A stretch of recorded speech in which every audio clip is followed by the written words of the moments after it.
Evening. I'd like to call this meeting to order. Please rise for a salute to the flag. I pledge allegiance to the flag of the United States of America and to the republic for which it stands, one nation, under God, indivisible, with liberty and justice for all. Okay.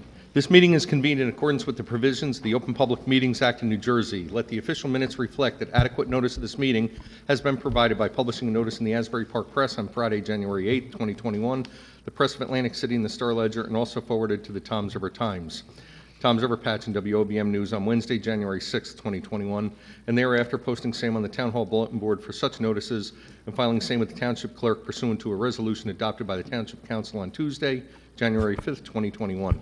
The meeting dates have also been posted on the Township webpage. Roll call, please. Councilwoman Urick. Here. Councilman Kopp. Here. Councilman Lotano. Here. Councilman Roderick. Here. Councilman Turnbach. Here. Council Vice President Maruka. Present. Council President Gagan. Here. Here. First item, the minutes of July 27, 2021. Move the minutes. Second. Motion was made by Councilwoman Urick, seconded by Councilman Turnbach. Councilwoman Urick. Yes. Councilman Turnbach. Yes. Councilman Kopp. Yes. Councilman Lotano. Yes. Councilman Roderick. Yes. Council Vice President Maruka. Abstain, I did not attend. Council President Gagan. Yes. Next, we have a proclamation for the installation of Rabbi William Gershon from Congregation B'nai Israel. Move the honoring resolutions, presentations. Second. Motion was made by Councilwoman Urick, seconded by Councilman Turnbach. Councilwoman Urick. Yes. Councilman Turnbach. Yes. Councilman Kopp. Yes. Councilman Lotano. Yes. Councilman Roderick. Yes. Council Vice President Maruka. Yes. Council President Gagan. Yes. And this proclamation will be presented at a later date by the mayor as he was unable to attend tonight. So moving on to item 7, please. Item 7 is a bond ordinance providing for various capital improvements and the acquisition of various capital equipment appropriating $10,097,163 therefore, and authorizing the issuance of $9,592,305 in bonds or notes to finance a portion of the cost thereof, authorizing in and by the Township of Toms River in the County of Ocean, New Jersey. This is a final reading. Okay. This is final reading. Does any member of the public have any questions on this item? Seeing none, I move to close the public comments. Second. All in favor? Aye. Move the ordinance on final. Second. Motion was made by Council Vice President Maruka, seconded by Councilman Lotano. Council Vice President Maruka. Yes. Councilman Lotano. Yes. Councilwoman Urick. Yes. Councilman Kopp. Yes. Councilman Councilman Roderick. Yes. Councilman Turnbach. Yes. Council President Gagan. Yes. Item 8 is an ordinance reappropriating $985,532.25 of the proceeds of obligations not needed for their original purposes in order to provide for a capital improvement in and by the Township of Toms River in the County of Ocean, New Jersey. Final reading. And this is the final reading. Does any member of the public have any questions regarding this? Seeing none, move to close public comment. Second. All in favor? Aye. Move the ordinance on final. Second. Motion was made by Councilwoman Urick, seconded by Councilman Lotano. Councilwoman Urick. Yes. Councilman Lotano. Yes. Councilman Kopp. Yes. Councilman Roderick. Yes. Councilman Turnbach. Yes. Council Vice President Maruka. Yes. Council President Gagan. Yes. Item 9, an ordinance reappropriating $1,396,007.38 of the proceeds of obligations not needed for their original purposes in order to provide for a capital improvement in and by the Township of Toms River in the County of Ocean, New Jersey. Also a final reading. Okay, this is final reading. Does any member of the public have any questions regarding this? Okay. Seeing none, I move to close the public comments. Second. All in favor? Aye.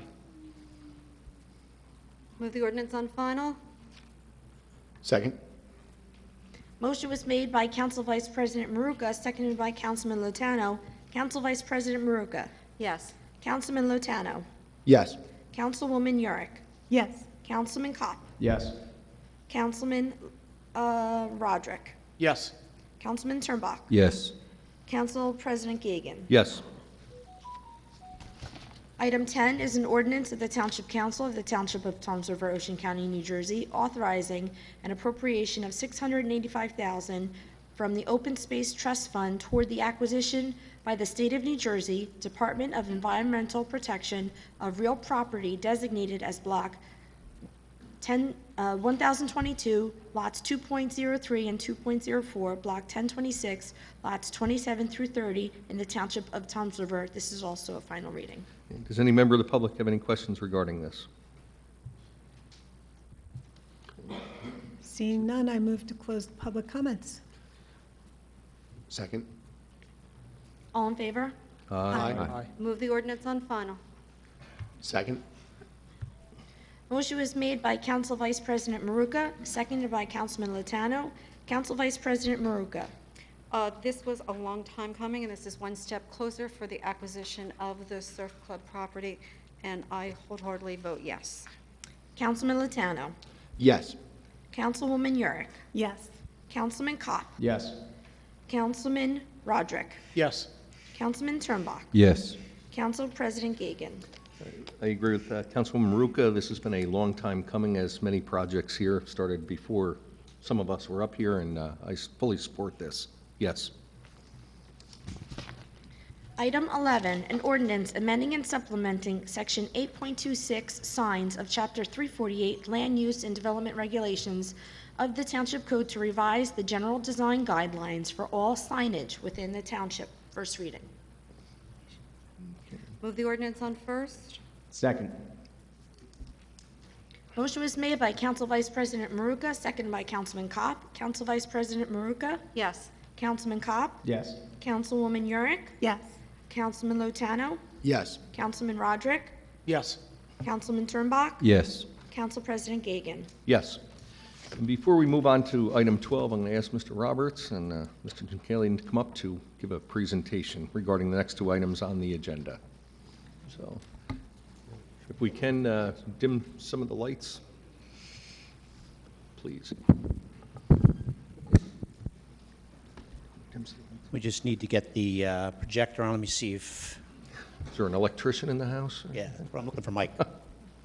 Otherwise, I'm going to hit a button. Hey, don't do that. Only my 12-year-old Oh, no, it's nephew to on. come and It's on. reboot. It's on. All right. Good evening, ladies and gentlemen, members of council. Wait for this to link up. There we go. What I'm going to try to do, items 12 and 13 are related. Item 12 is a resolution authorizing the mayor to execute a redevelopment agreement with the Capadagli Property Company, trading as a LLC in regards to this waterfront redevelopment project. The site that we're talking about is better known as the property right behind it's the parking lot right behind the Music Academy, where the Red Carpet Inn was. What I'm going to do here is really just provide an overview for members of council and for the public. And what I'd like to do is start with kind of a look back as to how we got here this evening. We actually, in 2009, the township designated the waterfront redevelopment area, and generally that area runs from Water Street to the river and from the parkway to also to the river. The river bends as you get to the property that we'll be talking about tonight, and that's actually that bridge there is really the easterly boundary of the redevelopment area. It does include properties on Iron Street on the other side of water.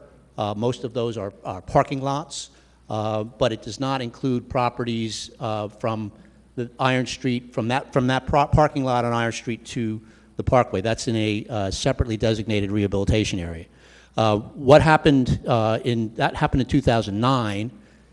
In 2011, there was the bid had a redevelopment plan drafted, which I had prepared for them back in 2011, the township did not adopt that plan primarily because of concern about the traffic control circulation and the ability of the road network to handle a redevelopment, which at the time, proposed by the bid concept plan, called for a maximum of 500 units and 126,000 square feet of retail. That was the general projected concept that was done in 2011. Fast forward to 2017, to 2015, after Sandy, there was money available for planning, and the township did a traffic study for that general area, which involved the main intersections of Main and Water, Irons and Water, Irons and Herflicker, and most importantly, the intersections around the exit 81 from the Garden State Parkway interchanges with Lakehurst Road, Highland Parkway, and Water Street, which, as everyone knows, is a very complicated intersection. That study was done with a computer model, and it recommended what has since then been referred to as the loop. It generally involved the construction of Herflicker Boulevard, which is really the most important part of it. Right now, Water Street handles all the traffic in and out from between the parkway and the downtown. Herflicker was considered to be a parallel road to Water Street that could take some of that southbound traffic off Water Street that's headed for the towns that are to the south, starting with South Toms River, Beechwood, Pine Beach, et cetera, and take it off of Water Street. Mr. Roberts, I'm yes. sorry to interrupt, but there's a text message that came in from someone at home.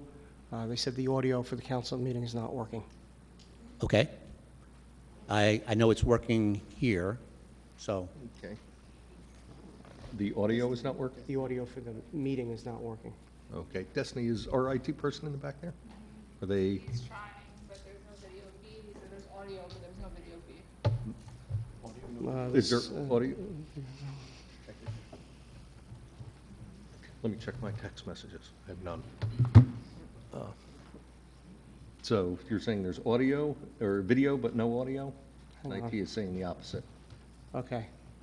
No, which is, you're right, video is not working, only sound. You won't probably get this until after the meeting. You're correct. Video, okay. Video is not working. Yeah, so the video is not working, but the sound is working. He's trying to get the video up now. okay.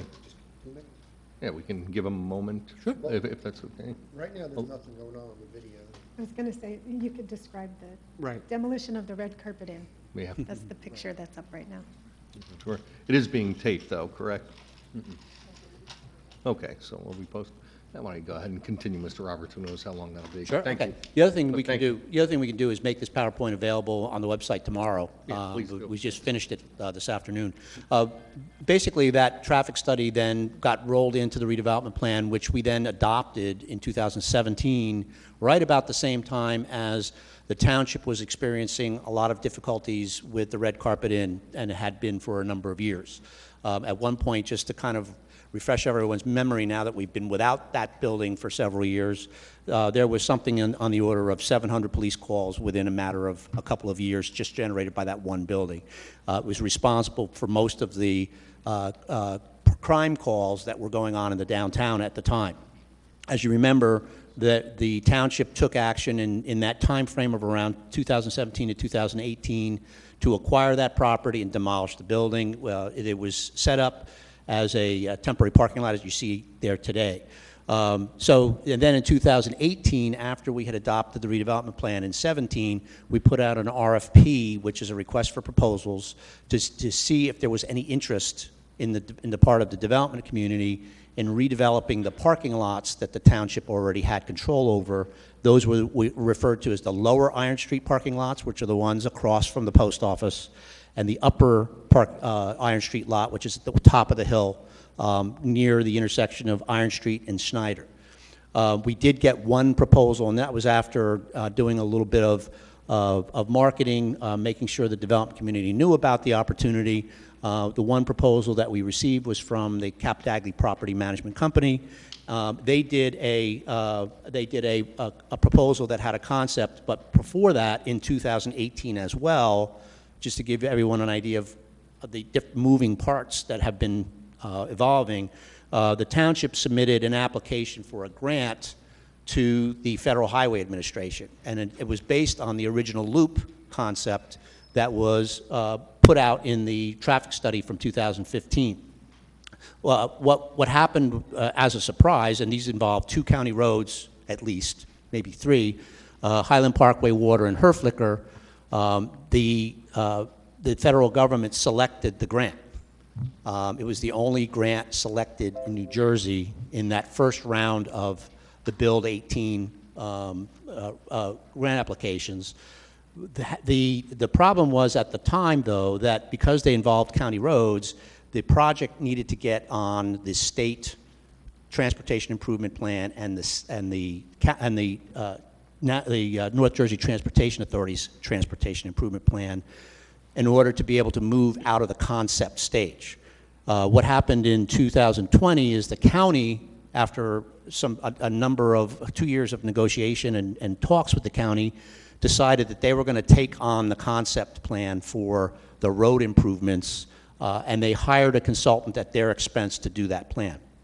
That plan took place in 2019, 2020, carried over into 2021, was wrapped up in May. There were 2 public information centers, which are called PICs for short, that they were done, as you can imagine, during COVID, they were done virtually, but they were actually fairly well attended because of the fact that it was convenient for people to participate, and the county's consultant explained some of the results of their data gathering.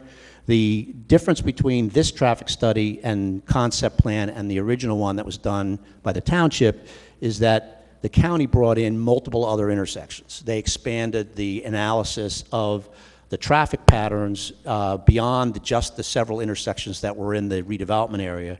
They had been studying those already, and they increased that. As you can see, this is the preferred concept, and you probably, as you sit farther away from it, it's harder to see, but it almost looks kind of like an octopus towards the upper left-hand corner.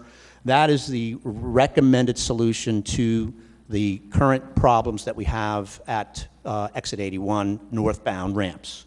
The concept shows a roundabout, which is not a traffic circle. It's a completely different design. They're becoming more and more favored even by this DOT these days because they self-regulate the traffic patterns in the area.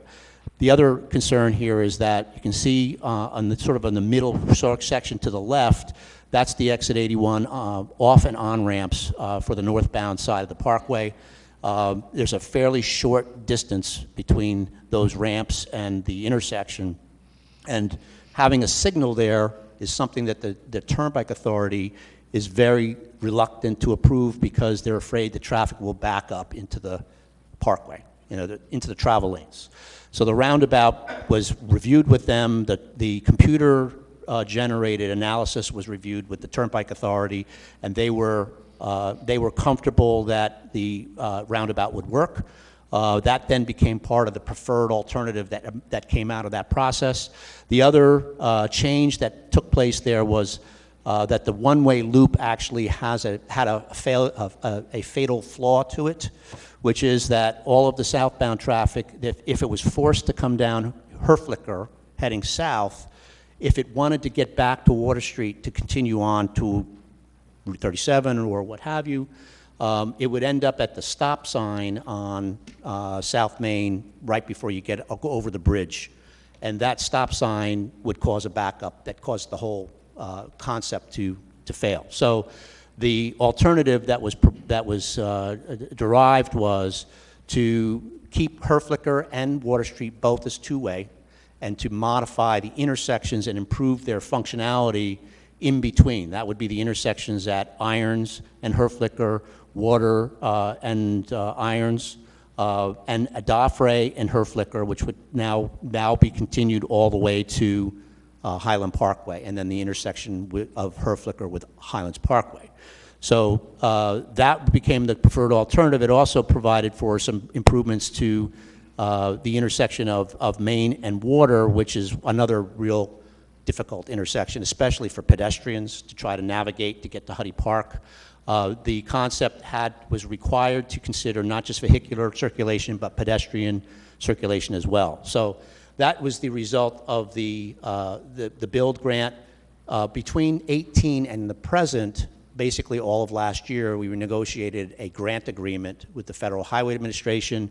It was executed on September 18th of 2020. The project is now required to be completed by September 18th of 2025. The projections that were used for this concept development were based on full build-out of the redevelopment area. And that's a point that needs to be emphasized because there's been some misinterpretation of that.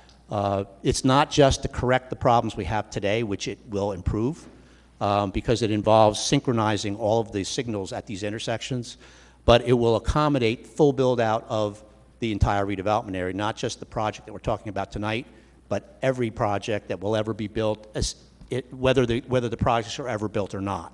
These road improvements can accommodate them. So that's what happened in 2018. And then now we're looking at the site, as you see in the slide. This is just a Google Earth shot taken from Water Street, facing the back of the post office. And what's visible in this view are the two radio towers. We checked to see the height of those radio towers. One is 300 feet, the other is 280 feet tall. So the reason I point that out is we use them as a frame of reference because everyone is used to seeing them. It gives you an idea of the height. It's effectively almost 3 times, a little less than 3 times the height of the building that we'll be talking about tonight, because that has been a concern that we've been dealing with. And essentially a frame of reference you can use is if you can see the top of the radio tower, but only the top of the radio tower, or if you can't see the radio tower at all, you're not going to see the building that we're proposing on the site tonight. And now, in terms of the proposals, the upper one was the original proposal that was submitted to the township when we received responses to the RFPs. The original proposal for this site was 400 units and 520 parking spaces. And as you can see, the building is lower. It had 2 levels with 4 levels on top of 2 or 3 levels of parking. That was modified, but at this point, that top concept showed the restaurant actually facing Herflicker, and if you just a point of orientation, the river would be to your right. Then the concept was modified after some initial input from the township. It was still 400 units, but it was changed to focus its face everything towards the river. And that was the first time that we brought up the issue of the treatment of the water's edge. And that particular concept had a much more architectural step down to the water's edge from the building. It also, as you can see, suggested that the restaurant that was originally proposed to be incorporated in the building be externalized on the outside part of the building, closer to Main Street. However, when that proposal was originally reviewed with the Department of Environmental Protection, they basically said we want to retain a view shed to the river from the west, and therefore there has to be a space in between the buildings. That, in other words, they wanted the building perpendicular to the river, which is fairly common, a requirement for buildings that are on waterfronts and many beachfronts like Ocean City, Virginia Beach, other places. You'll notice buildings turned perpendicular so that there's views of the water. So that required the developer to come up with, push the building up in height to be able to provide that 100-foot, I believe it's about 100-foot space between the two buildings. And that's what was presented to the Land Use Committee at the first presentation, September 1st of last year. The other consideration there was that the DEP wanted a naturalized water's edge. So if you look at the slide to the bottom, which is the edge of the water side is the same, but effectively they're now using a living shoreline where there was no bulkhead before, and they're only allowed to replace the bulkhead where the bulkhead currently exists, which was really behind the Red Carpet Inn site. So that became effectively the waterfront park. They came up with an idea of a multi-level boardwalk open to the public along the water's edge, and then a step up to the elevation that would be the first floor elevation of the building itself, and fronted their restaurant, their coffee shop, and some of their other public uses on that side of the building. As a result of the comments they received from the Land Use Committee of September 1st, and then from the Mayor's Redevelopment Advisory Committee about a month or so after that, they actually, some of the concerns initially were the parking ratio. You can see that the original proposal on top was for 327 units and 411 parking spaces. But after the input that they got regarding the concern about parking, they removed they stepped the building back from the river. That caused them to reduce the project from 327 units to the current version, which is 285 units, same number of parking spaces. And you can see the breakdown in the table, basically 44 studios, 141 one-bedrooms, 56 two-bedrooms, 1 3-bedroom market unit. And then the other concern that was a result of the financial analysis that was done by the Township's the consultant reviewing the numbers, the pro forma from the developer, was that the 20% affordable, which was something that was part of a settlement agreement between the Township and the Fair Share Housing Center in 2016, was going to be very difficult for the project to bear. It had to have 20% of the units deed restricted affordable. So we negotiated an agreement with the Fair Share Housing Center to get that number down to 15%. And that's what the 43 units is a result of, 15% of 285. And those were deed restricted affordable. They would have to go through the typical lottery process for affordable units that's required by the state of New Jersey. And that is just a blow-up of the existing proposal that's before the council tonight. And it really shows a little bit more of the public. The reason that I blew it up is because it shows a little bit more detail, the water's edge treatment from where you would get onto the property from really where the bridge meets Water Street, and wrapping it around all the way to Herflicker Boulevard, and then there's ways to get up to the frontages along the building. And then effectively what you have here is just a marking of the floor plan on the top and the rendering on the bottom. And effectively what they show is a fitness center on the far left, a co-op workspace that's called a social room, but it's actually a co-work space where folks can, instead of, if they want to work from home, they have the facilities there that they can share, printers, Wi-Fi, things like that. And then in the center, the restaurant, and then it's a full-service restaurant, and then a coffee shop on the right. Those are the uses that are shown facing the river. What you don't see is that there are 2 commercial spaces proposed on the corner of Water and Iron Street to wrap those buildings around.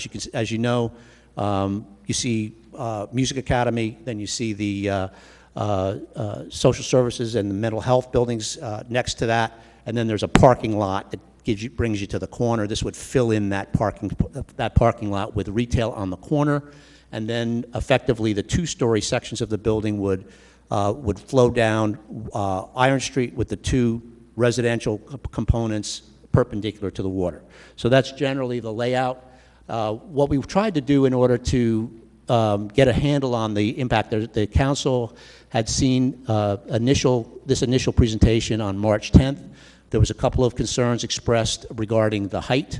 It's technically it's 2 stories of parking and retail and 8 levels of residential in effectively 2 tower-type buildings. The concern was, what is that going to look like, and from where are you going to be able to see it? This first slide was a cross-section taken through Google Earth showing the proposed building modeled on top of Google Earth, and then shows the cross-section through the 2 radio towers from the parkway, just to get a sense of the difference in height. The building is to the left. So if you trace this up directly to here, this represents the project. This radio tower is on the other side of this cut, and this cut runs right through this radio tower and then the parkway. So this is like a slice. If you were to take a knife and slice a pie and turn it sideways, that's what the cross-section shows. And then there's a series of those that the redeveloper's architect prepared to be able to illustrate from vantage points. And you can see these, they look like ice cream cones in brown. This is the cone of vision. This is hard. This is, at this scale, it's very difficult to even see. But that's actually a person at about 6 feet in height, which would be the average viewing height for someone that would be looking out there. And it shows that effectively, when you look at the Google Earth and you see the number of buildings, vertical elements that are in your cone of vision, on your cone of vision is usually 45 degrees looking up or down, that cone of vision is projected up over the top of those objects. And what you see is that it deflects your vision over the top of those buildings. Now, as I mentioned before, from some places in the downtown, the closer you get to Water Street, the more of these towers you can see. And the farther away you get, the less of those towers you can see. And there are other things blocking your view. Buildings, trees, things like that. So we took a number of those cross-sections. This one was meant to show the height relationship between the apartment building on Legion Square, which is here, and the distance between there and the height of the building and the height of the towers. The next one was a shot taken through to show the height relationship between the buildings and the county jail, which is one of the other tallest buildings in the downtown. As you can see, because the jail is up at a higher elevation, there's probably the area where the building's proposed is the lowest point in the township. It's basically only about 4 feet or 3 feet above the sea level. It's the flood. That's what the current elevation is. The top of the hill, as you drive up Iron Street, if you drive up Main Street or any of the other areas that get you up to the top of the hill, it's probably somewhere between 15 and 30 feet, depending on where you're taking that measurement, higher than Water Street. And that gives you an idea of the jail. Even though the jail is not anywhere near 10 stories, it's perched up on a hill. So the relative heights are comparable if you take kind of a shot across there. The area in between, which is this section through here, is more of the downtown area where you would be looking up at buildings on the sidewalk and effectively what you would see. So what the cross-sections did basically was confirm what we had suspected, which is that unless you're almost down the hill, halfway down the hill towards Water Street, you will see either none of the building or little of the building because of the difference in elevation. This last cross-section was done to try to show what might be seen by the neighborhoods behind or alongside Main Street as you move up from the property. In this case, we cut through the Fire Company number 2 building. We cross Snyder, which is the closest residential street to the development. As you can see, it's right on the top of the hill. It's right on there's a row of trees on the retaining wall, and then there's 3 or 4 homes on Snyder that are the closest to this project of any of the neighborhoods in the downtown. As you move back from Snyder and you get to Lean Street, you have, again, another section of trees and buildings. And then as you move to Messenger and then finally out to Broad, you're cutting through the office building on the corner of Lean and Main, and so on. So again, I think this is a pretty conclusive illustration that effectively the only residential properties that would have a partial or partial view at all of the building itself would be on Snyder. As you get past Snyder, it really is effectually blocked by the difference in elevation and the vertical elements that are in the way. And then finally, this slide is trying to show a combination of the proposed development at the end of the river and the various traffic improvements, including the roundabout, the improvements to Highland Parkway. As you can see, they move back fairly far from the roundabout. They extend all the way to the southbound ramp. That's a big problem in the afternoon, trying to make a left turn to get on Parkway southbound if you're coming from the east. And then the reconstruction of Herflicker Boulevard, of which the county is going to be participating in the cost of that. And then intersection improvements all along Herflicker, even into South Toms River, where it merges with 166.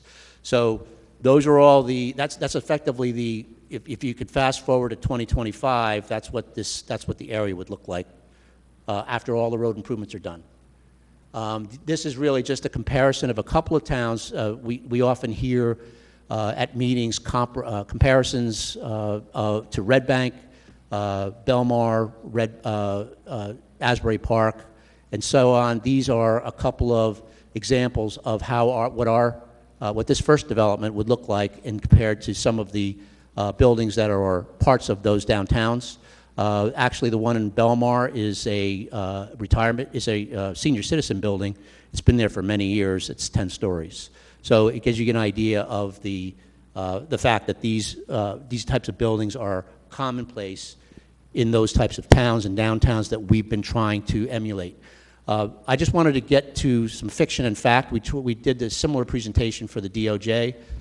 Some of the things that we've been hearing and some of the actual facts. One of the what I would call fiction is that the project will have over 500 apartments. And again, as was already been stated, there's actually 285 in this building. There is a commercial component of 16,000 square feet, which we've already gone over. Another thing we've heard is that the project won't pay taxes. And actually, this property is currently tax exempt because they're municipally owned parking lots, so they don't pay taxes now. The project will pay a service charge, or what's known as a payment in lieu of taxes, which we're estimating to be, at this point, or calculated to be somewhere around on the order of between $300,000 and $400,000, but the number that has been calculated is $392,747. That'll be cemented down in the financial agreement, which is part of that would actually be item number 12 on tonight's agenda. The other things we've heard is that the project's going to be full of Section 8 low-income housing. Just like Legion Square, it's been compared to Legion Square on Legion Court. The fact is Legion Square is a 55-unit apartment building with 11 deed-restricted affordable units. That's 20% as opposed to the 15% in this project, none of which are subsidized with Section 8 certificates because those tenants have to go through a lottery. They have to meet income requirements that are not too low so they can afford their rent and not too high so that they can be qualified as being eligible for affordable units. So they have to go through a pretty vigorous screening process that's managed by the township's administrative agent to make sure they're done in accordance with state requirements. This project is projected to have, and it would have not more or less than 15%. Not more than 15% because that would make the project not cost effective. That's why we negotiated it down from 20 to 15. And then not less than 15% because that's what's required. The 43 deed restricted also, for the same reason, would not be Section 8, and they would be qualified for the lottery. The other twist to this is that over the last couple of years, a provision that allows for veterans preference was approved, and it effectively allows the developer to take of the affordable units up to 50% of them and reserve them for veterans. What that does is it allows for the administrative agent to effectively keep two lists. One list of when people respond to the lottery and they send in their applications for these units, those that are veterans that meet the eligibility requirements for veterans under that program would be put on one list. They're also on the list with everyone else that may not be veterans. So they're effectively on two different lists, so that gives them greater chances of being matched up with those 50% of the units. So really, in this case, 21 of the 43 units would be allowed to be dedicated for veterans first, and that's consistent with what the township has been doing with trying to improve life for veterans by attracting the VA clinic. Another piece of fiction that we've heard is that the project's restaurant, coffee shop, and other commercial uses will pull business away from downtown. The actual projection here is that the occupancy would generate anywhere between 400 and 500 residents. I think the actual number that was calculated, or at least projected, was about 509, I think, within a block of the downtown businesses. But in addition to that, while the project would be built, which would probably be somewhere in the order of 18 months, there would be 322 construction jobs and 73 permanent jobs as a result of the project. When you start to think about that number of folks working on a project downtown, the money that they would spend on lunches and things like that gives you a sort of a sense. But we also asked the developer for an economic estimate as to what the spending power would be from that many people within a block of the downtown. We have estimated, based on estimated household incomes needed to pay rents, ranging from $1,250 a month for studios and $1,875 a month for 2 bedrooms, and there's 44 studios and 56 2-bedrooms. The estimated consumer spending power of the project is estimated at $4.9 million a year, and that's based on 28% of your income you spend on goods and services that you need. The ones that are available within walking distance are the ones you're going to be going to first. The ones that are not available are the ones you'll be driving to outside of the downtown. So that gives you an idea of the potential economic benefit that this project will spin off into the downtown. Another fiction piece is that the project will eliminate all the public parking that's on the site now. And it is true that the project will occupy that space. But one of the reasons why the project was so expensive to build is because those 411 parking spaces are on a 2-level parking structure that needs to support the weight of the residential portion of the project. So as a result of that, the agreement that's on the agenda for tonight, that's item number 12, requires a minimum of 78 parking spaces that may be made available for retail and public use. So there'll be flex spaces that you'll be able to park in when you go to if you decide to visit the restaurant, or if you just need a place to park and walk downtown. Finally, I think this may be the last one. The project will make traffic along Water Street even worse than it is now. We've heard that actually at one of our former council meetings.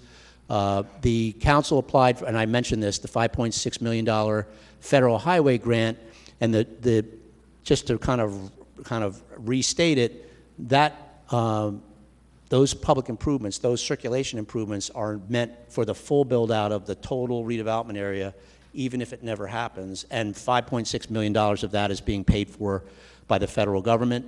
We have to meet the federal government requirements. It's a long process, but the bottom line was the township realized, going back to 2011, that the transportation network would have to be improved in order for any redevelopment to occur.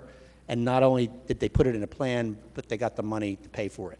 So I think that effectively dispels anything that with regard to the traffic. It's been studied. I can say honestly, it's been studied to death. And we believe that we've got a solution that will work. We've seen the numbers projected to improve all of the waiting times at all the intersections, even beyond what happens today, even with all the development. So just so that's clear. And then finally, there's no market. What happens if there's no units? If there's no market for the units, and the developers built the building, won't they have to then turn it into low-income housing because they have no other choice because they need the rent?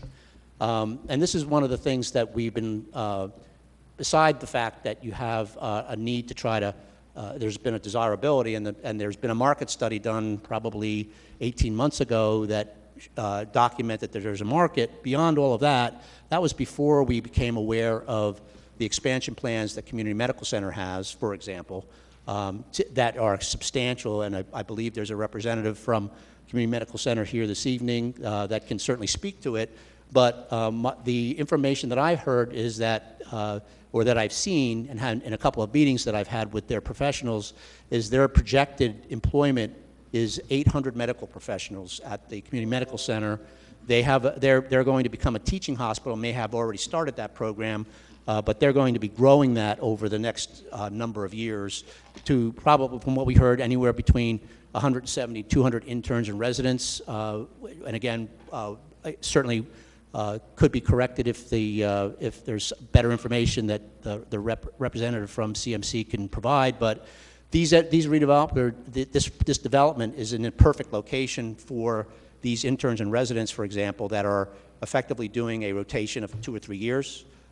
They are going to be more inclined to be tenants than owners, and they will have a variety of incomes in any kind of a hospital system that would probably qualify for some of the affordables as well as the market units. In addition to that, the redeveloper has already made a commitment to provide incentives for medical workers, and they've already done that in some of their other projects for first responders, police, fire, et cetera. That's just a part of what they do normally. And then last but not least, the recent announcement that the VA clinic is coming down to Hooper Avenue, which is about a 10-minute drive away, in addition to the expansion that the county's planning with their social services complex, means that there'll be a market that's growing for these units, and we are very comfortable that the project will be very successful. The developer is very confident that it'll be successful because they've already spent hundreds of thousands of dollars getting to this evening, and we don't believe that there's a concern in that regard. So I think that's really, I apologize for the length, but I think there's been a lot that has happened to get us to this point.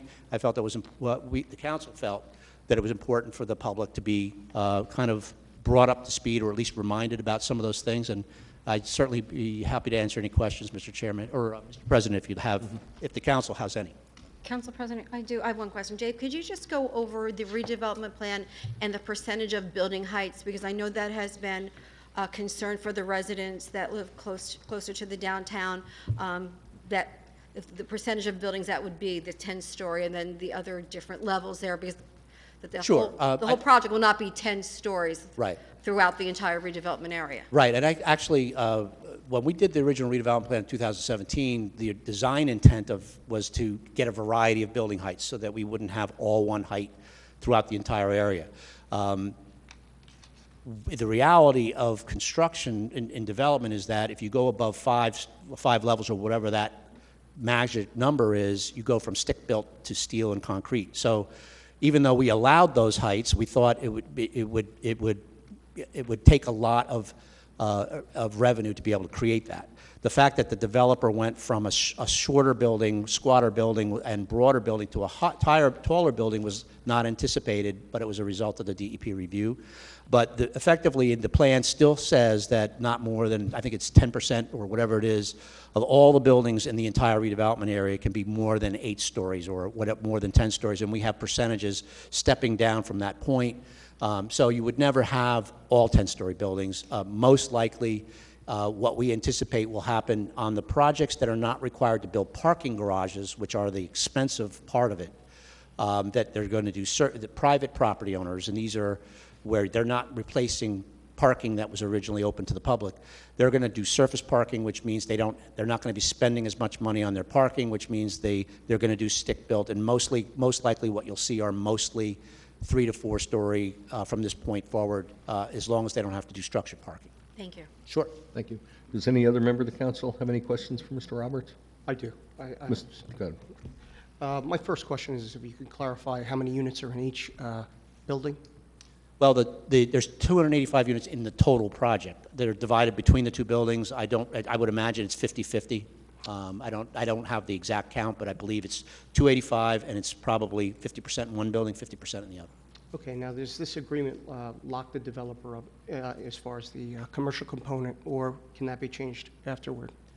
Well, the general parameters that are in the agreement are what the township and the developer are agreeing to. So once the agreement's signed, they're committed to provide that amount of development. If the plans change and they want to do more than that, they would have to come back and amend the agreement. And that could happen at any time? And any redevelopment process, you can always amend an agreement. Before completion? But it would have to be mutually agreed upon by both sides. It's a contract. Theoretically, this could exceed 285 units? Not if someone, without this count, not without they'd have to coming come back to before this council. after. I mean, in other words, if you're saying, could they go to the planning board and ask for more, the answer is not without coming back and amending that Gotta agreement. come into account. That makes this different from a conventional development. But there is a means to do that.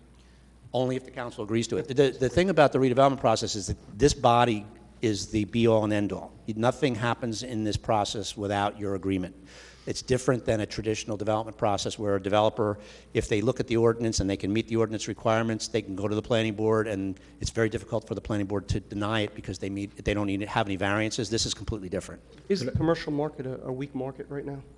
Well, that's a good question. That to some extent explains why the mix of residential and commercial was different than the original concept plan in 2011, which said 500 residential and 126,000 square feet of retail. You're right. You need a certain number of residential to support a certain amount of retail. Generally what happens in the market is employment attracts the residential and residential attracts the retail. But we think that, and the developer feels that having a mix of the retail in with the residents provides a convenience for their residents, but it's also open to the public. So anybody can come and enjoy it. And my last question is, when we had spoken in closed session a number of months ago, maybe over a year ago, we were discussing the number of school-age children. Now that the number of units has changed, what would the expectation be as far as school-age children? Well, there's different calculations, and there was a fiscal impact analysis done as part of this, which was done under the auspices of the special counsel, who's here this evening as well, and Joe Bauman, who's available to answer any of the questions you have. The fiscal impact analysis had a range. The low end was 25, the high end was 50, and most of that is anticipated from the affordable units. However, that's a analysis based on any type of building. This now having to become a high-rise with an elevator, which will be controlled through a security system with fobs and everything else. Not effectively family-friendly. It's more generated to singles, and that's really what we're expecting to get. Is Mr. Bauman prepared to? I would defer to him if he's available. Sure. As far as the number, the Yeah, effective those are the number of numbers. children. Correct. Those are the numbers that Dave just gave you. I'm pulling up the actual report, but that's the range. What was the number? There was two different, there's lots of methodologies for projections, and the low end was 25, the high end was 50. Just to, at 50 students, the pilot was going to pay $400,000 annually in property taxes, correct? Or payments in to lieu the of municipality. Right. 50 school children would cost the district over $500,000. Actually not true, no. The fiscal impact goes through that in detail, and we can certainly provide that. I think there's been drafts that have been circulated, but certainly can provide that. The fiscal impact consultants that work for the township contacted all of the township departments and consulted with the school district. Effectively, there would be 3 schools that would be recipients of any children that would be generated from this development. That would be the Walnut Street? Walnut Street. I was trying to think of the Not to W get Street. too, I don't want to Walnut get too far off track, Yeah. but Well, anyway, basically what it comes down to is that the actual costs to the district would be for education, for instruction and transportation. That there's certainly a way that you could cover that through tuition using do the they pilot. get any of the, do they get any That of is the pilot totally money? up to the township. Well, I mean, You can technically, no, right? A little bit goes to the county and the rest goes to the township. right? under the law, there's no obligation for the township to share the pilot with the school district, but you have all the flexibility in the world to do that if you choose. And Okay. if once the building starts to be occupied and we see what really is generated by the building, then you have the opportunity year by year to make an arrangement with the school district. Thank you, Mr. Sure. Roberts. Does any other member of the council have any questions? Mr. Turnback. Mr. Roberts, I understand obviously that the council has been made aware of this project. I've sat through meetings in executive, and I'm aware that Capadaglia Group has met with the Business Improvement District. Our downtown obviously is comprised of many businesses, but we also have many residents that live in the downtown. And my question is, has Capadaglia met with the residents of downtown, or had meetings with the residents of downtown so they could gather their input on this project, or at least update the residents of the downtown as to what's happening. Well, I guess I can't speak to, and certainly the Capodagley Property Group brought their entire team this evening. And we have representatives of the bid here as well. I know that the bid has a resident committee as part of their structure. They use that committee to be a sounding board for the residents. And I know that the bid has a link to our website where these renderings have been available, and the redevelopment plan has been available for download since probably sometime around October or November of last year. So there have been opportunities to avail of, and certainly I field questions every day from the public. As far as an organized meeting with the residents, I can't speak to that. I know there's been talk about it, but Certainly, that's one of the I mean, reasons we're doing the presentation tonight. In fairness to Capodagley, it's been a trying year, and in fairness to our residents, with COVID, Sure. we're not really having normal meetings where residents can come out. I mean, we've really just started having these meetings, so it's not a shot at Capodagley. I'm just making sure that we have to balance what's important to our businesses and our business owners, but we cannot lose sight of the residents that reside here, and I want to make sure that their voices are heard or have had an opportunity to be heard. And I recognize with COVID that may be difficult, and I certainly recognize that this project and plan has been up on the Township website, but this is a project that's potentially going to change the face of our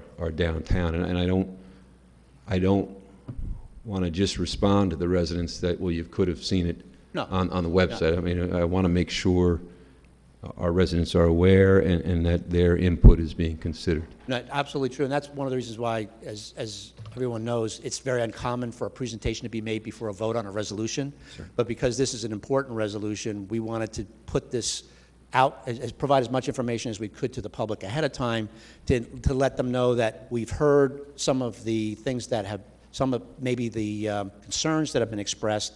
Some of the ways that they've been expressed have been by effectively going in a direction that's really not factual. We wanted to try to provide the fiction and fact. We took our lead from the way that the DOJ was presented, which was very effective, thinking that this way is the best way for us to make it understandable to the public, and certainly this presentation can be used, posted online. We can certainly answer questions, and I know that the redeveloper has been talking to the bid about setting up a public information center in the bid's welcome center downtown, and we can certainly do that here in downtown. There's a lot of ways we can make it more accessible to the public. And I think the presentation's been excellent. My concern, quite honestly, is we're doing this presentation tonight. We're going to have questions and answers tonight, but because it's a resolution, it's not an ordinance where we generally have a first reading and then a opportunity to hear public comment, 2 weeks, and then a decision. We don't have that tonight. We're going to have a presentation, questions and answers, and theoretically, we're going to move to a vote. And my concern is that's not really giving residents time, right? Because if we make a decision tonight to move forward on this and then say, well, residents, later on, you can come and find out, we're not giving them an opportunity to voice their concerns. And I was going to make a motion at some point to allow the questions and answers to take place, but then to possibly table this vote so that we can hear from our residents. The only other thing I would indicate, just so the public's aware, this is not the end of the process. This is just allowing the redeveloper to move on to the planning board. And the planning board always has a public hearing for every project that they review. So there is another opportunity. And I would imagine these plans are going to be refined as they move in that direction. And I agree with you, and I understand it, but the responsibility here, and you had stated it, we're the end-all, be-all on the council in making this decision. We don't make a lot of decisions with regard to developments, but we are making this decision, and we've got to make sure that our residents' concerns are addressed before we make that decision. Okay. Does any other?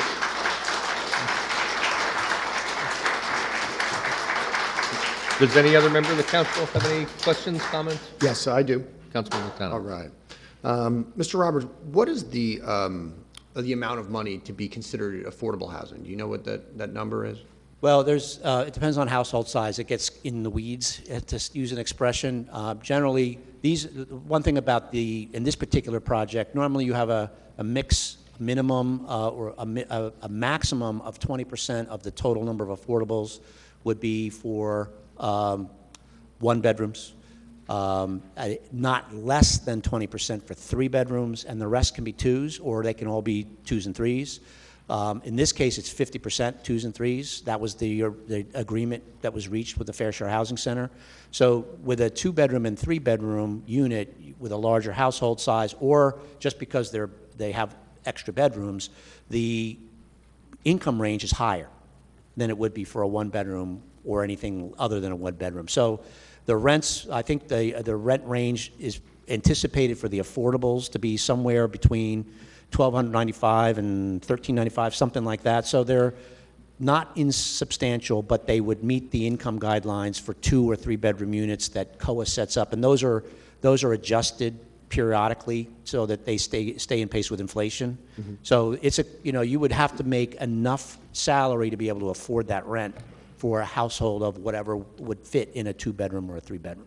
So I spoke to the owner of Legion Square, and they have 11 affordable units, and the owner had told me that some of them were teachers and police officers. You know, in your first year as a police officer, you're not making a ton of money. Would that be the same range? Yeah, I mean, that would be. That's generally what you find.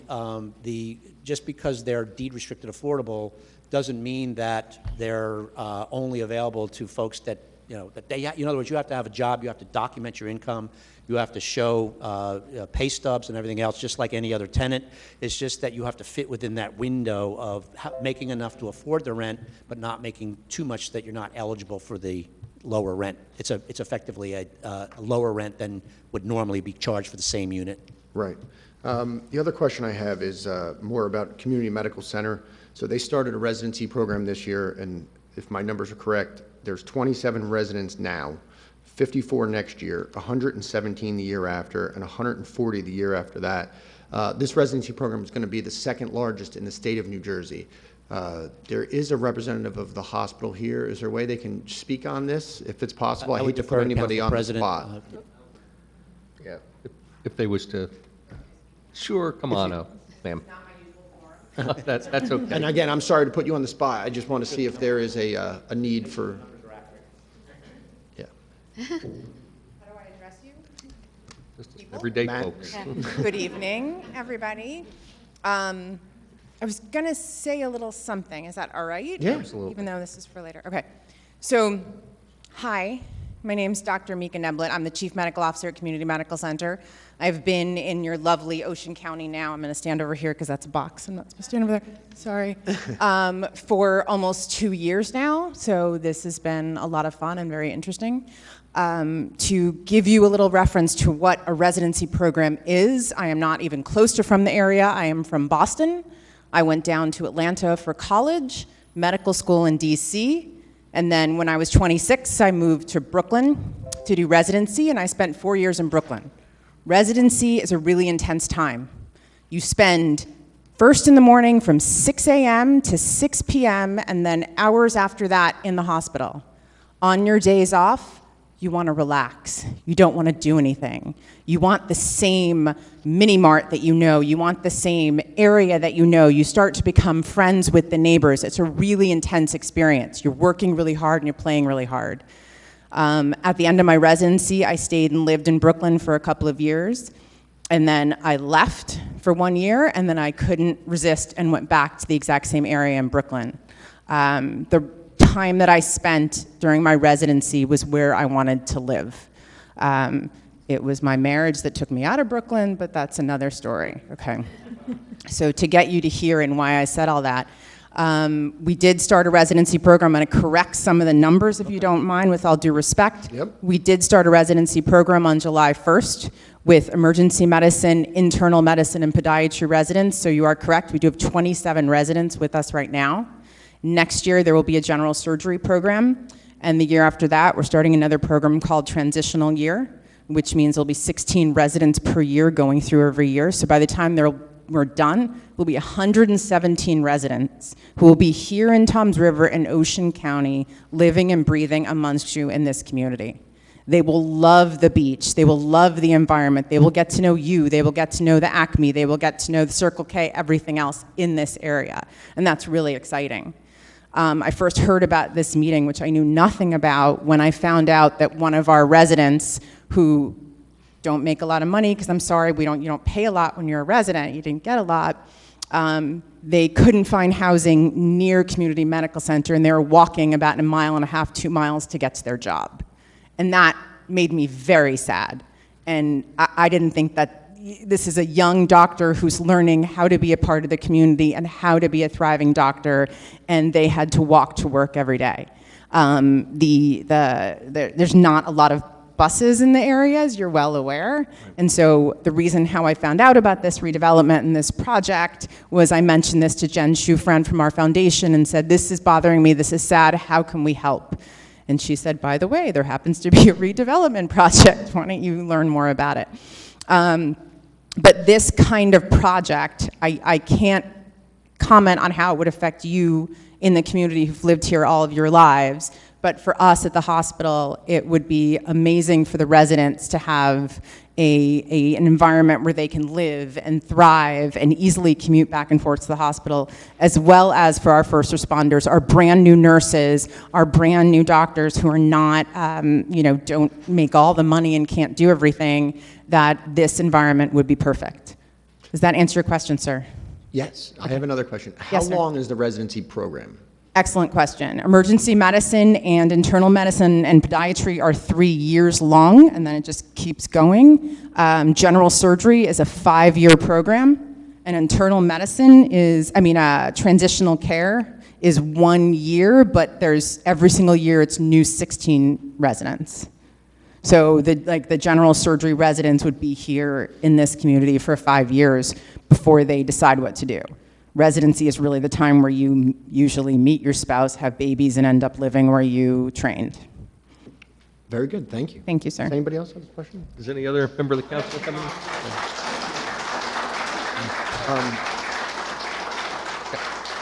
Were you done? I'm not with done. that? You're done? Were you I'm not gonna- done. Oh, you're not? I'm sorry.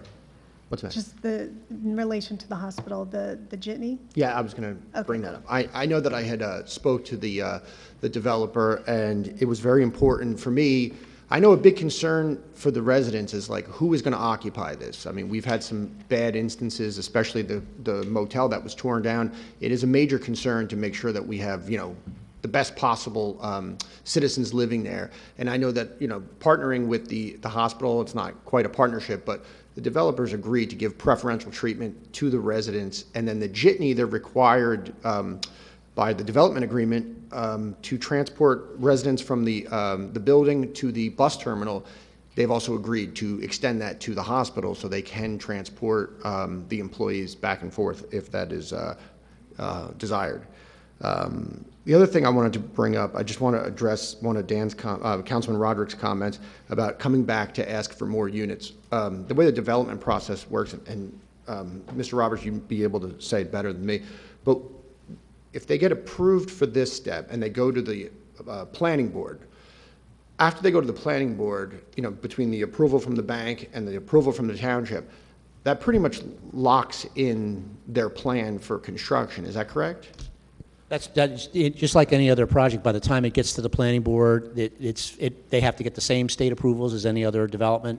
They have to get the building permits like any other development. So, but I think the important thing is that when you go to a planning board with a conventional development, none of this process is part of that. You just submit your application, and the board, you go back and forth with the board, and sometimes there's give and take. In this case, the redevelopment agreement sets the maximum. So there can't be more than 285 units. There can't be more than 16,000 square feet of retail.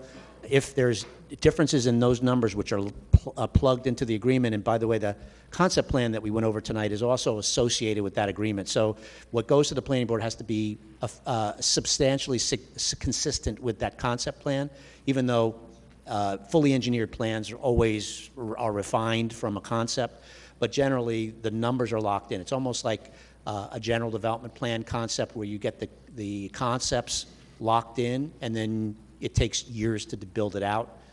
So that, I guess, I don't know if that was a good answer for your question, but that's generally the difference between this process and a general, a conventional development is they can't change the numbers they can't modify this agreement, just like any other contract, unless they come back and the township council, governing body, agrees to it. Or it's basically starting over. It Yes. would be starting over, right? Just to clarify, you could be building, correct, and have the commercial, component changed, correct? In other words, if they're building this building, it's already up, they're doing the inside, and the commercial market falls apart, they could come back here and ask to do more apartments, correct? If that would significantly modify the agreement, they'd have to come back and they would have to convince you to consent And to they that. would need a majority of the council to vote in favor of that? Yeah. Thank you, sir. Yep.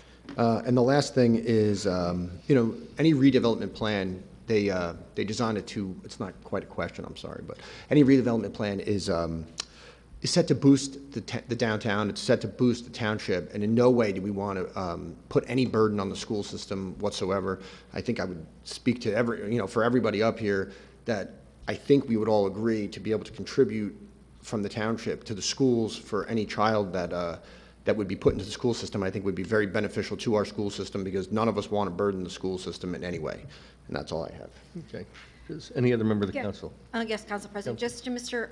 Robertson, we could just clarify, the affordable units would be only 15%, which would be at 43, correct? That's correct. And out of those, 21 would be veterans' preference? Right, up to a maximum, the state allows up to a 50% of your total affordable inventory to be dedicated for veterans' preference. So you can't do any more than 21, because that would be more than 50%. So even though it's 21, I think if I remember correctly, 21 3 bedrooms, 22 2 bedrooms amongst those 43 units, if I recited my numbers correctly, the 50% is really 21 out of the 43, so those would be the most. You couldn't do more than that, but you can set aside those and give preference to veterans. And I tried to explain the veterans would still have to submit applications. They would still be part of the lottery process, but if they would only be competing for those 21 units against each other, and then the rest of the units. So if you don't get that many veterans submitting applications, then those units become available to someone else. Of course. But if you get a good response from veterans, then they would be able to use that veterans preference for 21 of the 43 units. Right. And then also, where the project is located, the schools that would be, if the child was in the project, it would go to, I believe it would be Walnut Street, Intermediate Yeah, South. it's Intermediate and High South School and So Palm it's only River be South High School. Right. The schools that are located around here. And Councilman Lutano, you had spoken about possibly helping Toms River schools if there were some children in the building. I would be amiable to that, absolutely. I think anything we can do to help our school system. Plus, I know with those schools, they do have some on the lower end enrollment, so this could definitely help them in that respect. Thank you. And, Councilwoman Hurek, any questions, comments? Just to clarify that the money that we could direct from the schools with the pilot program, the money goes into a general discretionary fund, like a general fund? Well, just maybe Joe can explain how pilots work a little bit better. Joe, if you wouldn't mind, but he'll give a much better answer than I would. Sure. Joe Bauman, I'm special counsel to the township, so I was the lead attorney negotiating this package of agreements that the council is considering. Before I jump to that, 2 points. The redevelopment agreement has about 25-page concept plan in excruciating detail, including hardwood floors and things like that. So in terms of, it's not just a picture on a piece of paper. It's very, very detailed, down to the square footage of the individual units, where they're going. So, and to change that, they have to come back to here. So it's not a simple thing to do. 2, the affordable housing, it's not a matter of whether we build them or not. In Toms River, we have an obligation legally to do it. It's just where, right? So these affordable units have to be built per our agreement with Fair Share Housing and our settlement agreement. And this is one of the places that they can be built. But if they weren't built here, they will have to be built somewhere else. To your point about the pilot, under the local redevelopment housing law, for a housing project, you can share some of your pilot with the Board of Education, It would go to their general fund, so it wouldn't come with strings attached, if that's your question. And you could agree to do that at any time in the future. And the money doesn't come to us with strings attached either, right? Like It doesn't in come to terms you with of- strings, no, that we are- comes in just like taxes. So the council can make a commitment to the school system that we will designate a percentage, a per-child fee or Absolutely, something to yes, that extent. yes.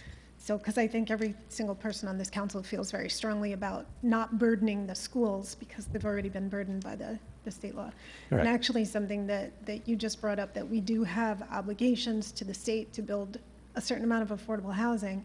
And if we don't build it here in an area that's already developed, or actually an area that was designated in need of redevelopment since 2012, it would have to be built elsewhere. And by elsewhere in town, we all know what that means. We've been, fighting about trying to hold on to our open space and our woods and, and it's been a real struggle. And this is an opportunity to take up a smaller footprint because they are taller. It's going to take up a smaller footprint. The DEP wanted that because they wanted greenery in there, and there's 100 feet between that's all, green and spacious and an area to enjoy. And, it's actually having the effect of helping us preserve more of our open space. Yeah, I just wanted to be clear, again, the affordable housing is an obligation Right. of yours, no matter where it happens, and frankly, the school children generation is primarily coming from the affordable housing units as well, so the impact on the schools is more towards the affordable than the market rate at the end of the day, but it's an obligation that you've bound yourself contractually, constitutionally, and otherwise. So again, I think that becomes a little bit of a red herring if that's what's driving the decision-making, because it has to happen one way or the other. Mr. Baumann, with the pilot, Mr. Baumann? I'm sorry. No problem. So, obviously, it's something we as the council are familiar with because we've been discussing it, but maybe you can explain to the residents and the public who are here what our tax obligations are with a pilot, and what amounts go to the schools without a pilot. In other words, if this project was built without a pilot, how much monies would be going to the schools? Is it better if I turn my attention Sure. to the public? Yes, Yeah. to the public. So the pilot is a payment in lieu of taxes. Statutorily, it's called an annual service charge. Those terms are interchangeable. The purpose of the pilot and the analysis that goes into whether or not a municipality grants a pilot is driven by analysis of whether the project requires it in order to be built. So the developer made some proposals on the financials, and there was a robust application that details their pro formas for 30 years. Independently, the township hired, and we retained through us, a consultant who has great expertise in this area, who then vetted their numbers. And there was a back and forth negotiation over many, many months that settled on what's the appropriate level of the pilot. And the appropriate level we settled in is 7% of the annual gross revenues of this project. So for every dollar that is paid, that they collect, we get 7% of it. So as you can imagine, if rents go up, we get more money. That number is currently estimated at stabilization, so in year one, at approximately $300,000. It'll go up as rents go up over time, so that's just year one. That's the number we use in our examples. We get, that represents 7% of their annual gross revenues. That $300,000, we keep 95%, meaning Tom's River, which you can then share some of that with the Board of Education, and 5% goes to the county. And that's a pilot. It's a tool that's used throughout New Jersey to take projects like this that, but for the pilot, would never get built. So the pilot is integral to this entire process. That's, by the way, is also an ordinance that gets introduced today, and then we'll be back in a couple weeks with a public hearing to talk about that. The project doesn't get done without that financial agreement as well. So to the point earlier, well, there'll be more than one meeting to discuss this. There'll be at least two, and that'll be the second discussion. But again, it's a tool that will allow this project to succeed because of some of the extraordinary costs associated with it. Part of it being the affordable housing, part of it being the deck, part of it being the DEP requirements for the view corridor. The redevelopment agreement has a robust design standards that we wouldn't have normally in land use law. Part of the price is driven by that. Part of the price is driven by the commodity prices these days. So it's all that went into the analysis, and settle, which allowed us to settle on the recommendation from the professional team that this is a number that would allow the project to get built without creating a windfall for the developer. That's the sweet spot we try to get to as a professional team. We want to make sure that we make the project financially feasible, because it doesn't help anybody if it doesn't ever get built. But we also want to, try and protect as best we can that we don't we don't give the developer too much. I have one last question for Mr. Roberts, if that's okay. Yeah, go ahead, Mr. And I'm sorry, Councilor Rodwood, just to, if I might piggyback on, just to add Can I something just what jump Joe in with just the said. question real quick, because that Yeah, way you could sure. address it all at the same time. Of the current pilots that are in place across the township, how many of them do we take money from and give to the school system? Oh, those are completely different pilots. Those are the only pilots that we Couldn't currently be, have. how many? How many do we do that for right now? I don't think that right now those pilots are based on You think New I would Jersey. be accurate if I said none? I don't know what happens to the pilots after it's collected. So Would it be you're accurate to kind say of, no- you're kind of putting me on the spot, but I'm trying to make sure the public understands we're talking about No, two I different do- pilots. I'm not arguing with you. Yeah. I want to make Let sure him the finish. public understands as well that currently, it's none. We don't give any pilot money to the school district It's at a all. different, completely different formula and a Just completely different. past practice, I have a sometimes question for you, indicates Mr. Roberts. future results. Council, So I have a Hang on. question for you, Hang Mr. on one Roberts. second. Why is it different? Well, because it's dictated by the New Jersey Housing and Mortgage Finance Agency under a different formula that's based on, usually, if my recollection is somewhere around 6% of the rent roll, but they are allowed to deduct their expenses. So it depends on which project. We probably have about a half a dozen. These are 100% affordable projects scattered around the township that were required to get the pilot in order to get the HMFA financing for 100% affordable. And that basically means that for that particular building or buildings, you don't have to build 5 times as many units to get the same number of affordables. So the township had created a couple of those over the years. They go back, some of them go back a couple of decades. Yeah. But now we've added some new ones that have come online, so that's basically the difference. It's a formula by HMFA that's different from the formula that we're talking about this evening. Can I just ask a question Councilwoman about that? Maruka. Just- Oh, it's a councilwoman here. Has the township approved any other pilots since S2 went into effect within the last, I think, 2 years? The school funding formula that decimated our funding, maybe it's 3 years now. This would be I believe this may be the first redevelopment pilot that we've ever done, that I'm aware of. So all the other ones were done under a completely different process, using a different formula. And usually those pilot payments are much lower than a redevelopment project would be. The other thing I wanted to point out. Our school funding wasn't an issue. our School funding wasn't an issue when those went into effect. Well, yeah, I mean, I think. It is an issue now. Right. And we're listening. I think the last one I recall was probably, goes back several years, that the council would have approved. So those projects are already built and occupied. Mr. Roberts? Yes. Mr. Baumann did an excellent job, as always, with regard to the explanation of the pilot, and I didn't ask the appropriate question. So what I wanted someone to explain is, if this is a non-pilot program, can you explain to the public the breakdown as to what goes to the schools, what goes percentage-wise, so that the public's got to make a decision on this and understand this. Right.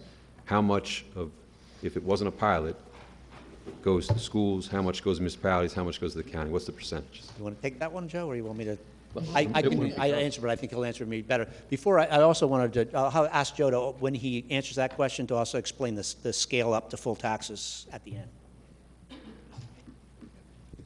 If your question, I'm not sure the percentage of every dollar in the Toms River that goes roughly. In other places, it's 40% to the Board of Ed, 20% to the municipality. Some of the 49. taxes. 49% to the school. School, okay, so it's higher there than typical.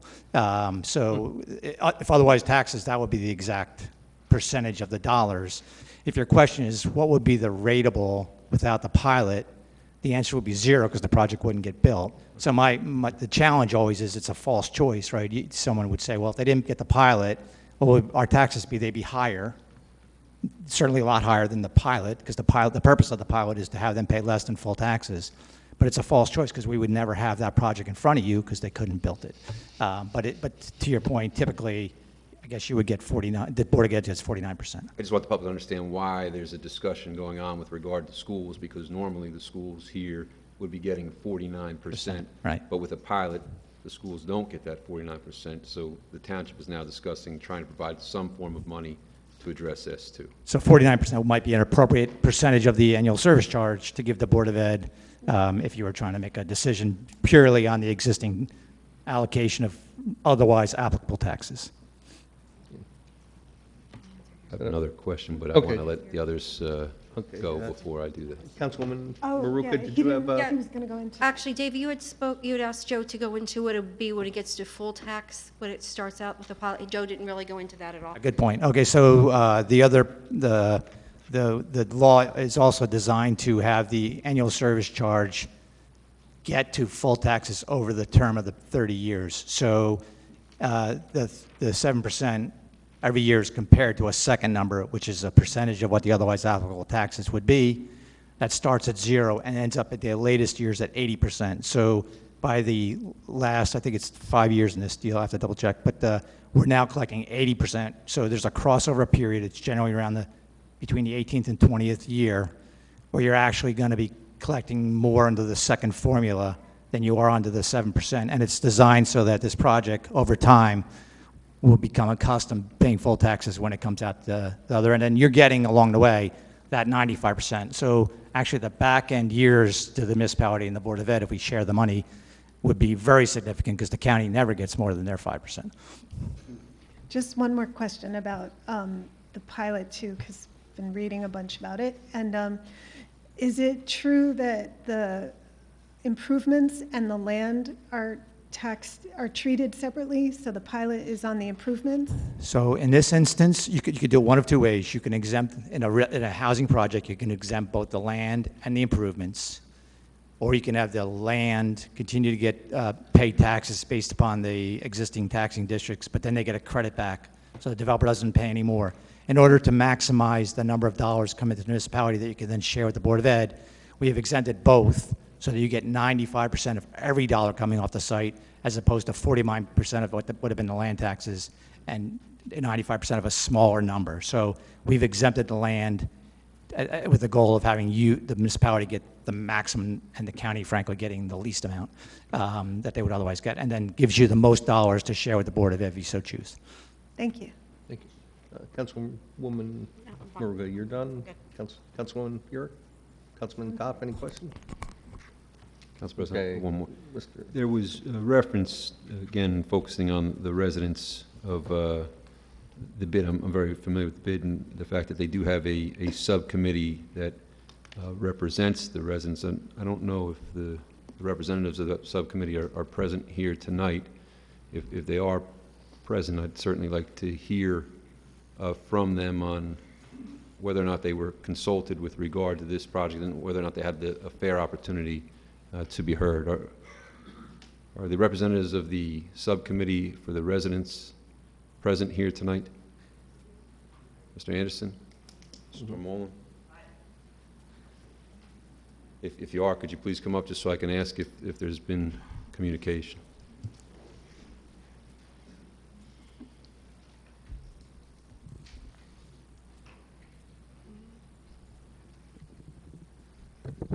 Mr. Anderson, I appreciate you coming up, and my question is simple. I know you're active in the bid and you're active at our council meetings. That is correct. Have you had an opportunity to meet with the representatives of Capitagli to speak to the residents' concerns or present or have a presentation to the local residents on this project? We were supposed to have a meeting 2 weeks ago, and that meeting was canceled. I'm not really sure why, but there was a lot of questions we had, and we're still not answered. And we would like some questions being answered, if that's all right. That's all I have. Can I have a question for Mr. Anderson? Mr. Anderson, do you have any questions on this project now that we have all the Oh, experts here? My whole neighborhood's here. We have Great. multiple questions. That's right, that's good, because we want to hear from the residents. You know, okay. You can start. You want to hear? Is he good to go? Can we open it up to public comment? Yeah, what I'd like to do, as long as we have a motion, we'll open up public comment. We'd like to hold public comment to, what normal public comment would be. We can start the clock, just so nobody capitalizes on all the time. If you would, Mr. Tremolin, come on up, just state your name and address for the record, please. And keep in mind that this will be the public comment then for, this item. So there won't be another chance. My name is Bob Tormolin, 109 Messenger Street in Toms River. We, like Artie said, we were supposed to have a meeting and it was canceled. We don't know why. We wanted to get our input. I have a lot of questions about certain areas. For number one, I'll start with, again, going with this roundabout circle, whatever you want to call it. If I want to walk, I have a question for whoever designed it. If I want to go for a walk, which I do every day, how do I get across this? Well, both the township engineer and I are getting up. Yeah. Either or. Just to explain. This is very preliminary because there's going to be islands and sidewalks around the roundabout. So But how do I get across the streets? there will be, at each entrance to the roundabout, there will be a crosswalk and a depressed curb, ADA accessible in accordance with federal guidelines, and connecting to a sidewalk around each leg, connecting to the sidewalks on the adjoining You're not streets. answering my question. I'm sorry, I don't understand. My question is, how do I get across? I'm trying Do I to have to run? I have no lights. I have no stop signs. I have no yield signs. Do I have to run to get across the street? Because the way the circle is, and I thought the state of New Jersey, every place that I've gone and seen, they rip out circles, they don't put them in. This seems like we're doing things tail end backwards. I've never seen, I don't understand, maybe I'm being blind here, but yes, I have a little indentation I can walk on. How do I get across the Well, street without getting run over? Let's start with explaining the difference between a roundabout and No, a... no, answer my question, No, I'm please, trying first. to, sir. Okay, go ahead. Let's start with the difference between a circle and a roundabout. A roundabout, everybody approaching has to yield to the circle. So everybody has to either stop or yield when they approach the roundabout. At that time, as we all know from pedestrian law, the vehicle has to yield to a person in the crosswalk. So as a vehicle approaches the roundabout, they have to stop and yield. If a person crosses the crosswalk, that's when they have the ability to cross. So I'm over here, and I'm by the ramp for the exit for the parkway. And do you think those people are gonna stop and let me across? Unless they want to break the, unless they So want to, that's not gonna back up traffic going back unless they want to break, It's, Okay. it's, unless they wanna break the law is not an answer to the question. That's a built. The question is, how do I get across without interfering with traffic, without getting run over, without causing a backup on the parkway? And you have the circle that does everything moving here in all these parts. I'm sorry, a roundabout, it's round, so I call it a circle. But you have 4 lanes going into the same situation that we have right now. Main Street, 2 lanes, Water Street, 2 lanes, Washington Street, 2 lanes, Route 166, 2 lanes, Lakehurst Road, 2 lanes. You can move traffic around this circle all you want, but it's gonna stop, stop, stop, stop, and stop. And this is not a remedy to the situation. This makes it worse. This is like another second round of Route 37 and 166. It's the same thing all over again. You've taken that situation where you had to cross 1 lane to make a left, you got to cross 2 now. This situation here is, we have a lot of people that walk. And I'm sorry, a major entrance to the parkway, people are gonna stop. Major ramp from the parkway, people are gonna stop. No, you can say the law, you can say the rules, but let's face reality. It is not going to happen. Okay, plain and simple, and that's, I'll just let it go with that. I'd like to try to answer that Go ahead. if I can. I walked this site with the county engineer as part of our federal road safety audit about 2 years ago. This is one of the most dangerous intersections we have in town. This proposed design has been modeled using synchro model prepared by a private engineer and consultant, reviewed by the county, the state, and the federal government. This is the recommended solution to promote the best traffic flow and the safest pedestrian and vehicular access in accordance with with ADA regulations. You may disagree with it, but I don't see how this is safe. There's no means of making somebody stop. that would be a stop sign or a yield sign. If you go down, I'm gonna take the beach, you go along the beach, the law says, I'm taking your situation, the law says, you stop and let pedestrians cross. Council President, Yeah, go ahead. this is going to continue my concern, and I will make the motion at the appropriate time, but it's not right that we're giving our residents 5 minutes to ask their Well- questions right now, and That's why I told Mr. Kamala to continue.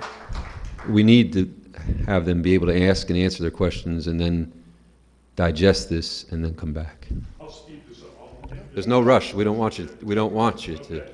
A couple of things on this plan, not to do the circle. A couple of things with the plan is, I keep hearing us getting compared to Red Bank, Asbury Park, places like that. We are not Red Bank. We are not Asbury Park. They have big sections of businesses.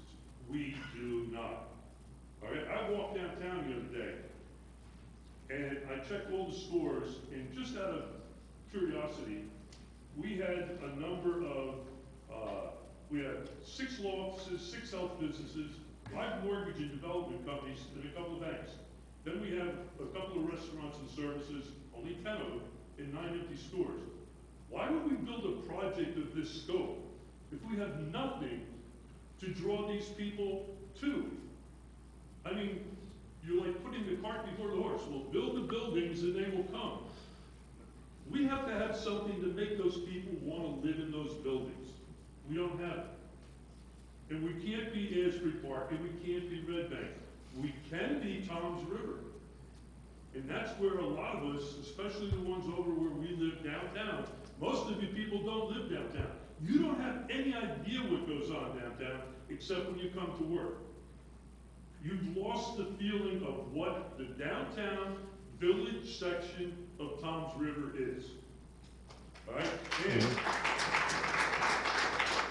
my last point is this. I think when all the voting and everything goes on for this, there's some considerations that should be made. And I'll compare it to the school board. In the school board, if somebody has a relative or some interest in the school board, they can't vote. I feel that in this situation here, if somebody has an interest in the business, they have a business downtown here, they shouldn't vote. They should not have a vote. And I'm going to pick on people. Ms. Lutano, I know you have a business downtown. You shouldn't vote. Mr. Chikosi, planning board, you have a business downtown. You shouldn't vote. You have a vested interest. If this project goes through, you guys can make a lot of money. Us, we that live here, we got no vested interest other than to have Tom's River be Tom's River and not a city. That's not what we all bought into. And I think a lot of the people here, you've forgotten that you came here to Tom's River because you liked it. You liked it the way it was, you liked it the way it is now, but you don't want to see high-rise buildings, 10 stories, every time you come downtown and look out your window. And I think it's time that the board, the planning board, council, anybody, listen to what we have to say that live here instead of what a businessman or a politician has to say. This is our town. Let's keep it that way. Mr. Tremolin, I have a question for you. Mr. Tremolin? Mr. Tremolin, I have a question for you. According to the spokesperson from Community Medical Center, there is a need for the housing, and the plan with the redevelopment plan would be that the housing, bringing the people here, would drive the business. I think you're looking at it the other way. You're looking at it the wrong way. I think you have to, I don't know any place where people have gone to because, oh, there's nothing here, I think I'll go there. I don't agree with that. And I feel, I understand what you're saying. I think the problem is, instead of going for something that's acceptable to both you, the builder who's gonna make the money, and the people of town, there has to be some place in the middle. I agree, you're right, there has to be a place to be built. 10 stories high, downtown, in a floodplain probably, with a circle that, or I'm sorry, roundabout that is a disaster, is not the right way to go about it. I think this thing should be, you should maybe sit down, think about this more, and I don't understand why only one company has put in a bid. If this plan is so great, why has only one company put in a bid? Something's wrong here someplace. So, but I agree with you. We do need something, but I think the scope of what is being projected here, way off base. It's not Tom's River. It's, who knows? I am a resident of downtown. I live 3/4 of a mile away from the proposed site. I bought my first house on Dayton Avenue. I've moved to Dickinson. I've lived downtown Toms River since 2004. So I look at this, yes, as a business owner, but also as a resident. I spend my whole day downtown. Right. So I just want to make that clear. Yes, I know that, and I just said, like, in the beginning, I'm sorry to have to pick on you, but. It's okay. I'm just using that as an example. And like I said, we downtown, we realize that people have the right to build on their property and make money on their property. But on the other hand, why should they infringe what we have on us just to make money, just to have something big, just to have something grandiose? There's a halfway point, and I think this should be talked about someplace down the road soon before this goes through. I think there hasn't been any communication, and I'm gonna blame it on COVID. I'll just throw it on that. The meetings here have been virtual. A lot of times it didn't come through correctly on TVs. People couldn't get it. People couldn't come here. I think we're rushing into this.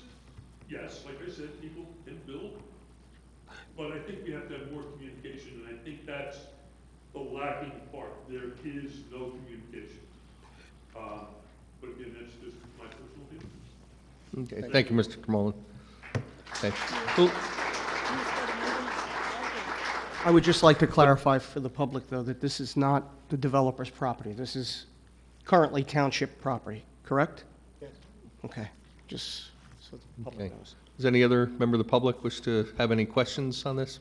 Yes, sir. In the back. Oh, I didn't realize you had your hand up. I'm sorry. I just mosey around sometimes. Paul Williams, I live downtown. I appreciate that Councilman Turnback seems to has his finger on the pulse of the people that live in this area, and the need for this developer to have a communication with the residents that live here. Personally, I live downtown, and I'm interested in hearing more information. But my gut is, and I think it's the same feeling that a lot of the people here share, is that there's just something about a 10-story building that just kind of shocks our conscience and makes us feel uncomfortable. And we need to have a dialogue. We need to have a conversation with these developers, and so that when we make our comments to you, we can be better informed and not operating under perhaps hysteria or misinformation, but so that we're coming here and we're giving you our voice and we're telling you what we think, what we want, based on an informed opinion. Because you're not going to get that from us tonight, because there's a lot of information that we just don't have right now. We're operating on what we already know, and we have a lot of questions for the developer, and I would hope that Councilman Turnback makes the motion, that it is seconded and that it is passed for this matter to be tabled, and that the developer takes the cue to have the meeting that perhaps they missed a couple weeks ago. And that's it. Thank you. Thank you. Sir, the gentleman, yes, sir. You in the back in the light blue shirt?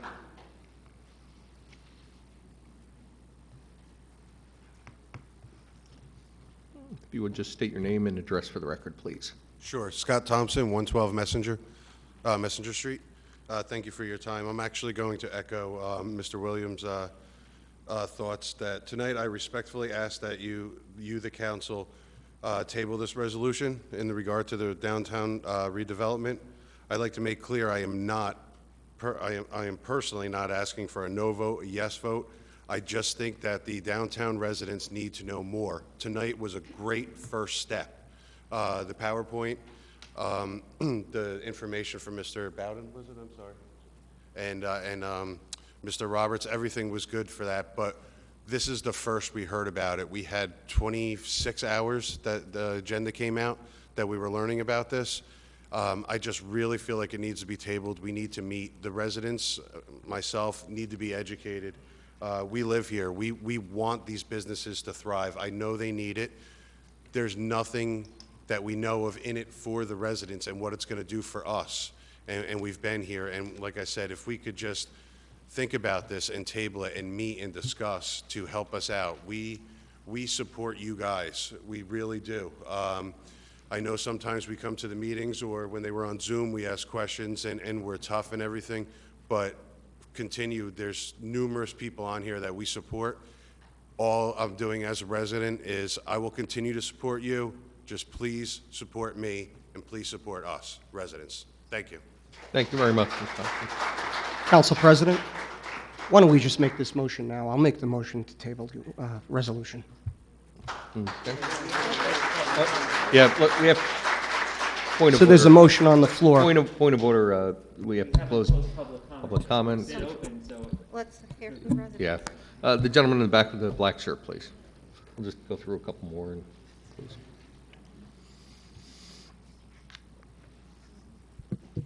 Hello, my name is Anthony Sergio. I live at 468 Madison Avenue. I'm not here to talk against the development or for the development. I just have some points I'd like to make.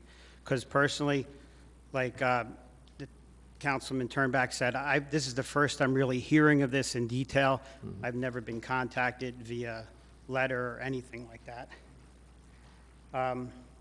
We heard from the woman from the Community Medical Center about the need for the resident housing. I know, like a lot of colleges, certain developments will block out a section of apartments so college students and things like that would be able to rent. So would the developer in the township entertain the apartments, so many being allotted for these medical students? So that's one point I'd like to bring up, that I think it would serve the hospital and it would serve the community. Would the developer be in? Okay. Or that's a question I'd like somebody to ask. And the same thing with the veterans. I heard Councilwoman Maruka talk about the veterans a few times, but it seems like it's just developers' option. It doesn't seem like there's anything that would be in the agreement that would hold them to this preference. As a veteran myself, I would think very strongly that in the agreement, there was something that called out for that instead of just the developer, being an option for it. Council President, I believe that would be, we were going to put that in the agreement, yes. Yes. Okay. That would be, 50% would be for veterans. Okay. Something else, I came in a little late, I didn't hear the whole presentation, but has the developer called out washers and dryers in each unit? Or are we planning on having laundromats and things like that? Because to me, that would be, more inclusive of I don't want to say it the wrong way, but just a nicer tenant, so to Yeah. speak. I believe each unit, it specifies even, trim and whatnot. Councilman Latano, a couple other councilpeople took rides up to different places that they've done before. They were quite impressed. All We the buildings that watched they've it done via before have Zoom. the washer and dryer in the unit. All the buildings that we saw, at least the ones that I saw up in Hackensack, had washers and dryers in the unit. So each unit is presently called out for a washer and dryer? No, we'll Yeah, let him go through and Just- we'll, yeah. Why not? The other thing that I thought was a bit odd, and I could be totally wrong, is I heard the numbers 25 to 50 children that you anticipate moving into the complex. Now, 285 apartments, again, I'm not for or against this, I just don't know anything about it, but that doesn't seem like a realistic number to me, that 1 in 6 apartments are going to have one child. You know, again, I heard almost every member of our council talk about the concern for our school budget and things like that, but I would think that that number needs to be examined a little more, and how we came upon figuring 25 the low and 50 the high, because that just doesn't make sense to me, especially with the great majority of these being 2 and 3 bedrooms. No, sir. Yeah, it's a small amount that are 2 and 3 bedrooms. Yeah, Very there's small amount. 44 studio units, 141 one-bedroom units, 56 two-bedroom units, 1 3-bedroom, that's, what's the expression for that? That's market rate. And then the affordable units are 2-bedroom, 22 units, and 3-bedroom, 21 units. So the majority of them are one-bedroom units. Okay. I didn't know, I just was asking No the problem. question. No, that's why we're here. We're Thank going you. to try to answer as many questions as we can. And the other thing, the last gentleman was here, he brought up, I think he brought up this point, you know, I don't know how there's only one redeveloper here. I don't know about how the process, how we got to this point, but I know maybe myself and several other people that would love to have an opportunity to build 285 apartments anywhere in Toms River, you know, because it makes good business sense as a developer. So I wonder how we came up with the fact that we're going to give this developer this land and let him pay approximately $400,000 a year without actually going out to bid or quotation or however you want to call it, and saying, hey, we're going to, is any developer interested in buying this land We for did. $5 million? That process, Yeah. we vetted that process. That Okay, process has I- gone on I through the didn't know. years. It Yes, just- it has. Okay. Can one of our professionals explain the process that we went through to get the? Sure. Because we put a request for proposals out. Several years ago, actually. I'm going to attempt to hit a bunch of the questions I've heard, if it's okay. So to the gentleman that said they don't know why people would come and live in Toms River if the stores are empty, you need to have the people come to have the stores not be on empty. It really is, the wallets have to arrive before the stores do. People won't open their stores, they will do economic impact, they will determine that there's not enough people to spend money, and they won't open the retail.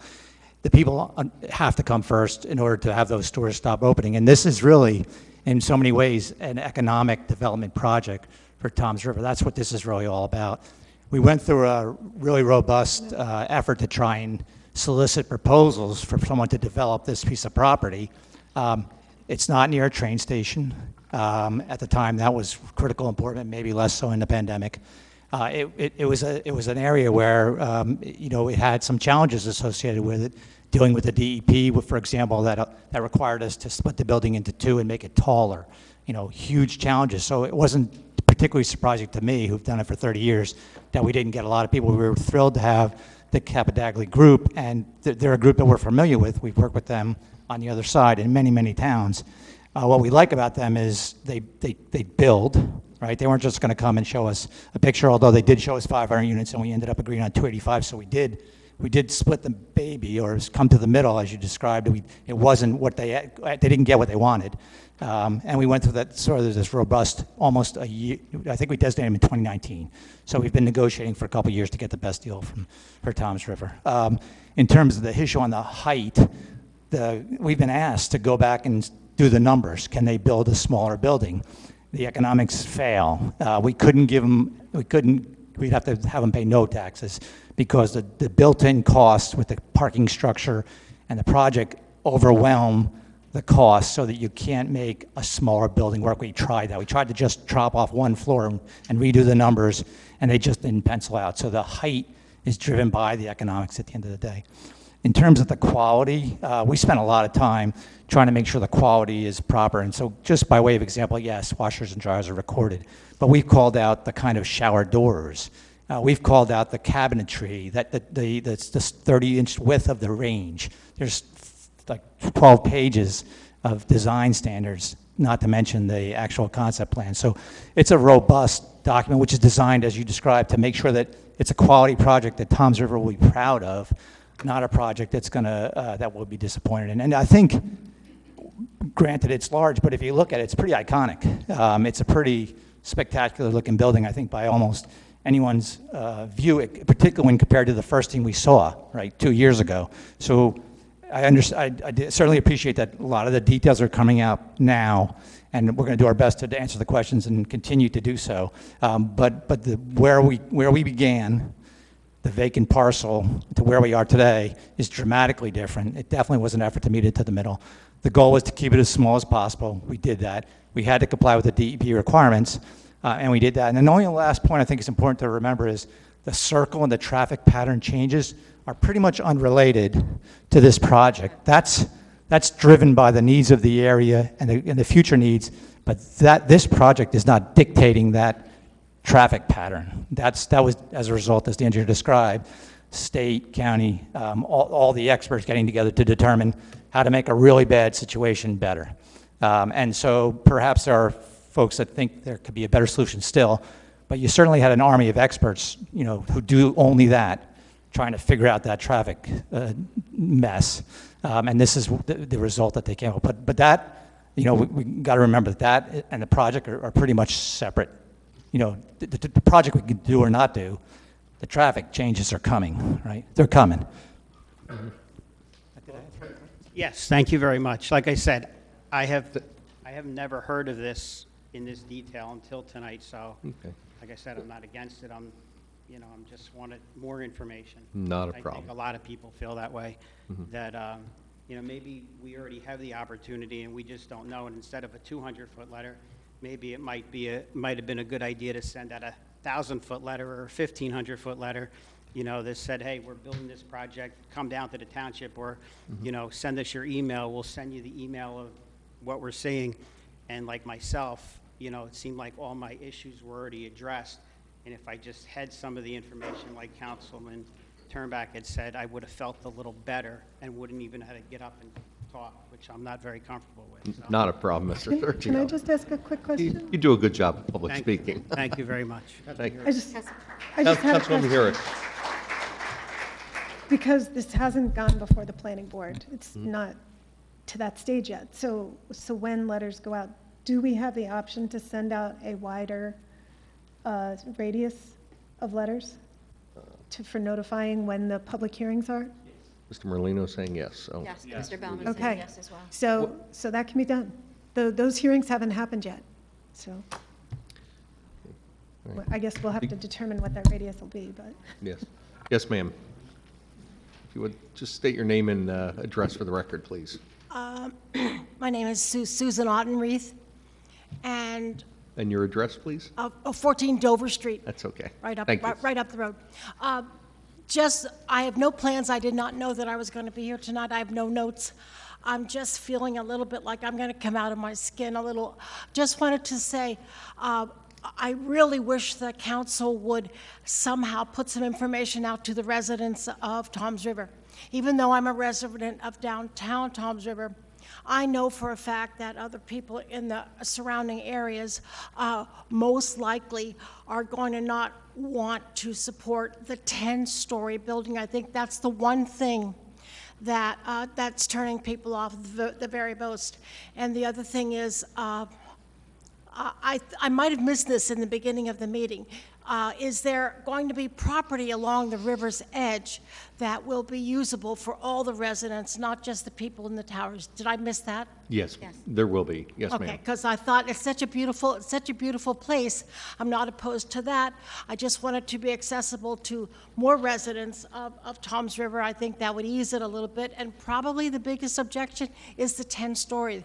I know when they put the Ocean First Bank up on Hooper Avenue, that's like an eyesore. But I know with progress, but we didn't move here. If we wanted to live in Asbury Park, we would have moved there. We would have lived in Bradley. We would have lived in in Belmar. But we didn't. We came to Toms River because it was a town. I've been here for 45 years, and my husband was born and raised here. So just keep that in consideration. I think it would help so much if we had more information out to the entire population. Okay, thank you for your time, ma'am. If I may, there's another provision we haven't talked about that's important, and we were able to put in a redevelopment that we can't do with land use, and there is a first source employment provision in our redevelopment agreement. And what we've obligated the redeveloper to do is to make good faith efforts to provide contracts and contractors and subcontractors that are township residents and to patronize township businesses. And then we go on to talk about how to make that effort happen. So they're required to go through a process to contract with local residents, to employ local residents, to use local businesses in the construction and operation of their facility. And if that is typically done very well when the municipality gets involved, so I'll encourage us to get involved, but there's an obligation to them to, and that I think is a direct benefit to the residents. And Thank you very how much, many sir. jobs do we think that might be for the construction? It was on the slide. I forget what it was. Yeah, over 300 jobs, I think. Yes, Councilwoman, in the slide presentation, I believe the projections is 323 construction jobs and 73 permanent jobs generated by the project during the course of its construction and then after it's done. The other thing I would just address the question about the public open space. In this particular redevelopment agreement, it's actually written in what the redeveloper's obligations are to provide that park along the water's edge. You can see that's why I put that slide back up. There's a boardwalk proposed along the edge of the water, and then it's multi-level so that it can reach the water's edge and can also reach the amenities that are facing it. In addition to that, in the lower right-hand corner, you'll see what looks like a half moon. That is it's a small outdoor performance space. That was done as a requirement based on the fact that this property is in the cultural district that the township established a while back, and that requires every project that would be in that cultural district to provide some type of arts or either performing or visual arts amenity for the public. So that space, even though it will be owned by the developer, will also be maintained by the developer, but totally open to the public. It's in the agreement. It's a requirement. Thank you. Okay, thank you. Okay. Yes, sir. Yeah. How you doing, ma'am? If you would, state your name and address for the record. I am Lisa Cifaretto, and Good, speaking to the mic, please. Thank you. my name is Lisa Cifaretto, and I do live in Brick, but I do run Tom's River Artist Community in town, and I've also just purchased a business in town. This project to us is everything. One of the reasons we purchased my business in town is because we know the influx it's going to bring. We know the people it's going to bring. We see the difference in the town in just a year, through a COVID year, mind you, with the distillery and the brewery downtown. Just to give you a couple numbers, 2 years ago, before COVID hit, Tom's River Artist Community had 30 members. Today we have 75. Today we show at Sweetwater's Cafe in the Ocean County Mall. We have art in the Mathis House. We have art in the distillery downtown. We're working with the brewery downtown to get art in there. We are working with the Seaport to try and help that museum come across. Developments like this bring positive change to a community, even though it's scary at the time. Everybody's complaining about a 10-story building. It's not an eyesore. It's something that's going to bring people in that are going to look for things to do downtown, and we're starting to get those things downtown. And the only way we're going to continue to get them and to continue to improve the downtown area so that it's not all lawyers and eye doctors, and is to have something like this where people have some disposable income. People need a release. People need to go out to restaurants. They want some culture in their life. And this is the perfect project to bring the start of this to Tom's River. And I really think that without a project like this project, the downtown area is going to die, no matter how hard we work and how hard we try to bring in downtown nights out, bring in festivals, bring in fairs. We have to have local people that support local business. Small business, local business is what's going to carry us through. It's what's been carrying us through. And without it, I don't know what's going to happen to downtown. And I understand that residents are worried and they don't want to see a 10-story building and they don't want to see, However, we have to think about jobs, and we have to think about people's livelihoods, and we have to think about the good of our town. I'll give you a perfect example of how much this town needs it. We just finished a mural project at 27 Iron Street.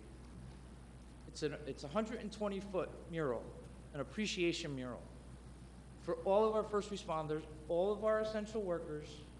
We're doing a dedication ceremony on September 10th. We had 285 people, mostly children, come out to help us paint that mural. Why? Because they want to be involved in this town. They want to feel something good about their town. Projects like this make people feel good. When you come down Water Street and you see an empty parking lot where a really bad hotel was there for a long time, now you come down Water Street and you see something like this, you're entering downtown and people are going, whoa, this town's got something. And that's what we need, in my opinion. Yeah, thank you very much.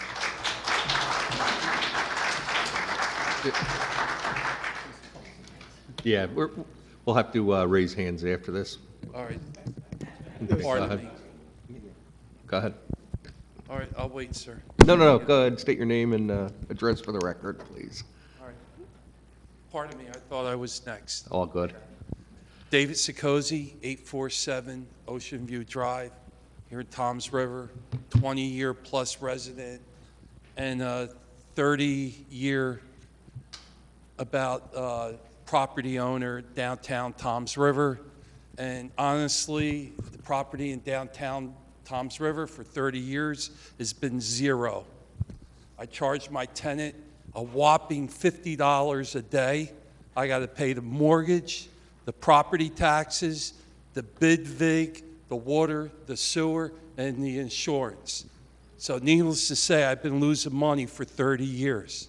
Finally, in the last 2 years, because of the work of some councilmen up here and the mayor, we got the street closed on Friday and Saturday. And that has saved the few businesses left in Toms River. We got the brewery to invest, the distillery, and my tenant has a wine license and a little patio out back that's connected to the brewery. So I still believe in Toms River.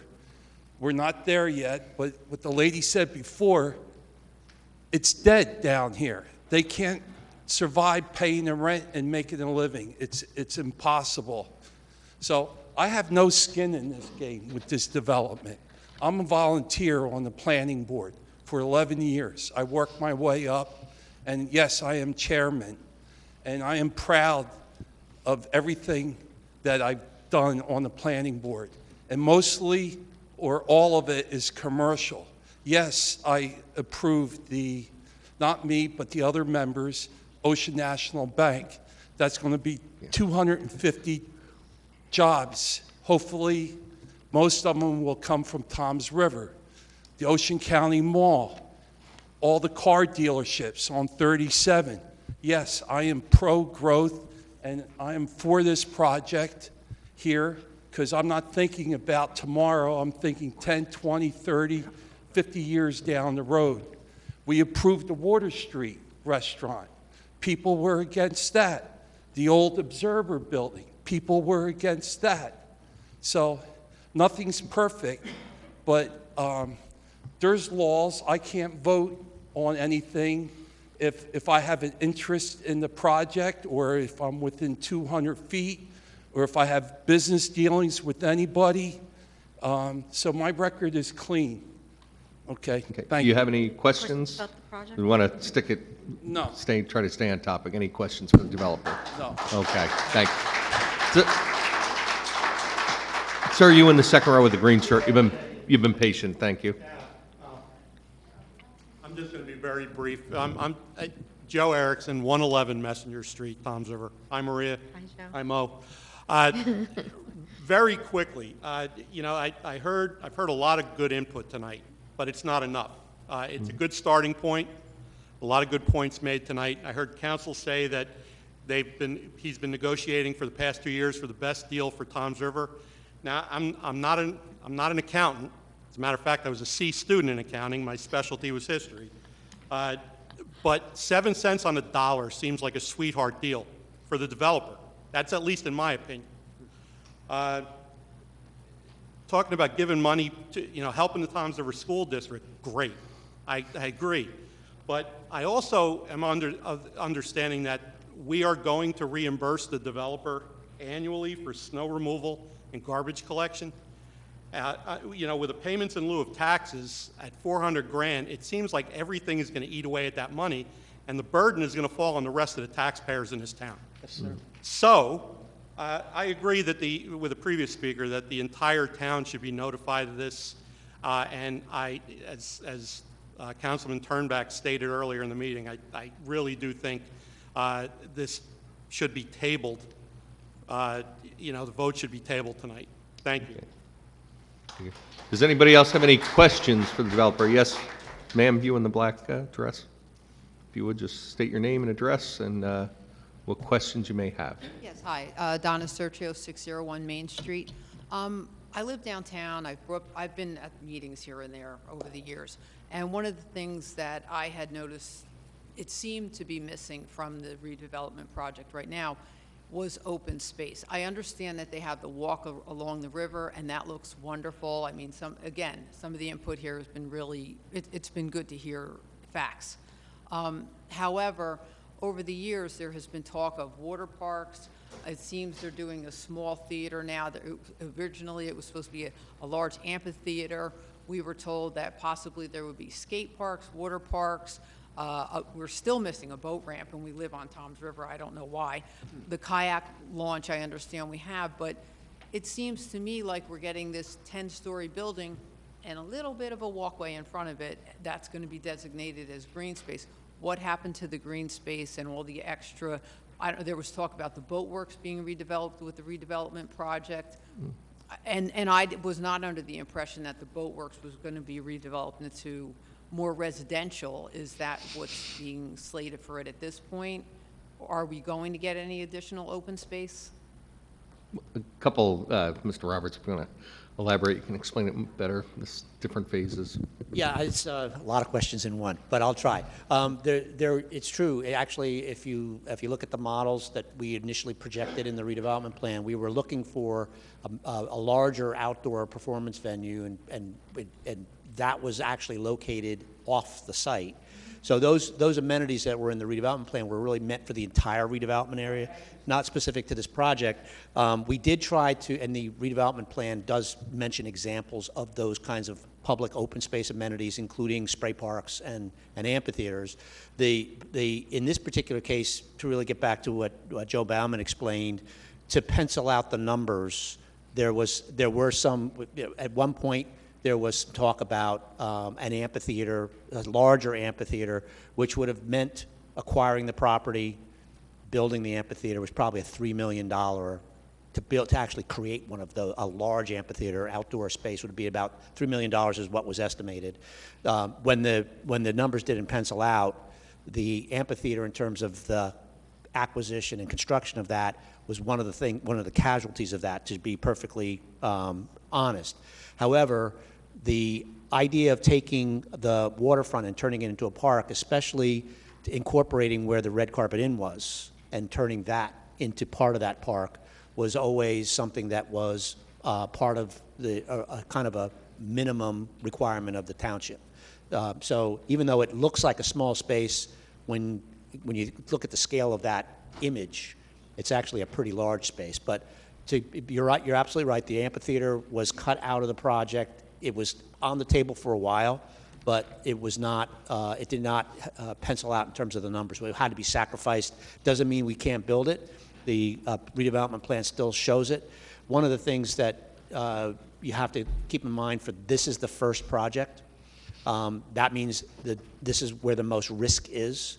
Usually what happens is once the first project is under construction, not just shown on a rendering, but actually being built, that's when other property owners start to say this is actually going to happen. If the project doesn't get built, then everybody says same old story, never happened before, never happened in the future. It's each project that comes in after this, assuming that this gets approved, the township's bargaining power will get stronger and stronger, because now the market has been changed. This project's kind of set the market, if you will, and in the negotiation power allows us to ask for more and more each time, because the property values will go up. That means the value to the developers will go up. So that's the best way I can answer that project. Now, you asked about Boatworks too, Donna. I think that's in a different redevelopment area that's covered under a different redevelopment plan. Initially, the traditional downtown, which is kind of where we are right now, and tonight is in a rehabilitation area. The Boatworks buildings, 2019, because of its condition and its advanced deterioration, there was a concern on the part of council that we do something about it. So we did qualify both the Boatworks building and the parking lot as a redevelopment area. This same redeveloper did invest and put a contract in on that Boatworks building when it was put up for sale, but we were working through some issues with state agencies. That's why that project's most likely going to be a ways off in terms of construction. But we are. I think the intention is to still do something constructive with that property, but it's a different redevelopment plan and a different redevelopment area from the project that we're talking about tonight. So basically, you're saying that the Boatworks is going to be redeveloped. However, is it again going to be more residential, or is it going to be open space? The redevelopment plan allows for a combination. We know that there's challenges with residential for any property that fronts on the river that's in a flood zone. But the open space, what it does in terms of the township's leverage is that right now we have a parking lot and a dilapidated building. It's a relatively small piece of property. It's just very long. However, it does link up with Huddy Park. So the township's goal is to extend a public walkway from Huddy Park around that property to at least where the River Lady Dock is. We're hoping that whatever the redevelopment is for that property then stimulates investment on the part of Chefs International, which owns Water Street Bar and Grill and owns almost the entire other side of the street, to invest in an expansion of their development, which would then allow us to require them to extend the walkway the rest of the way around. So the goal is to get public access as a walkway that would extend from the corner of Huddy Park at Main all the way around to the entire peninsula of Robbins Parkway. But again, Huddy Park is in a different area. That's a different redevelopment negotiation for a different agreement at a different time. But we have to overcome a couple of obstacles with the state Department of Environmental Protection to get there. Again, I think everybody feels the same way, that if this could be tabled so that we could get more information. It sounds to me like the walkway sounds like a fabulous idea, but it also sounds to me like, in addition to the 285 apartments that are being proposed now, there's going to be a lot more built.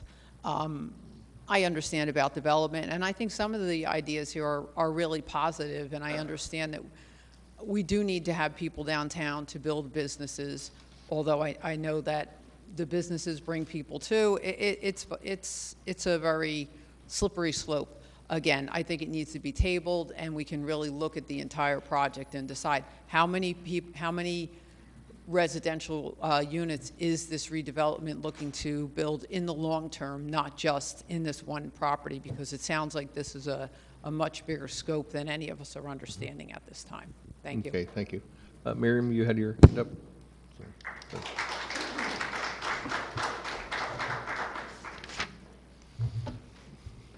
A little shorter.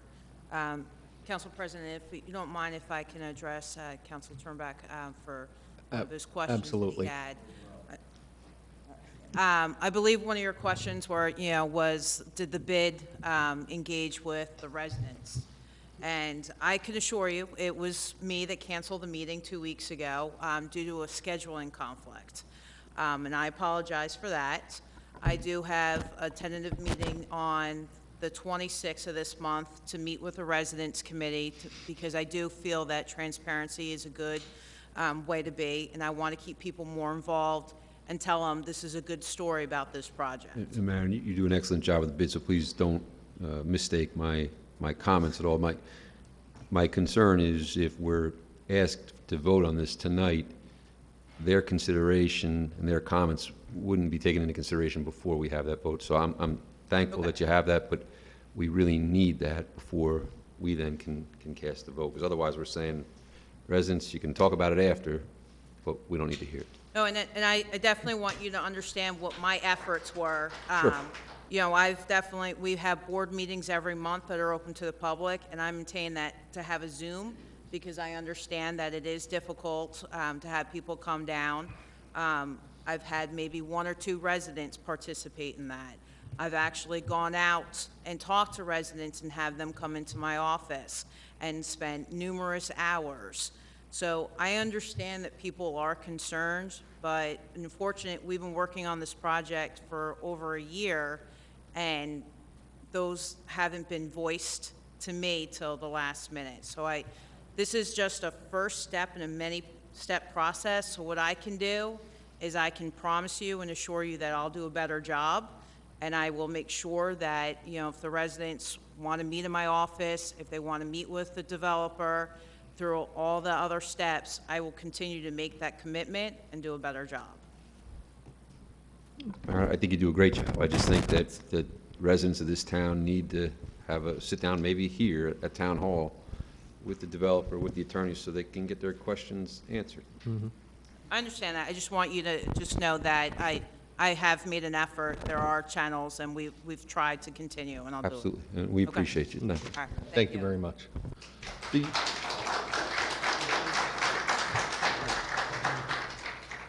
Yes, sir, you on the end in the blue shirt?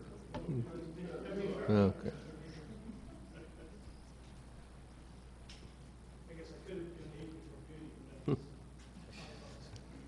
Thank you very much. Hard to see with that light shining in my eyes. That you couldn't see. Phil Brilliant, 79 Holly Tree Lane. Complete transparency, I'm also the first vice chair of the Greater Toms River Chamber of Commerce. First, a few questions, and I took some notes. Just to be clear, because I know it's been said time and time again, but just so we're clear, the loop, roundabout, circle, whatever that's called, is not part of this application, is completely separate, and if there are questions on that, where would somebody go?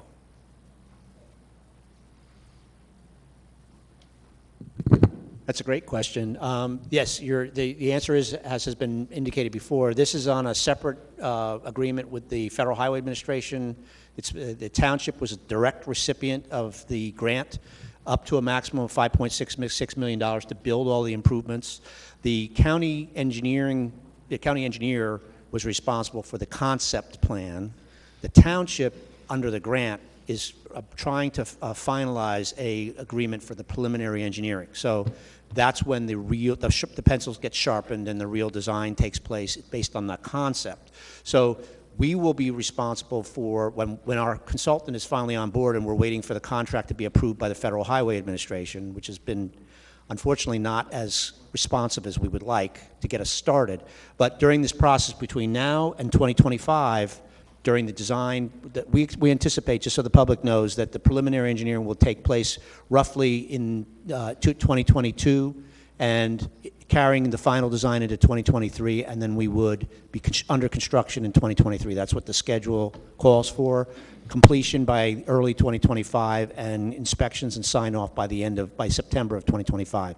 So the project will be getting refined as that moves along. As far as any questions about how the roundabout came about, even though there were 2 public information sessions last year, I would say still direct those questions to the county engineer office.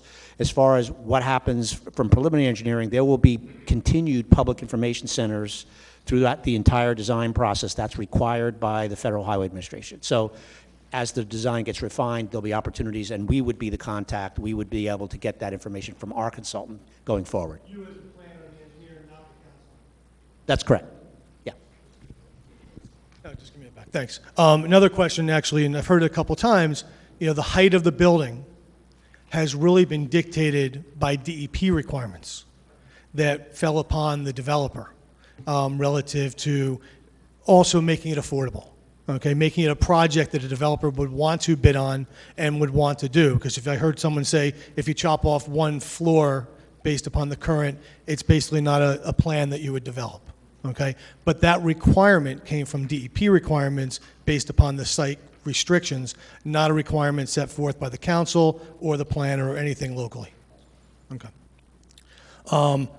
I heard 320 some odd jobs coming into Toms River.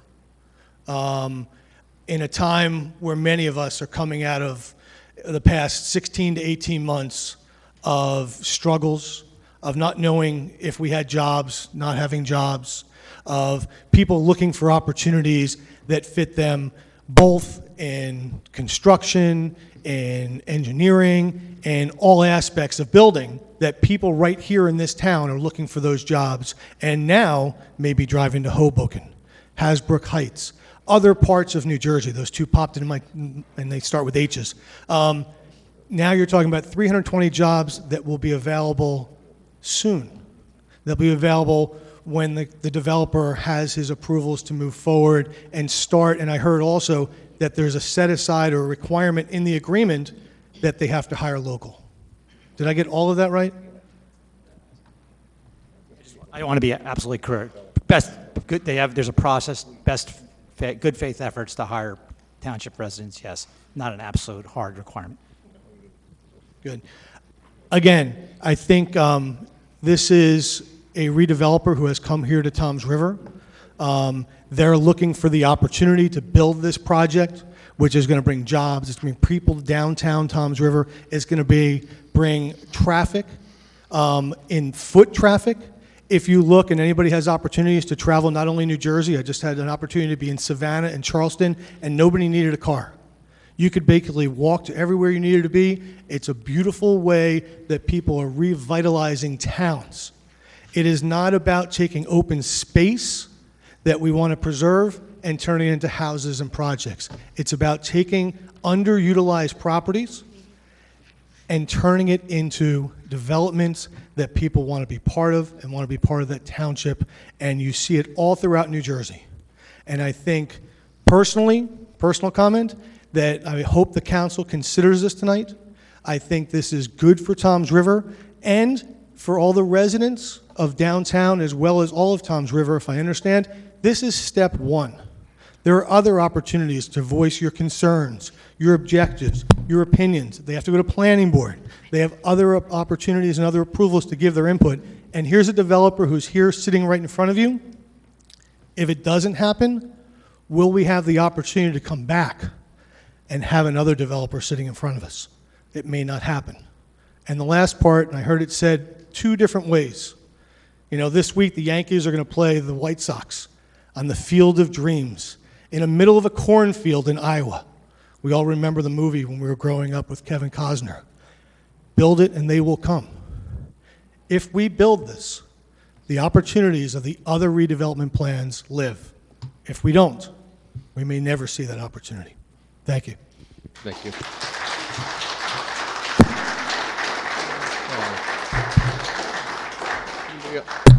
Sir, in the black shirt that was sitting next to Mr. Brilliant.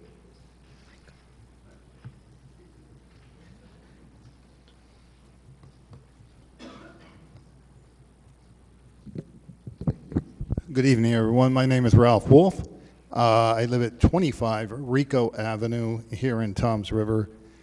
I am the chair of the Greater Toms River Chamber of Commerce, and I'm here tonight representing the 350 odd members that we have. They're not odd, but the number's odd. And the leadership of the Greater Toms River Chamber wants you all to know that we are in favor. We are in favor of pretty much anything that's going to bring jobs and enhance the businesses here in the Greater Toms River area. I don't think a lot of people understand, and maybe they do, how the business community supports your community. Over 52% of gross revenues taken in by businesses go right back into the community in the way of salaries, in the way of taxes, in the way of supporting the nonprofits throughout the community. I think that's something to look at and to consider. Thank you for the time. Thank you very much, sir. Okay. The gentleman that would have been to his left.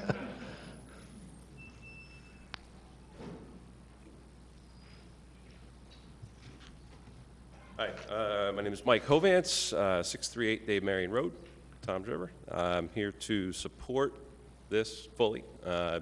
Little bit of a different spin on growing up in Toms River. I have been here my whole life, 42 years, grew up downtown, not living here, but walking here, just off of Washington Street. I skateboarded down by the library on Sundays, all the little things. So I'm the town guy. And when I started my business, I have the Perfect Swing Golf at 33 Main Street. I started that in 1997, and I was in Toms River for 8 years with that first. Then we moved up to Lakewood for 8 years, and we were looking for a new place. And ultimately, I was looking to buy something. So I wanted to take my business, solidify it somewhere, did not want to move, and I wanted to come downtown. And we had several real estate agents that we talked to. Every single person said, do not go downtown. No, don't, you know. And I said, no, it's my town. So we found the Harris Building. Took a lot of pride in that. It was 3 generations that was been there, and just fell in love with it. I wanted to be down here. We bought the building, don't know how, somehow, begged, borrowed, stole, made it happen. My family, you know, we supported it as long as we possibly could to make it happen, and we did. So just as far as being vested in the town and being part of this project for the last 2 years since I heard about it, I did everything I could to find out about it. Some things are not just going to come to me, so I asked. I was able to take a trip to Hackensack to see exactly, because my concerns were the same as everybody's. Saw what the developer was doing and the quality of the building. The little things that he puts into his buildings just impressed me. You know, the individual key fobs, the security. The one little thing I loved was, doesn't like the blinds crooked. Blinds were fixed. You could go up and down, but not crooked.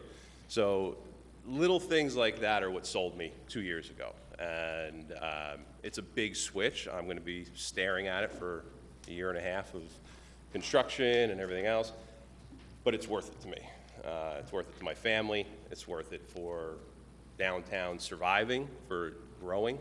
I don't think it's been surviving as much. So I feel that this is something that has to happen in order for Toms River to continue in the direction that we all want it to. If we want to live here, work here, play here, as it's been said, these things need to happen. And, you know, fortunately, when you look into the demographics and you want to have a bigger business come into downtown, it's just not going to happen. Without the residents, without projects like this, without the growth, you're never going to get the bigger businesses. And we all want it, but we don't want to, you know, we don't want to have to deal with the construction and this and that, but I'm just in full support of it, and 100%. So. Thank you. Yes, sir.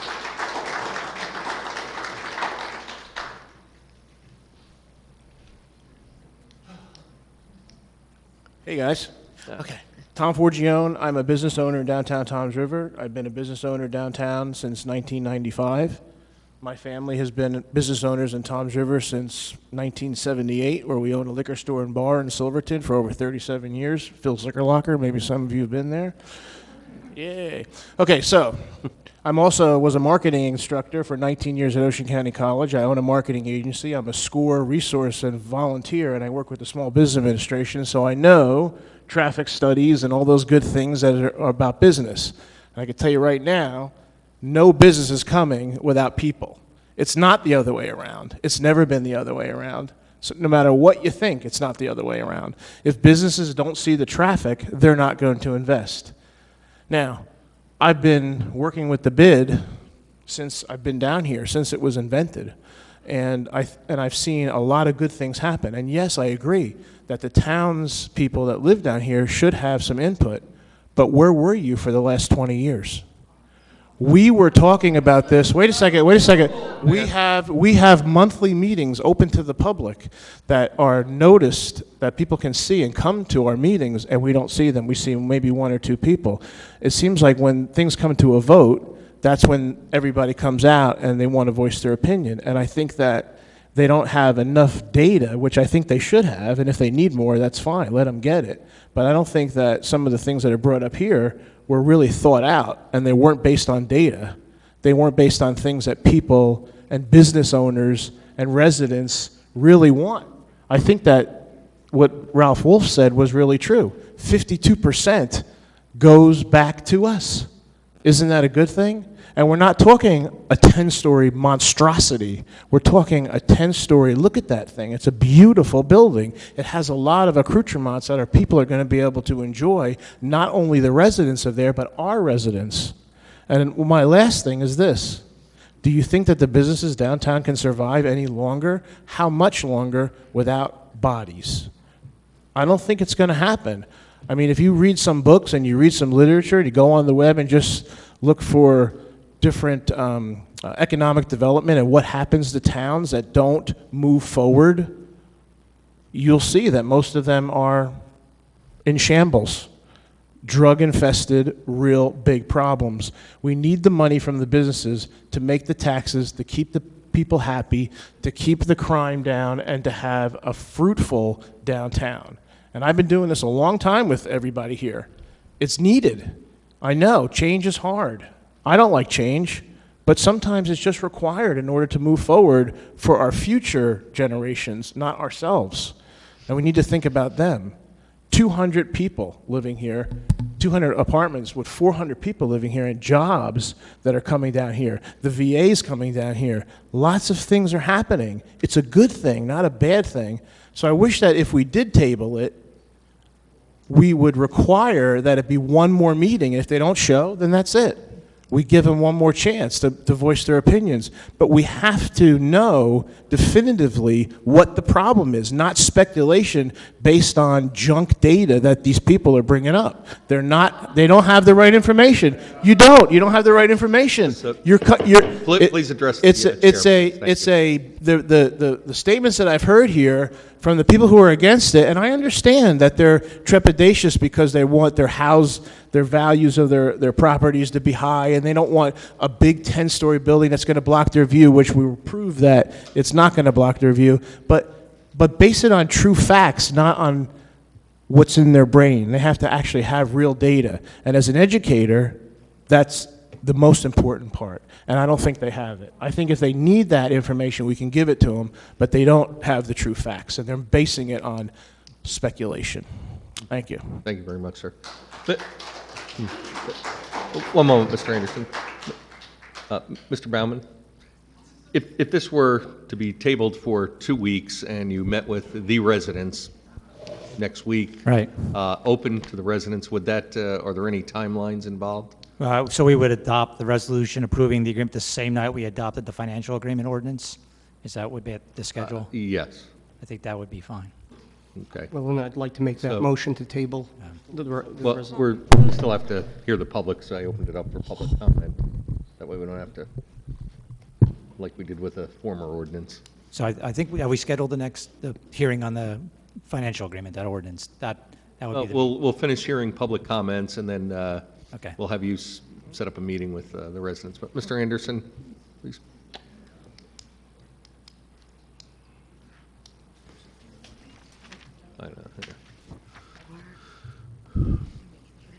Art Anderson, 12 Park Street. Obviously, I didn't have to hear you guys my name because you all know it, right? That's okay. Right? Well, apparently there's a video feed issue, so the public can hear it. 25 years downtown. I don't know what Tom was talking about because I've been on the bid when the Harris was in charge, and I was putting flags up for Memorial Day, and I didn't see you. Sorry. So to get back to it, obviously we want to toolbox this, or tabletop it, because we need it, right? But there is some questions. This vote is for you guys, right, tonight? Look, and let me explain something. Maybe I'm wrong, but it says authorization and execution of a redevelopment agreement and purchase and sales agreement. I haven't heard none of that tonight. I haven't heard what the property is being sold for. Again, is it $1? I heard that. Is that true? Can someone tell me the amount what the property is being sold for? That's an excellent question. It's free. The purchase price for the property, which includes the parking authority's property, is $560,000. $560,000. Can I just Right? ask? Let me. Mr. Anderson You has said the it's floor. including the parking authority's property. How much for the township's property? I'm sorry, Mr. Anderson, I just wanted to make sure that that was clarified. $1. $1 for the township So- property. So Mr. Anderson is correct then. The other I didn't part hear- is I the... thought it was a question. Yeah, the other part is the parking authority's property. Right. Yeah, thank you. Sorry about that, Mr. Anderson. I just Again, wanted- I've been at all these meetings. Correct me if I'm wrong, but we paid how many millions for the property where the hotel's at? That I don't know. I wasn't $3 on the million. council. You all voted on it. How do you not remember? It was $3 million. $3 million. I wasn't on the council. But I'm saying, you're going to agree on something, right? Do you know checking and balances? How much are we getting back and how much are we giving? Does everybody know that on this council tonight? Do you know what we're going to be getting back? Do you know what we're giving out? I'm not asking over there. I'm asking you because you're the one voting on it. I do, I Mr. believe Lori? they estimated Yeah. $390,000 a year, That's $390,000. a year. Can I address Yeah, that real year quick? one. So we're giving up the property and some taxes and gaining the building with the residents, which go out and support the businesses. So I've heard a couple things today that this is a sweetheart deal, and someone actually offered to build it themselves. Just to put it in perspective, Mr. Baumann, what is the construction cost on this building so that we're all aware of what the investment is that the developer is putting in? Because I think that's pretty important.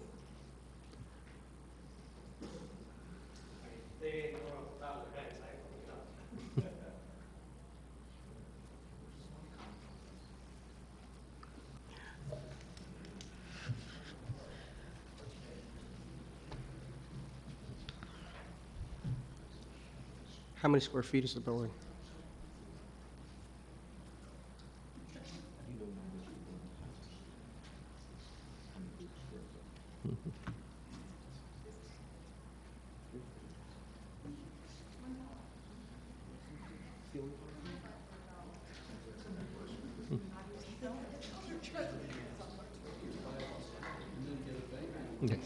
Well, he's looking for that. Yes. Did you have any other questions regarding this? So Kevin, how much does the town have to give back for garbage, lights, and plowing for this development for every year? Again, I don't have those figures handy, but that's part of the, Yeah, but I'm saying, I'm asking you because you're the one voting on this. I'm not asking him. I'm Right. asking you. I- He's not voting, you're voting. that is correct. You don't know these numbers. Us? We have hyperlinks, but my computer's asleep. If you Good. would, please. We are required by law to reimburse qualified private communities. That could be apartment complexes, Condos. condominium complex. The figures vary every year, depending on what their costs are versus what our costs are. So it's impossible to determine those numbers in the abstract. So They that, have to submit receipts, and then we base our determination, our reimbursement on what our cost is to provide that service for the rest of the town. and that's what I'm trying to get at. Between that, the school system, and we're only Those putting, reimbursements are required by law. I understand it out of that. that. I understand that. But what happens if they didn't build? No, not Would we have to pay them? Excuse me. If we didn't build, would we have to pay them? Well, we'd still have to maintain the lot for snow removal. Unless it was condos or anything else but apartments. No. No, we No, if it's reimburse condo, we have condo to reimburse associations them for as well. garbage and snow removal. Everything? Yeah. Yeah. But I'm saying, what are the numbers? Well, I think what Mr. Anderson is trying to say here is that it's pretty obvious, based just on the number of school children, that this building is going to cost taxpayers of the town a lot more than $400,000 a year, which is why we should table That's this. not and- true. I disagree with They just Councilman Rowe. pointed All I out know the is what are the specific numbers? numbers, Again, go- that is not true. It's absolutely true. Well, It's No. near $20,000 Then, per Lori, child you- to educate a student, so it's That's an awful lot of money. consideration the state, Let me the ask you a amount the question. state You put said there. it's not true. What are the numbers then? I do not have the numbers memorized. I've been shown the numbers, I've looked at the numbers, and we brought our professionals who have the numbers at their fingertips to share with you. It is not for me to memorize the numbers, because if I try to throw out numbers, I'm going to be wrong. Well, My memory's not that 50,000 good. $10,000 per student, 50 children would be $500,000. That'd be 500. You would have lost $100,000 already. As a taxpayer, the municipality is going to get $400,000. What about the schools? Yeah. We're going to get less than 400 when you calculate all the services. 35. So what Mr. Anderson is trying to say is you're going to give away Well, let a Mr. waterfront Anderson say piece of this is property for public free, and you're not getting anything for we it. go. So I think that's what Mr. Mr. Anderson Anderson has is the saying, floor. and that's what the people feel. So, Go ahead. a couple things on the numbers. First, the investment is about $67 million is the investment in the project. Second, the land value was part of the mathematical calculation to determine what the pilot needs. So they need to have the land be $1 in order to make the numbers work. That is what our independent financial expert determined. So in the application is their entire pro formas, all their construction costs, our anticipated rents, 30 years worth of pro formas. Our consultant independently verified all those numbers, and that's where the negotiation over the land value and the other costs. In terms of the student, per student cost, the cost for the busing and the direct educational costs that are the costs that could change per student, it's around $7,950 estimated per student. And the estimation is that the amount that the Board of Ed would incur is less than the annual service charge. But that would be equal to, at 50 students, $8,000, so it would be $400,000, except the school district would not get the $400,000. This council and Mayor Hill would spend that money as they saw fit. Yeah, but I think the point maybe that's being missed is, And that's if it's just 50 children, correct?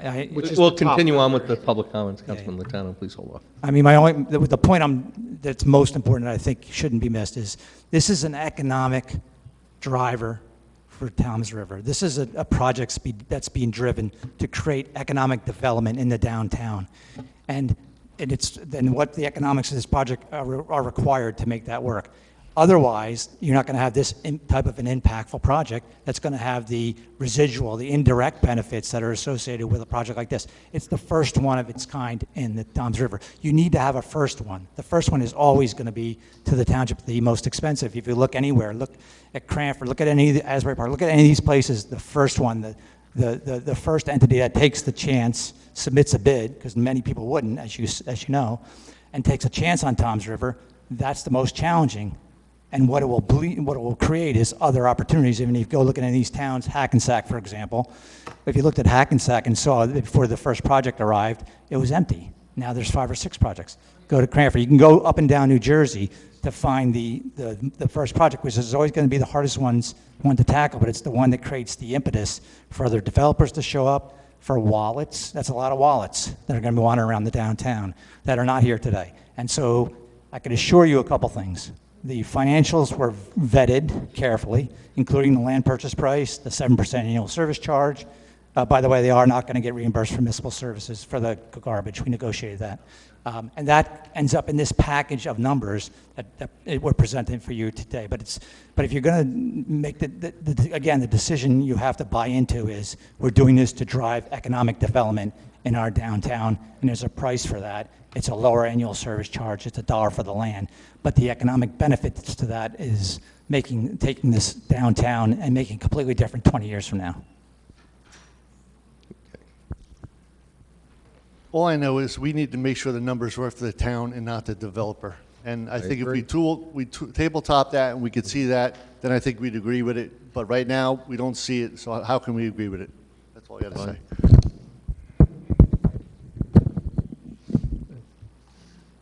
Does any other member of the public have any questions? Yes, Gentleman on the right's been raising his hand for quite a long time now. I see that. Thank you. The gentleman in the white shirt.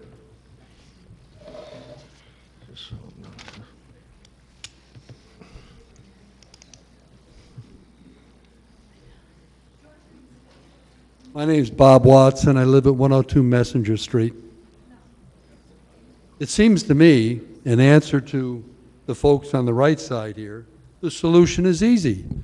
Build more apartments. That's what they want, is more money. Give them 10 apartment buildings. Fill up the parking lot with them. Do whatever you want, and they get their money. Secondly, there's a fixed number of retail locations in the town. The plan says nothing about expanding that.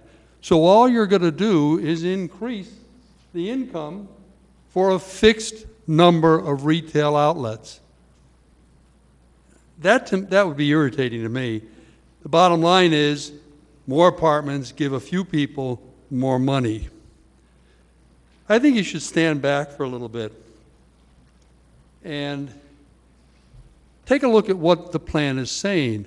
The plan is not doing anything for downtown Toms River other than providing more income to how many? 15 locations in downtown Toms River? It's not changing the configuration of it. It's not making it easier to get in and out of. It's not really doing too much for the physical structure of downtown Toms River. What you're talking about is peripheral development.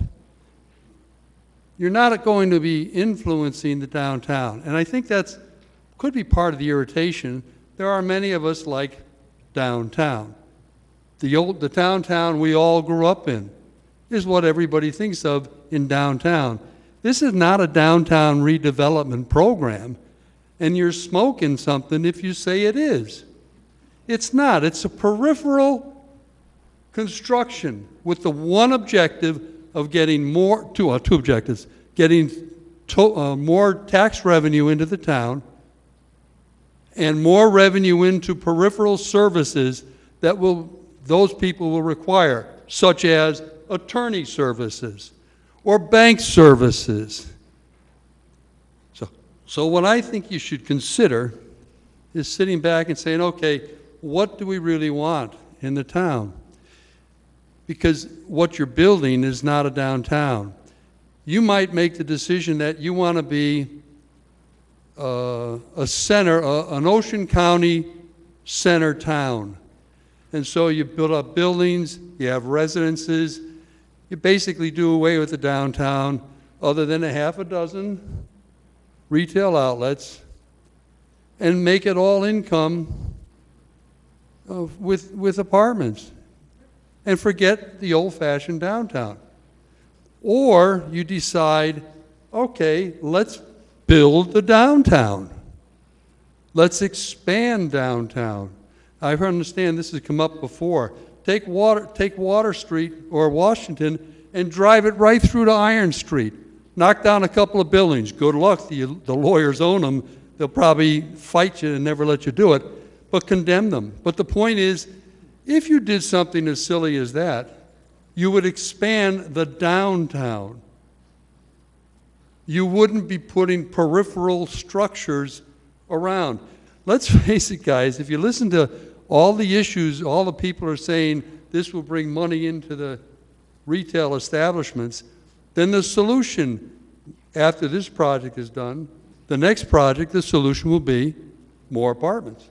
And after that, it'll be more apartments. And after that, more apartments. Because it will always result in more people that will have the need for more legal services or more drinking in an establishment, but it won't solve your downtown. So if you want a downtown, I think you got to really rethink what you're doing. If you're thinking of doing this like a county seat, then the approach you're taking might make a lot of sense. But I think the conflict is there are those that want a downtown and those that want some kind of a county seat organization or structure. I just don't see it. I think you're just up against a conflict. You're creating a conflict. Nobody wins in a conflict. And just as an aside, anybody who anybody who made that roundabout design never drove in Rome, France, London, or any place where they use roundabouts. Otherwise, they would know there's no way to cross a roundabout. Just doesn't happen. Thank you. Thank you. Okay. You in the light blue shirt, please.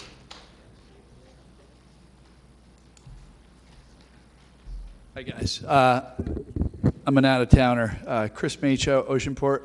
I've been looking at this body of water for a while now. I do kayaks and paddleboards, and I see underutilized safe waterways that you could really get the community involved. I do in Oceanport. I have a lot of tourists come in. I get a lot of community members involved. We do kids programs, and based on what it looks like now, we'd never open a business like that. But with something like this, it would draw in the crowds. It would be sustainable business, and it's really great for the community. We are intertwined with our community.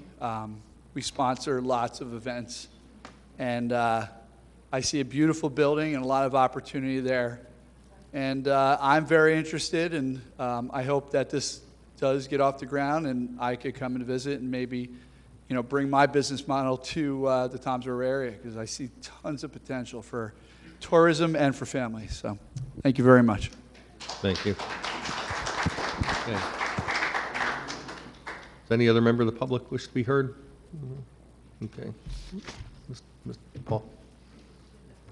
Oh, okay, all right. Yeah. So I want to follow up on my comments earlier, because the comments that came later, there was one person that just seemed condescending to the population down here, in reference to the bid.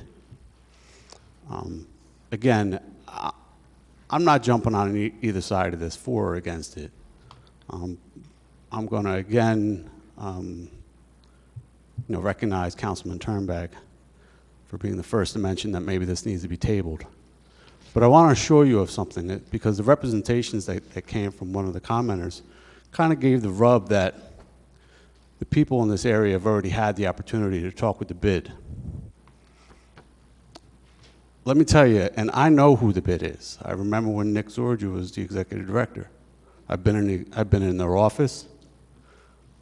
I've reached out. And with all due respect to the executive director of the bid now and the members, they are not very responsive to the general public. The general public probably has not heard from the bid. The bid is almost an exclusive elite type of club, a lot like the Greater Toms River Chamber of Commerce. They are not in touch with the general public. The general public was not aware of this. Could they have sought out the information? Certainly.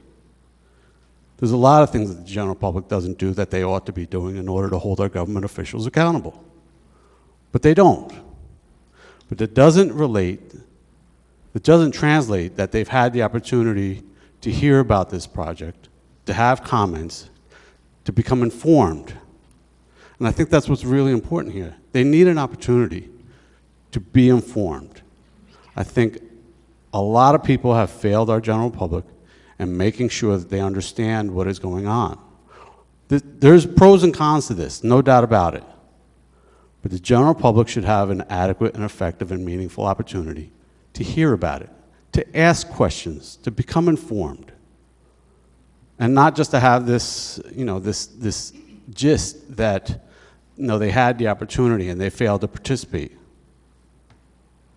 Our country has failed to participate in stuff for a long, long time. It wasn't just recently. And the request now, generally, and there's a pretty heavy feeling for it, is that we ought to have the opportunity to meet with the developers and their counsel, ask a lot of questions to become greater informed. Because who knows, maybe they might be able to convince the general public that this is a better idea than what our gut is telling us right now. And that's the point that needs to be made. The representations, the condescending comments to the general public were not acceptable. And this council should table this matter to allow for the general public to be heard and informed. Thank you. Thank you. Ms. Williams, you had a, yes, you're next.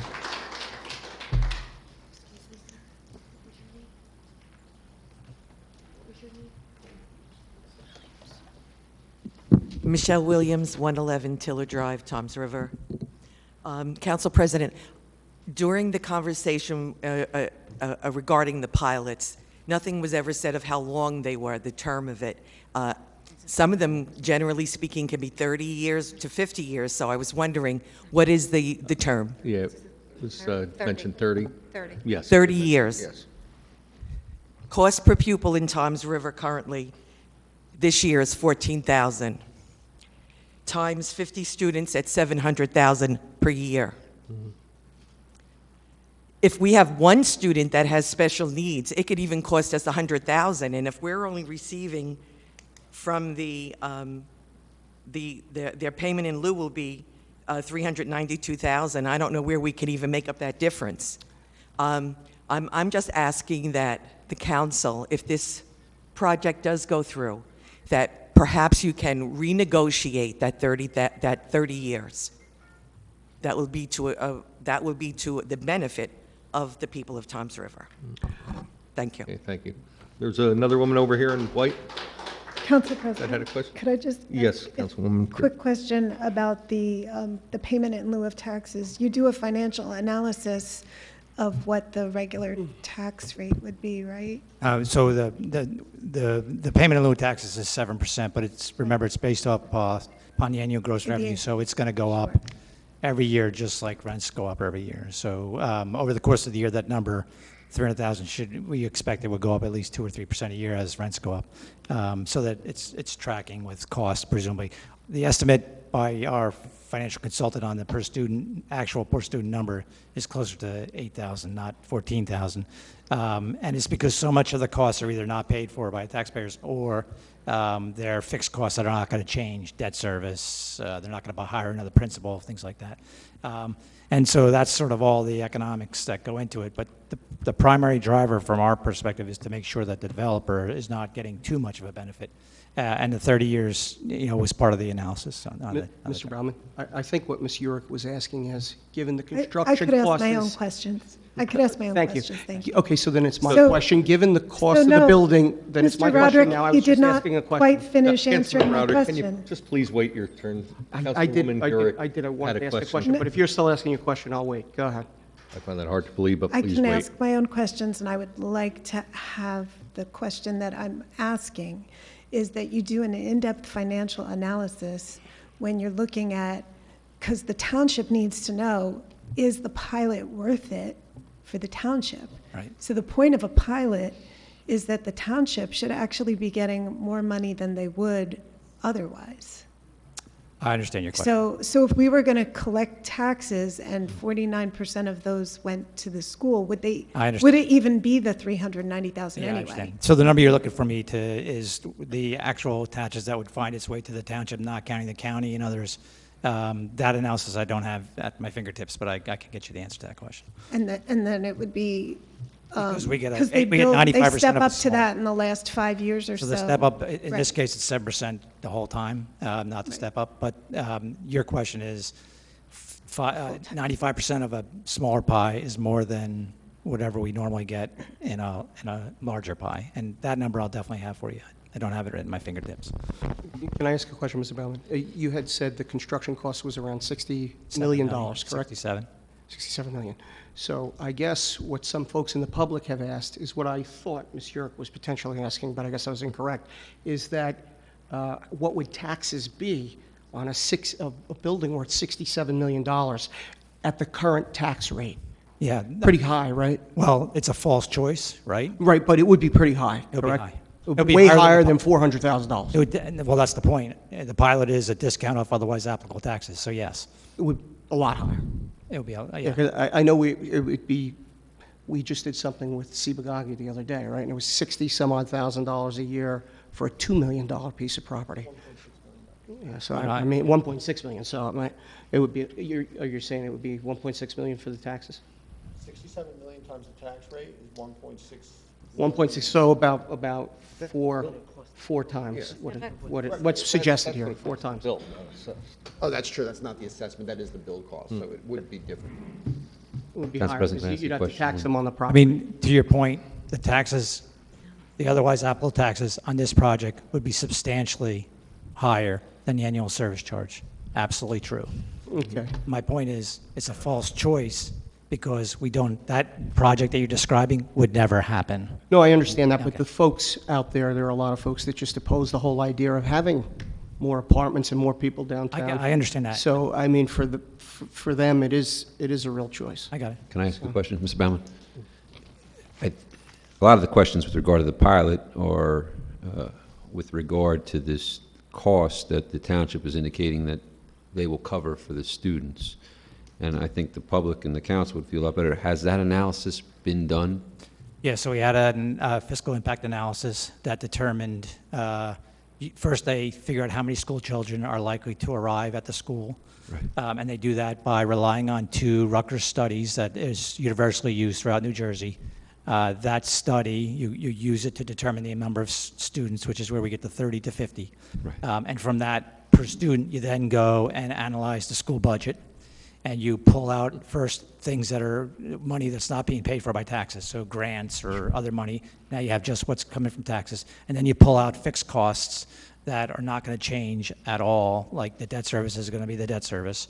You're not going to probably hire another principal. And then you pull that back to a number, and that fiscal impact analysis comes to the roughly $7,950. And was the analysis then done, though, if the township's going to pay that money? Because that's what's being suggested by the council, that the council's saying we're going to cover the cost for the students. Was that analysis done so we can say to the public it's going to cost the municipality this much? Because that's what people are asking. Yeah, so the estimate is that the ratables will be more than the cost to cover the students, plus there is some incremental possible cost to the municipality itself.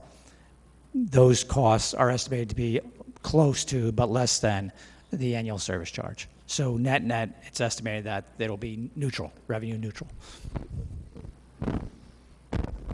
So, just to clarify one more time, there's nothing in this agreement that we would be voting on this evening that would guarantee the school district would receive any money, correct? Yeah, absolutely. So that's There's nothing to guarantee that. So this council, as we're voting, we don't have to give a dime to the school district. The money mostly comes to the council, Yeah. $400,000.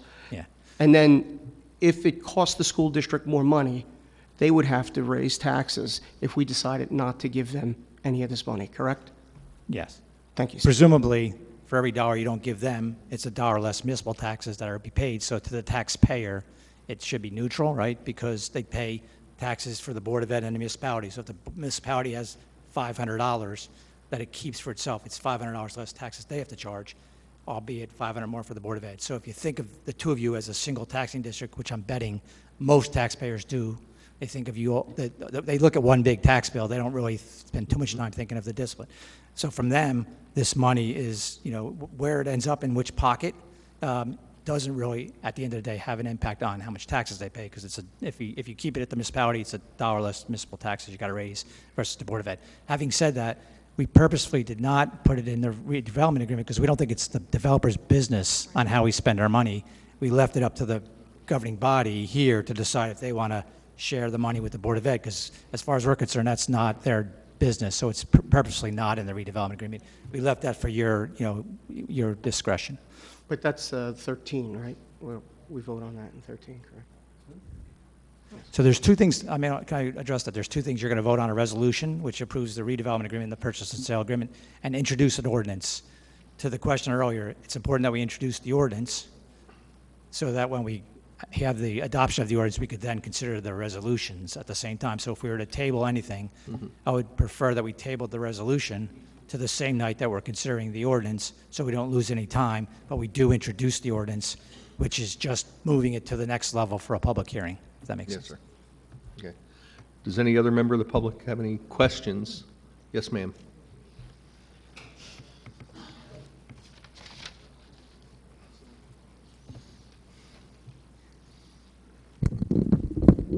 Leslie Peters. I live on Meadowlands Court. I was born and raised in Toms River. Lived on Sword Avenue for 32 years. My mother was in Toms River. When I was a child, you went downtown. You had everything downtown. You had Woolworths, you had restaurants, you had the library, you had the courthouse. Right now, that building is beautiful. What is it going to do for Main Street, Toms River? That is disastrous right now. There is not any kind of business that will be drawn to Toms River, and those 200 people will be going to the Ocean County Mall, Jackson Outlets, and they're not coming to help Toms River. They're coming to work in Toms River, but they're not going to help redevelopment of downtown Toms River. Where is the money going to go or come from to help downtown Toms River? You had Harris's, you had Purpurize. We ran those businesses out because of lawyers and other business people owning those businesses and buildings and running them out by raising the taxes and the rents. All you have right now are lawyers and bankers. Okay, what is that water going to look like after we build that building? Do you know what the water looks like now in that? I do. It's got lily pads everywhere. It's polluted. And we have a 10-story building. Look what just happened in Florida. The building collapsed on top of the garages. What, in 30 years' time, 20 years' time, what's going to happen to those buildings? Thank you. Questions? All right, the gentleman in the back, I'll take him over here, then we'll switch sides. I saw two hands go up.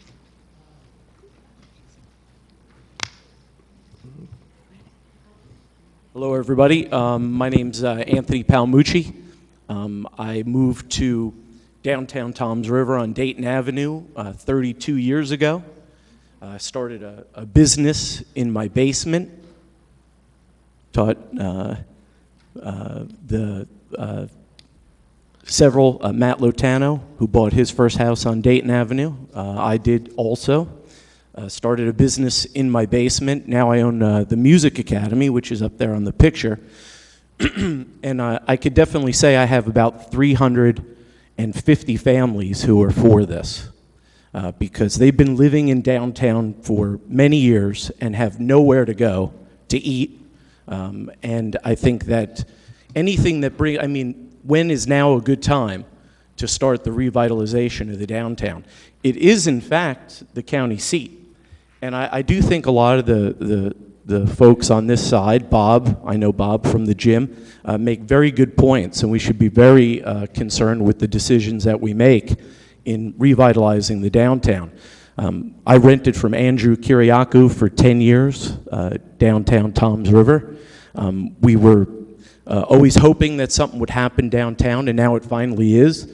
The Music Academy survived the Red Roof Inn, and we're here to stay for sure. And we're all for the positive redevelopment plan. About 40 years ago, I was affiliated with the Red Bank revitalization, and I heard a lot of the same stories. I watched buildings go from $360,000 to $3.6 million. You can't find, it's a bustling area.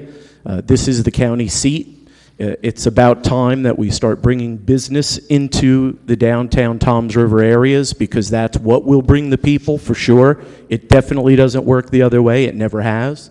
But I am also, as a resident as well, I'm concerned with a lot of the things that are going on downtown, and I think that this is now is a great time. So I'm for it, and I will bring 350 families, if not more, to this vote. They all know what's going on downtown.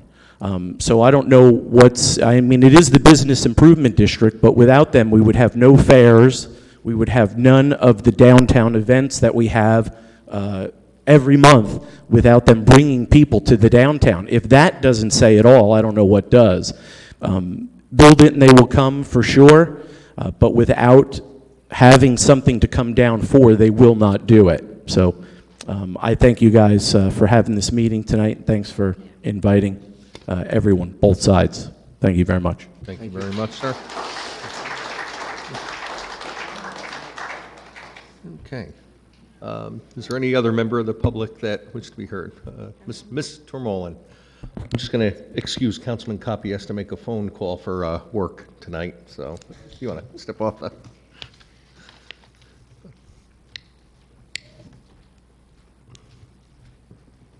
Hi, everybody. Dana Tormolen, 105 Messenger Street. Just a quick question regarding the influx of children with this project. If we start off with these two buildings and 285 apartments, 25 to 50 children, there will be more buildings with more apartments, correct? Just yes or no, because I just have a quick math problem, that's all. Okay. We don't know.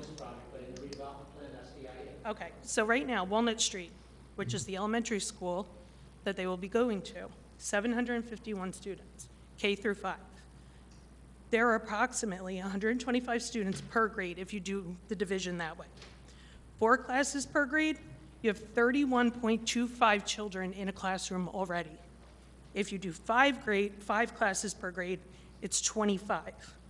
You add in another 50 kids, then whenever the next one comes, however many there. Where are you putting all these kids? Where are they going to fit? They're already busting at the seams at Walnut Street. My kids went there. So you're going to put an influx of children into 3 schools, Walnut Street, Intermediate South, and High School South, which has room for about 12 more kids in the entire school. But we're going to keep adding and adding and adding. And our kids can't get what they want, but you're going to bring more in with a $20 million deficit in our school budget. Where's the logic in that? Well, I would just like to say that this is the first project that's being proposed, and which is why they got the pilot program, or we're proposing they get the pilot. Not every other project would qualify for the pilot program, so they would be taxed. I mean, they could be. I'm not even talking about the money part. Right. I'm talking about space. Right. Where are these children going to go to school? Where are you going to put them? We You do have can't some add on members to of the these school buildings board here, anymore. but our enrollment generally in the township, I think, is down in the school system. But Walnut Street is always high. It always has. I literally just Googled it. Right. So is East. Yes. And So. So this my- end of town is Yes, is and busting again, at the High School seams. South literally has 12 desks left for students because of the academies that are happening and the influx of kids from, all directions. We can't survive right now with what we have. I'm part of the Education Foundation. We're here to help, but we can only help so much. Like, we need a break. These kids need things, and they're not getting them. Instead, they're getting more kids, which we don't get a whole lot of money for, and we're still, I just ask that you really rethink the amount of units that you're trying to put up right now. Everybody knows, and to anybody who thinks that we down here don't want redevelopment or don't know about it, we know it's coming. But you don't live in our backyards. Your kids don't all go to school with our kids. So you don't see the whole picture. You see money coming in, hopefully. And to sit here and say that we don't know what's going on, you're all wrong. A lot of this happened during COVID when nobody knew what was going on. So to sit there, point fingers, or call people out takes a lot of nerve right now. I'm here because I grew up here 45 years. I live on the street I grew up on for a reason. So don't come in here and tell us what we need to be doing. We know what needs to happen. We would love to see downtown be a downtown without sky rises, without 10-story buildings. Give us 4. You want to build a 4-story building? Build a 4-story building. But 10? Come on.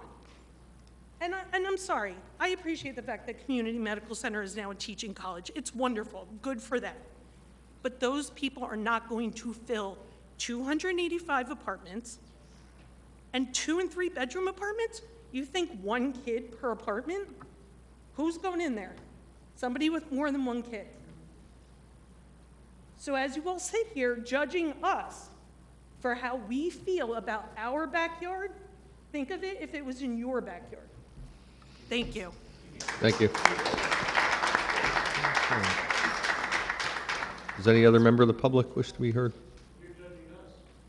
Okay. In the back, sir.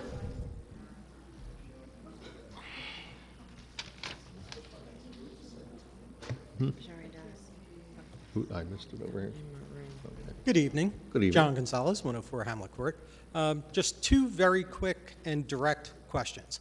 Seeing this project has changed considerably over the past several years since it was initially discussed, has there been any recent conversation with the fire companies that would provide fire protection for this complex? I defer to Mr. Roberts and I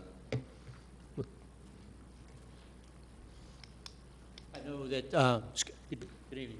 I know that Joe's looking at the fiscal impact study, but the fiscal impact study just didn't focus on the schools. There were interviews with all the department heads and all of the entities, including police and fire, and their conclusion was the only fiscal challenge in terms of costs would be in education. So that, in other words, the police department has the capacity to be able to serve the building. Administratively, here in Town Hall, we have the capacity, and in all emergency services, there are capacity to serve the building. So the answer is yes, it's included in the fiscal impact study. okay. When was that report done? It's being finalized as the projects evolve, but there is a final version of it that is included now. When it was a 10-story building? Yes. Okay. Because currently, I'm sure most of you are aware that a 5-story building, for residential purposes, is the largest building in the township. It's accurate. Secondly, is there any discussion in this project that had been previously mentioned of some type of solution for the downtown firehouses and a consolidation and building of a new station in this project? In this project, well, go ahead, Mr. Roberts, but no, this is just this building. I understand that there's been discussions over the years, well before I got here, about the consolidation of the fire companies. This site is not one of the sites that's been considered for that, but I'm sure that discussion will continue to go on, but it's really not related to this particular building on this particular site. I can tell you that fire company number 2 across the street is in the redevelopment area. I strike that. That's on block 658.01, I believe, which is the same block as the 7-Eleven, so it's not in the redevelopment area. Fire company number 1 is in the rehab area, so it's in a different area than the plan that we're talking about tonight. But it is in the rehab area. The one block that's neither of the 2 areas is the block between Main and Iron, which includes fire company number 2. So I'm correcting myself.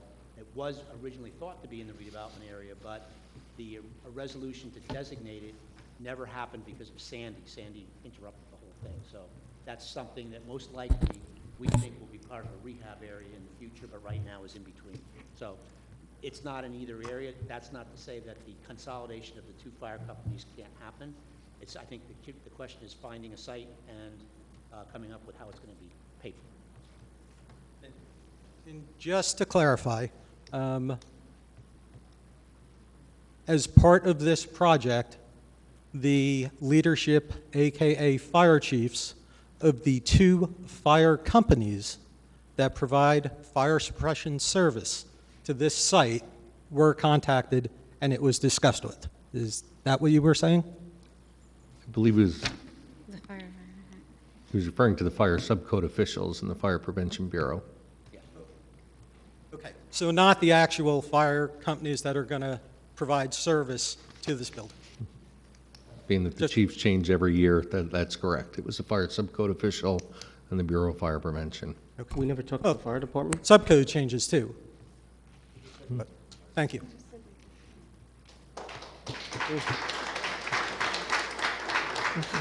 Any other member of the public wish to be heard? So can I make the motion now that we table this until the next meeting? Oh, We one more. have one Sorry. more, Just close public comment, or? one more. Go ahead. Elizabeth Puglisi, 7B Westlake Drive, Manchester. I just had a quick question. The affordable housing units, I just wanted clarification. Are they for the residents of the hospital that those units are going to be given to, or are they for the general public? It's a lottery. The state regulations require that that affordable units, no matter what building they're in and what town they're in, that the applications be monitored through a lottery. So effectively, we have an administrative agent. We expect that administrative agent would handle these 43 units. They would put out an advertisement. They would accept applications for all those units. The individual applications would be reviewed for eligibility. They would go into a lottery. Now, we explained the veterans' preference earlier, but to answer your question, we cannot target designate by town or give preference by town in terms of residency, but we can do for veterans. So that's the only preference that the state allows us to do. So the applications can be from anywhere in the state of New Jersey. You can't discriminate. I was only asking because a resident coming in, and I think the woman from Community Medical Center stated this, that their income is severely low. So I would think that they'd be looking for affordable housing. So when she's talking about them coming to this property for affordable housing in order to be schooled at Community Medical Center, 27 of them, where will they be housed? If she's looking at this property to house them. Again, of the 43 units, it gets more and more complicated when you deal with. Right, but there would be units there should be units in this building or in the general area that are deed restricted affordable that will have a stratum of incomes. That's required in every affordable housing agreement as well. I can't speak for what residents make a year, but I would imagine that any income range probably just generally anywhere from probably 50,000 or in that range would be something that would qualify for one of the affordable ranges, but the affordables are broken down into moderate income, low income, and very low income, and that means they're subsidized by the other 282 units. I would think that an operation like Community Medical Center will have income ranges that vary from the lower end to the higher end, depending on whether they're technicians or residents or doctors, et cetera. Some of them will qualify for the affordable units and be able to be accepted into the lottery. But what the redeveloper has committed to is giving incentives for all of the units, not just the affordables, which they don't have as much control over, but the other 282 units, giving incentives to first responders, medical care workers, et cetera, where they do have control over who the tenants are. So my concern right now is for my community, and it's for the people that right now don't have housing. And so I absolutely am for science and for police department and for allowing them affordable housing. My concern is the people right now that are struggling with housing. So we already have people in our community, in our town, that don't have a place to live, so they would want to be placed on that list for the affordable housing. So as we're pulling people in to facilitate them in the medical profession, we have people in our community, if you live here, that are in need of housing right now. So that's my concern, is that if this does get developed, where's the preference for the people right now who are having difficulty finding housing? And one other question. There are going to be more than 25 to 50 children housed in this building. I mean, that's a very low ball assumption, especially with the amount of bedrooms that you're proposing for this building. And so how is this child friendly? Because I don't see anything or hear anything about what you said about this development property that's friendly for the children. I didn't hear a playground. I didn't hear a facility for the children. I heard everything in reference to singles, and I'm not against that because I was a single at one time too. But if you know the history of Toms River, we're a family community. We're built on family. We have many families. I counted sitting here 10 elementary schools in Toms River. Toms River, 10 elementary schools, and I might be wrong, there may be more, but at least 10. We've got 3 middle schools and 3 high schools. So we are a large family community. So I see where you're catering to singles in this development, but that's unlikely to happen. It will be filled with children. So what do you have available to the children that will facilitate them in this building.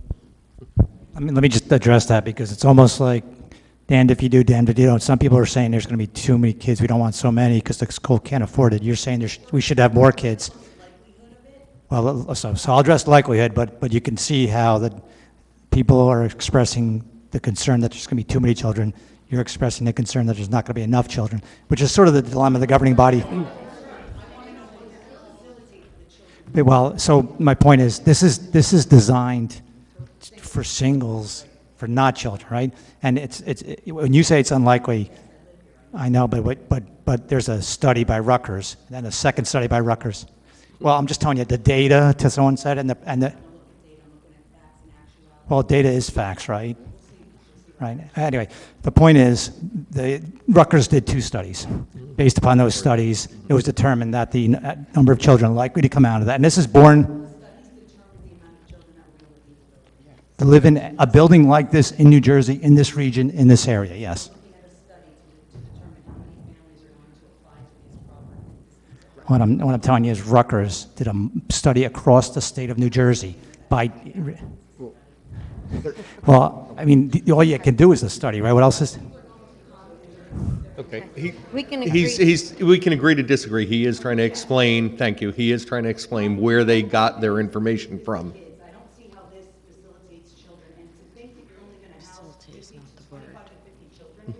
Okay. Okay, you made your point, and he was trying to do it.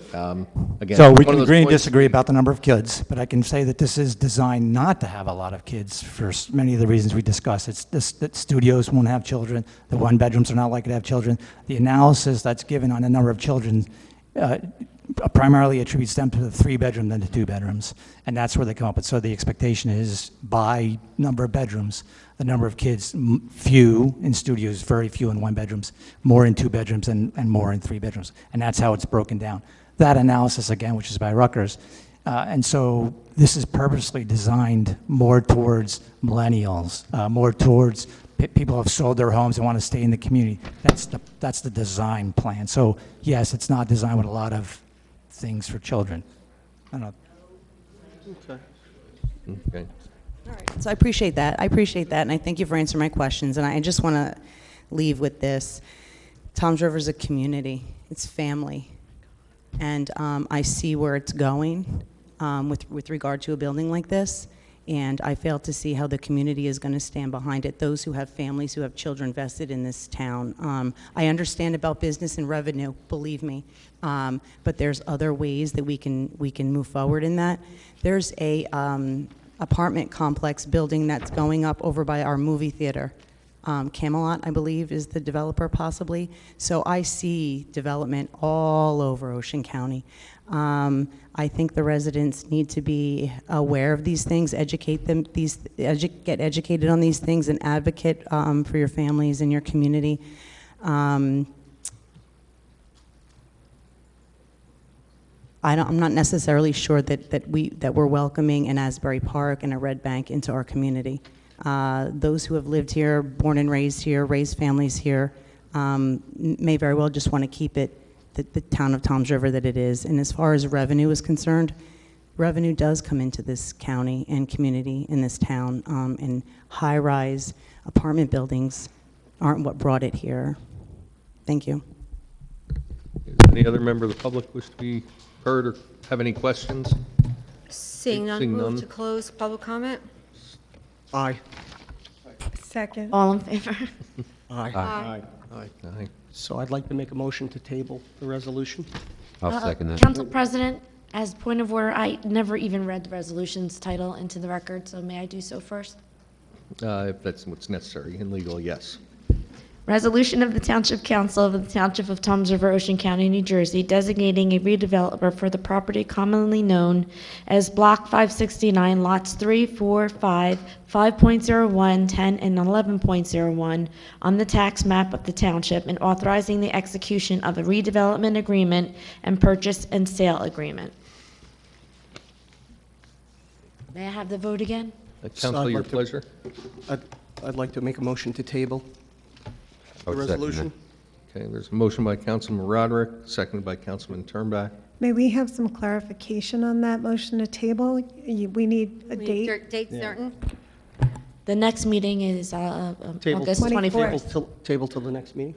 Oh, Mr. Turnbull? I August think 24th. that the clarification's really got to come from when Capadaglia can sit down with the residents. So you're asking us to give a date certain, but I don't want to give a date certain where we then forced to vote when I think that the bid Because said we're it was gonna- would it be we have possible? we have, August 26th. Can I suggest we table it to the next meeting, and if they're not done yet, we table it again at that point, but at least we pick a date? I believe that the bid director said that there was a meeting scheduled for August 26th. Was that Perhaps they correct? can move that up and, like, within the next week? Council President, this seems to be a hot topic here. We have residents that need to get some answers. We have developers that need to move on with a project. I think before August 25th, which is before August 24th, would behoove everyone, because I would hate to have to table this again. But if we can get people in the room, it gives us 2 weeks, let's do it. I think that's the best way to go. I think if we can get some publication out from the township using direct development and the press releases, that we should let that know, because we need to get the residents made aware of this. So the township, I think, has got to do their part to advertise this as well. Okay. We'll try to set something So up. the motion then would be for August 24th. 24th. Okay. With Capadaglia meeting, hopefully within the next week, or certainly prior to the next meeting. Yeah, I mean, I can if speak for your possible. professional team. We'll make ourselves available Yeah. at any time. I'm certainly, I can speak for the Capadaglia team. They'll make themselves available at any time. Very good. Thank you very much. Mr. Turnbull, Okay. is that all right with you? Yes. Motion made to table to August 24th, made by Councilman Roderick, second by Councilman Turnbull. Councilman Roderick. Yes. Councilman Turnbull. Yes. Councilwoman Yurick. Yes. Councilman Kopp. Yes, I hope that at that time this council can feel a little bit more comfortable. I hope the residents can feel a little bit more comfortable with this. You know, this has been a topic that has been going on since I got on council, and truthfully, this has been going on prior to me being on council. So I think, there's been a lot of discussion about this, a lot of talking about this, and truthfully, it's been a political football too. So people understand what's going on downtown.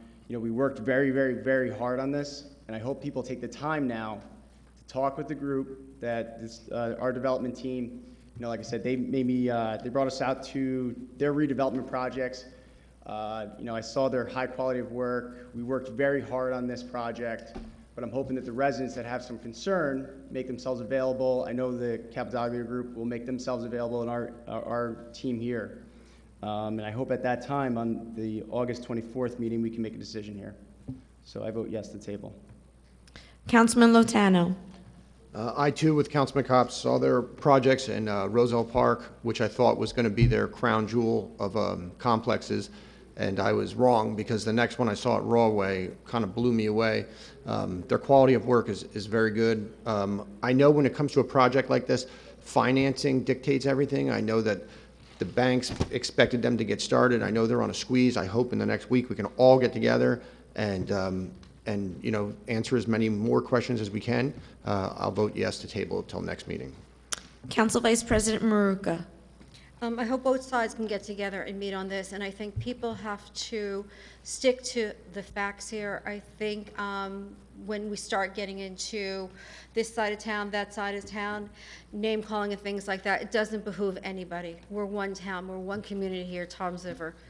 And I hope the residents, the developers can get together and be able to communicate the facts, and people can make an educated decision on this. I know it's tough. This is the first time we're seeing, the first time this has really come to this far, a project of this magnitude. But I think we really need to take a hard look at it and view it from all aspects. And I vote yes to table only to the 24th. Council President Gagan. I also hope all the residents can attend, get your questions answered. We've attended numerous meetings. I realize change is tough. We've all spoken about, well, I live here. We also all live here. I was born here. To me, this is still Dover Township. I wasn't happy with the name change. I'm really not happy with the form of government. I think it was much simpler back in the day. it's just bloated government, and we can't get out of our own way sometimes. You know, this is like the plain on final approach, and now we have to do another go-around. There's been, one of the earliest dates I think I heard where this project started was 2009. I mean, Josh was probably still in diapers or something then, but we're trying to move forward with all the residents, all the business owners in mind, and although I did not attend with them the different buildings, I did watch the Zoom, and it was pretty impressive. I've been to other cities also, Fort Myers, Charleston, and whatnot, that have similar things, and it has done wonders for the community. I hope the residents, they can win you over, they can answer all your questions, and I'll vote to table it for one meeting. Okay. So, thank you. Moving on to item number 13, an ordinance of the Township of Toms River in the County of Ocean, New Jersey, approving application for long-term tax exemption and authorizing the execution of a financial agreement with Meridia Toms River 40 Urban Renewal LLC. First reading. Move the ordinance on first. Second. Motion was made by Council Vice President Maruka, seconded by Councilman Kopp. Council Vice President Maruka? Yes. Councilman Kopp? Yes. Councilwoman Yurick? Yes. Councilman Lotano? Yes. Councilman Roderick? No. Councilman Turnbach?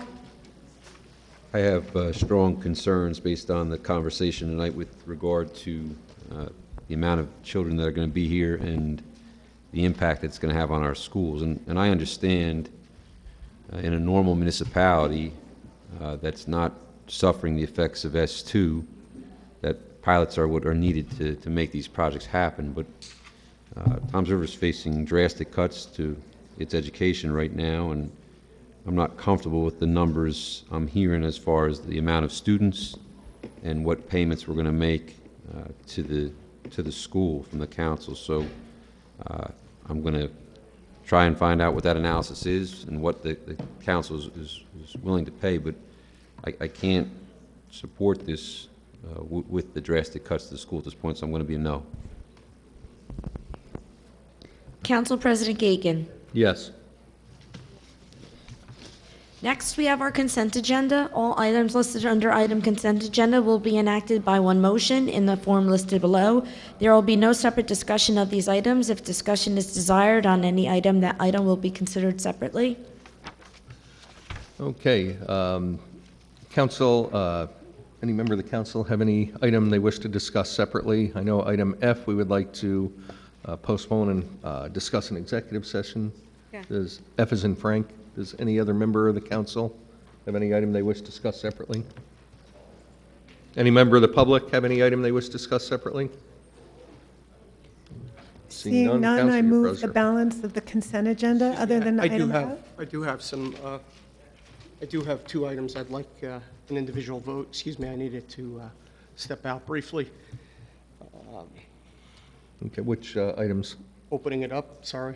F and I, like roll calls on F and I. Yeah, as I said, item F is removed to discuss an executive session. That's item I, as in item? Yes. Okay. Move the balance of the consent agenda, other than items F as in Frank and I as in Igloo. Second. Igloo. Motion was made by Councilwoman Yurick, seconded by Councilman Kopp, to pass the balance of the consent agenda with the exceptions of item F and I. Councilwoman Yurick. Yes. Councilman Kopp. Yes. Councilman Lotano. Yes. Councilman Roderick. Yes. Councilman Turnbach. Yes. Council Vice President Maruka. Yes. Council President Gagan. Yes. A separate roll call vote? Is that what you requested? or did you have a- I would like I just would like Mr. Shankalian to let the public know what exactly are the plans for 642 Bay Avenue? What do they want to put there? Is he still with us, or? Yes, he's in the front row. I know it's a pad site. I'm not sure if he would have that. That's a pad site, like in front of Ocean County Mall that faces Bay Ave, across from Seacourt Mall. Well, they're accepting. Do we know what's going there, or? Yeah, sure. I didn't find it on the in the file. It wasn't there. My computer already closed out, so can't even. Unless you click want on to it. just, performance- it's a long night, if it's you the want to table that performance till. guarantees, Yeah. right? Yeah, before what's Yeah, going there, major so site plan. We've explained performance guarantees several times. I mean, it's already. Yeah, I understand that. I had a question as to what we were taking a performance guarantee for, Lori. Some type of Not sure what- commercial building is on that site. Something that's already been built. No? Frankly, why am I required to vote on it then, It's already Lori? approved. It's Lori? already approved. No, Lori, you wouldn't have to vote on it if you have to vote whether or not to accept performance guarantees. So you are ultimately the person that decides whether this goes forward. So I have a question as to Thank you. I what's was going to be asking our put there. attorney, not you. It's not Thank you. in there. Mr. Roderick. Well, you I was continue to be addressing our confrontational with me this attorney, evening. It's very silly. not It's very childish. You. Very Thank you. child. Dan, Councilman Rauer, come on. It's been a long night for everybody. Right. It must be a gem to live.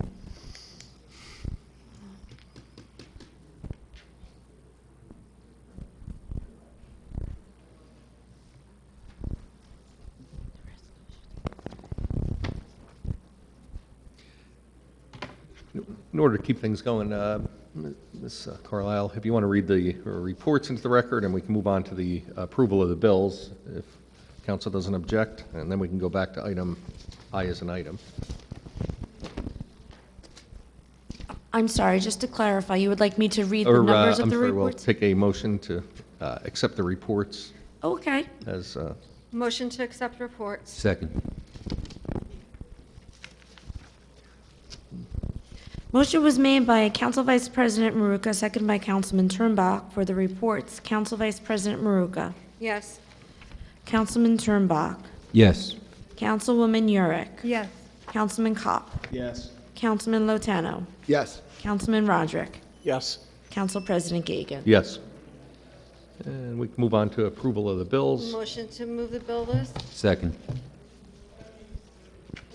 Motion made by Council Vice President Maruka, second by Councilman Turnbach. Council Vice President Maruka. Abstain to PO 21-04117, payable to NJMVC, and 21-04123, Tom's River payroll item, NJMVC lease program. I have a conflict, yes to the balance. Councilman Turnbach. Abstain from PO 21-04123, payable to magistrates. I'm a local attorney in town. I have a conflict, yes to the balance. Councilwoman Yurick. Abstain from PO 20-00569, 21-04110, 21-04111, and 21-04112, payable to Remington and Vernick Engineers. Yes to the balance. Councilman Kopp. I abstain from the following: 21-04116, payable to Owen and Little Associates, and 21-03856, payable to the Borough of South Towns River. Yes to the balance. Councilman Lotano. I have no conflicts. I vote yes. Councilman Roderick. There was no abstention list this evening in the file, so I'm going to abstain to the entire bill list this evening. There was an abstention list. It was circulated on Friday, as always. It was It's with not- the, it was with the agenda and the bill list and the abstention list. They were in the same email. It's not in the file. Okay, Yeah, and then they're in our folders, our executive session. so then I have no abstentions this evening. I vote yes. Council Vice President Maruka. Oh, I'm sorry. Council President Gagan. I reviewed the full bill list as well as the abstention list, and I have no conflict, so I vote yes. Excellent. Okay. Mr. Chincalli, did you have an answer for that for us, please? That's the pad site at Ocean County Mall, across from Artisans. That it's been cleared already. It's been sitting for a while. Unfortunately, it's been the developer's taken a while, but it's a retail site. I don't know what business is going to be in there, but it's a retail pad. Not site. a residential site? It's No, not a no, not retail at all. site. Thank you. Council, your pleasure. Item I. Move item I. Second. Motion was made to move item I by Council Vice President Maruka, second by Councilman Roderick. Nope. Oh, Kopp. Lotano. Long night. Council Vice President Maruka. Yes. Councilman Lotano. Yes.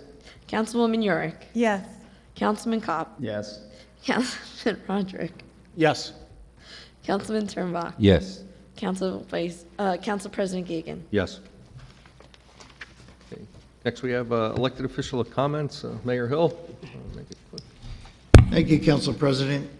Just want to highlight the fact that on Friday, July 30th, we received word that Toms River was selected for the VA clinic.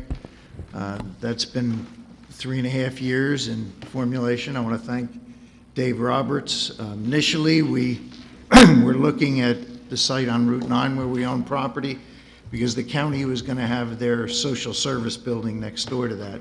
The county then purchased the land on Hooper Avenue. We had another site on Hooper and Caudina, so we pivoted, went to that area.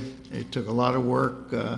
Dave put together a proposal within 2 weeks. We found out about this on short notice. I talked to Dave, and he pulled this together. We actually had approval of this site last year, March of 2020. However, the contractor defaulted. Once again, we moved swiftly to get FD Stonewater involved, who had done buildings with the government and the VA, and I'm pleased to say that they signed their lease on the 30th of July. This is a big win for the veterans of this county and this town and the surrounding areas. They're going to be able to get more medical services. The building is going to be at least 2.5 times the size of one in Brick. It means also they're going to be nearer the amenities. Social service building from Ocean County will be located next door, which also houses the Ocean County Veterans Service Bureau. So there'll be one-stop shopping. You've got 2 major banks within a half mile. You've got 2 malls within a half a mile. Additionally, it's serviced by New Jersey Transit. So it's a win for the veterans. It's also a win for this town. They're going to be high-quality jobs in healthcare field, and it's going to provide, I think, a shot in the arm for the economy of this town.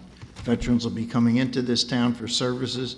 They're going to be going to restaurants, at the mall. They're going to be shopping. So I think it's going to be a stimulus to the buildings and the commercial enterprises within that area. So again, big win for the residents and the big win for the veterans especially. And I was passionate. It was a project that was near and dear to my heart as a Navy veteran, so I'm glad they made the right choice and selected Toms River. And one last note, tomorrow our Little League team, Terrell, plays for the championship. They're going to play Upper Providence, PA. If they win, they go to, not tomorrow, Thursday, 7 p.m., sorry. They're going to play Upper Providence, PA. I will tell you that most of us went out to see them at their last practice. They've got an excellent team, good defense, and they've got 4 very good, high-quality pitchers. And I think, if you know anything about the Little League tournament, the most important thing is your defense and your pitching, because you've got to be able to send 4 frontline pitchers in these tournaments. And they won their first game 3-0, and they won the other day 3-1. So Thursday, 7 p.m., they're going to be playing Upper Providence. A win there, and they go into the World Series. So good luck to the Trell Little League. Thank you very much. Councilman Rauder. Well, I just wanted to, although it's all been said before, we were told for the last year that there was no plan for apartments downtown. And we see tonight that there is most certainly a plan, although the numbers have changed since we've met and discussed this behind closed doors. It's now out there in front of the public. I wanted to address a few things that I felt are necessary. I mean, the whole idea here that 200 new apartments is going to bring in vital business and it's going to alter the shape of the downtown. I don't know if I necessarily agree in that we already have near 100,000 residents, and there are empty storefronts all around the community. And people struggle with a lot of these small businesses downtown. And I'm not so sure just because we put some apartments up that those folks are going to decide to patronize businesses in that area. I mean, there are a lot of condos down there already. And, again, the businesses are struggling. And again, there's no money in this for our schools. And there's nothing in what we voted on this evening that would mandate that. So I'm steadfastly opposed to this, and other than that, I have nothing for this evening. Thank you. Councilman Turnbuck. Thank you, Council President. I want to thank the entire council for tabling the vote on that, because I think it's important for our residents to have the opportunity to ask the questions that they want to ask, and it's a fine balance we've got to walk. We want to put a boost into our downtown. At the same time, we want to make sure that the people who live downtown, when the business close, have the ability to understand what's going on. So I appreciate the council tabling this vote. I want to congratulate Mayor Hill and Dave Roberts for the work you did to get the VA down here. And Mayor, when you're on the council, when we were at events, you were constantly talking about getting the VA here. Any shot you had to speak to congressmen or anybody that had any influence, I watched you do it. And when I found out we were getting the VA, I was very proud of your efforts. And Dave Roberts, the work you put in to get this done is phenomenal. So it is a shot in the arm. It's a great thing for our vets, but it doesn't happen without the two of you, and I greatly appreciate your efforts. And it's something that is going to be a mark for Toms River, a positive mark forever. So thank you both. And go Toms River East Little League. Thanks. Thank you. Councilman Liptow. Thank you, Council President. Again, I want to talk about the VA. It's been a huge thing coming. It's a 70,000 square foot facility. It's fantastic for our veterans and for our entire community, and everybody involved. This administration and in the past deserves a lot of credit. Our Little League team, it is Thursday at 7. It will be on ESPN for all you to watch. I know some of the other ones were on ESPN Plus. If you didn't have that, this one will be on ESPN. As far as our next meeting talking about this redevelopment project, please tell your friends about the question and answer thing we're going to put together with the group, with the Capodaglia group. I think the township should post it on their website and possibly their Facebook page. I personally would share it. The more people there, the better. Developers willing to commit like $66 million out of his pocket to build this project. And although there is 100,000 people almost in this town, having a group of people in that demographic that are going to walk to businesses would vitalize the downtown. So downtowns throughout the country, I think, when malls opened up, they put most of the downtowns out of business. People even stood up here today and said, you had Woolworths and a bunch of other things. Well, Woolworths went to the mall when I was a kid. Amazon has put malls pretty much out of business. So they're focusing more on pad sites and restaurants. And it's up to the downtowns to pivot as well. And they need the small mom and pop shops, restaurants, bars, places that are pretty much Amazon proof. You're going to go and grab something unique or some art or, food and drink or entertainment. Having that building downtown with the foot traffic that's the plan, is to, get the foot traffic in there to keep those businesses alive. And that's all I have for tonight. Thank you. Thank you very much. Councilwoman Maruka. Thank you, Council President. Just going to talk about a couple things we can put into the win column. The first one was the VA hospital. The second one was we approved the final on the ordinance this evening for the additional dollars for the Surf Club to go with the grants coming from Blue Acres and Green Acres. The next one we have to put in the win column is Thursday night at 7 p.m. And I'm just going to say go East, and hopefully next week on the 24th we'll be able to move forward on another project for Toms River. That's all I have. Thank you. Councilwoman Burek. So first and foremost, of course, I wanted to congratulate the mayor and Mr. Roberts on getting the VA building over the finish line, because that was just something that you both had been working on so hard for several years. And being on the land use committee, I heard a lot of the detail going on, and I really want to congratulate you both. It was a lot of work. So, and it's great, of course, for Toms River. And then, of course, I wish Toms River East Little League good luck in their game. I remember in the late 90s when I had moved down here in 96, and I was working over a community 2 years later, I guess, and I heard someone was watching on the TV, and I didn't know what are they so excited about. It was the Little League game, the World Series, and so here's hoping that Toms River East Little League progresses to that point again. About the Capadagli project, the project we've been talking about tonight, the council, not this council, long prior council, named the area in need of redevelopment in 2012. So this is not new. The downtown areas, like the downtown in Toms River and the downtown of the town that I grew up in, they're abandoned. They're just not, it's not going to be what it was when we were growing up, because it's just not.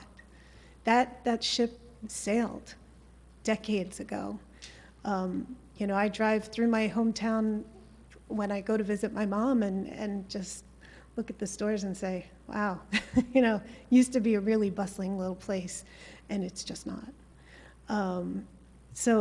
And actually, one of the buildings from Capadagli, one of the buildings that I visited two of his buildings in Hackensack. And when I worked and went to school in Hackensack in the late 80s, they mentioned State Street, and I was like, oh, geez, I was afraid to walk down State Street, you know, and now it's revived, it's bustling, it's got people there that you're not afraid of. You know, that's what a development like this can do. And so, yes, the residents do need to hear what needs to be said, and it's unfortunate that after the comments, they all just left. So I didn't comment during my vote because, sorry, Art's still here to hear me, and everybody. I didn't comment during my vote because normally we don't excessively comment during the vote. We save it for our comments now. So, but I do think that it's important for the residents to hear what's going on. I agree. I'm frankly surprised that residents didn't know more, because we started talking to, we got the proposal from Capadagli a couple of years ago, and we've been talking with them since then. I did site visits before the last election, before half this council was here, to a Capadagli building. I mean, we've been talking about it for a long, long time. So I'm glad that the public's going to get an opportunity to speak with the developers, but I don't think everybody's going to get to do a site visit. Everybody's not going to get to do the discovery that we've done for many years. We've been, rehashing this and bringing it back and making them, work for it. And this is a really reputable developer, and they're willing to take a chance on Toms River, and they're really willing to take a personal chance on Toms River. And so I hope that after the next meeting, at the next meeting, hopefully you've had that resident meeting by then, and that we can move forward with this. And that's it. Have a great night. Thank you. Councilman Kopp. I think it's all been said, Council President, so no comments tonight. It's a long night, yes. Long.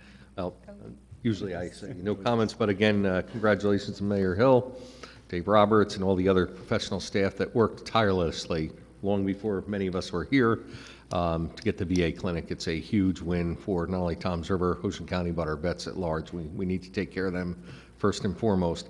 In addition to the finalization of the surf club monies, those are two projects that I know Mayor Hill and some of us have worn on fake social media sites that were never going to happen, or turning into a homeless shelter. It's easy to sit up here and vote no on everything and not be prepared. It takes a different type person to sit and listen to the scrutiny of the people and attend the meetings, be informed, and try to pass that along.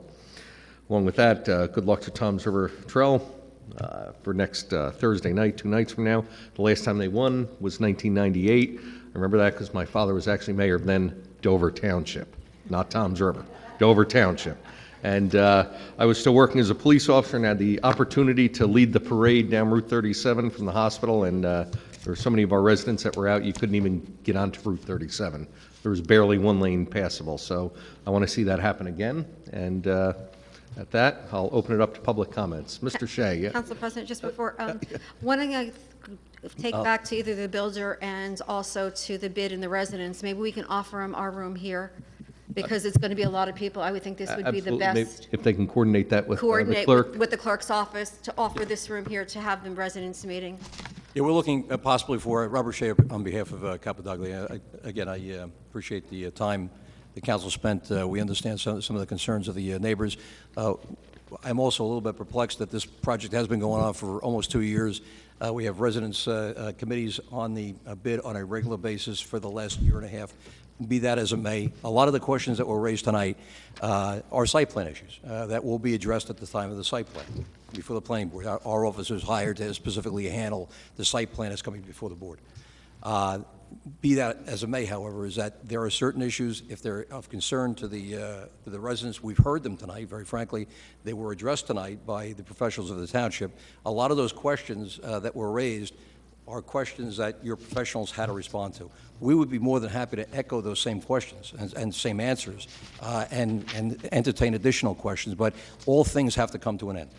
And we're looking perhaps for August 19th, which is next Thursday, to have a meeting. Some people may be able to make it, some people may not be able to make it. But ultimately, the 24th will come around, and at some point in time, the developer is going to have an answer.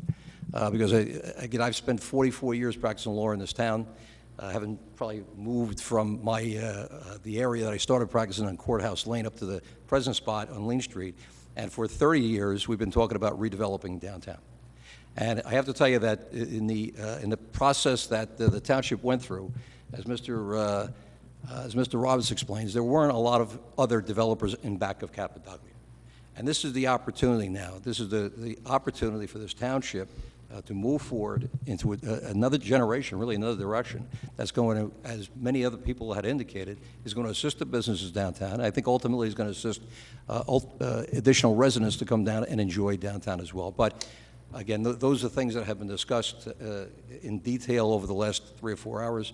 We'd be more than happy to again explain those items in detail to the residents who do show up, and we will be back here on the 24th, hopefully for a final vote on this project. Thank you very much, sir. The 19th I'll coordinate with perhaps Mr. Roberts to get a room available. Yeah. Absolutely. I think she's writing that date down now.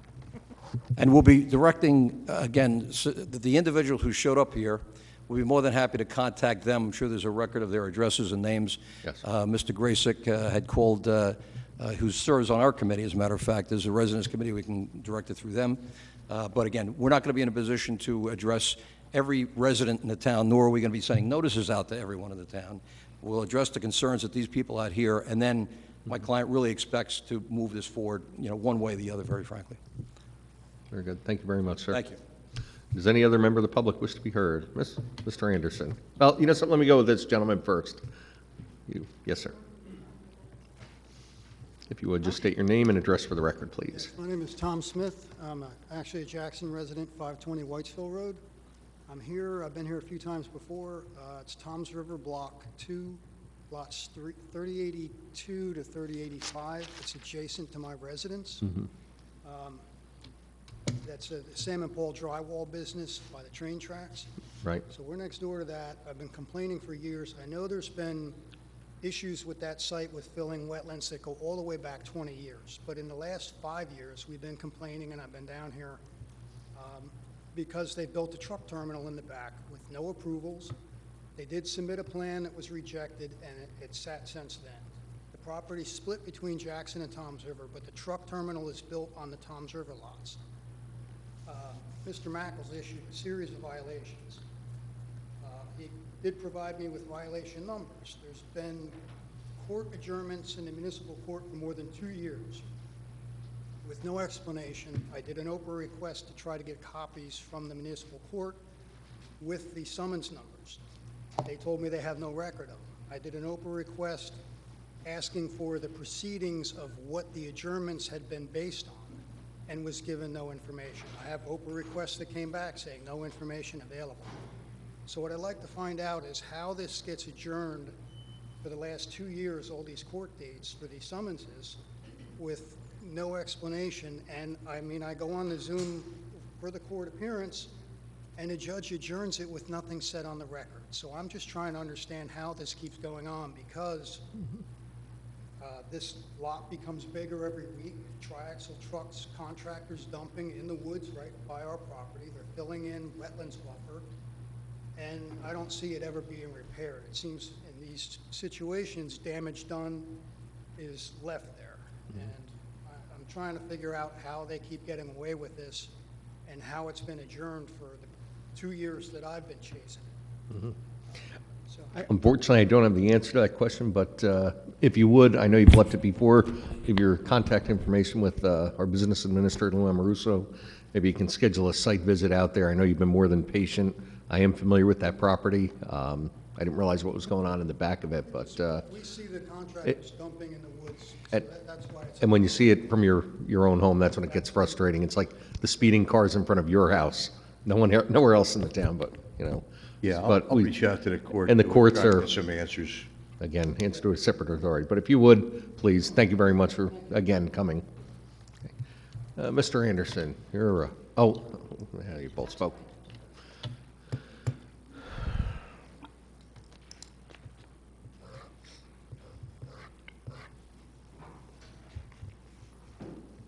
Art Anderson, 12 Park Street.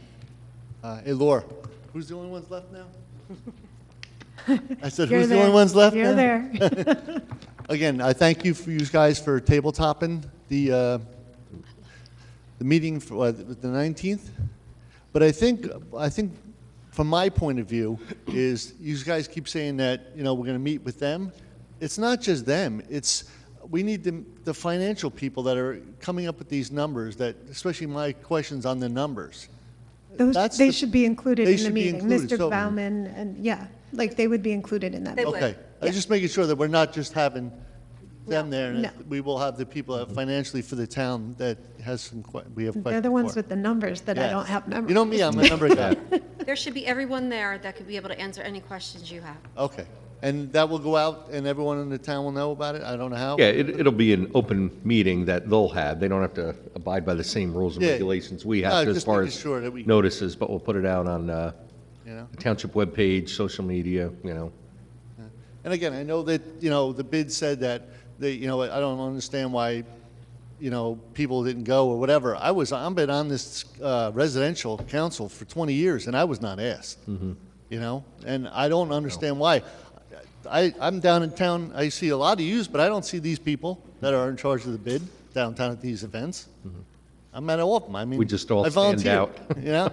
Again, I'm sorry. Targets, that's okay. But I do have a question about on the bills. There's a bill for $11,535 for the Hooper Cadena redevelopment appraisal? Yes, maybe, Cardenia, yeah. That's by the TD Bank. Maybe Mr. Roberts can answer that for you. Yeah. Yeah, I'm not familiar with the specific bill, but I do know about the appraisal. This is a bill that's paid throughout an escrow. That is the VA project, effectively.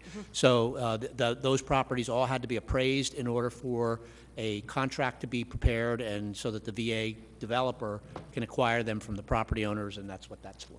That's for the cost of the appraisals. There was actually 5 or 6 appraisals done, because there was 5 or 6 property owners. Okay, thank you. So the cost will be reimbursed from the developer?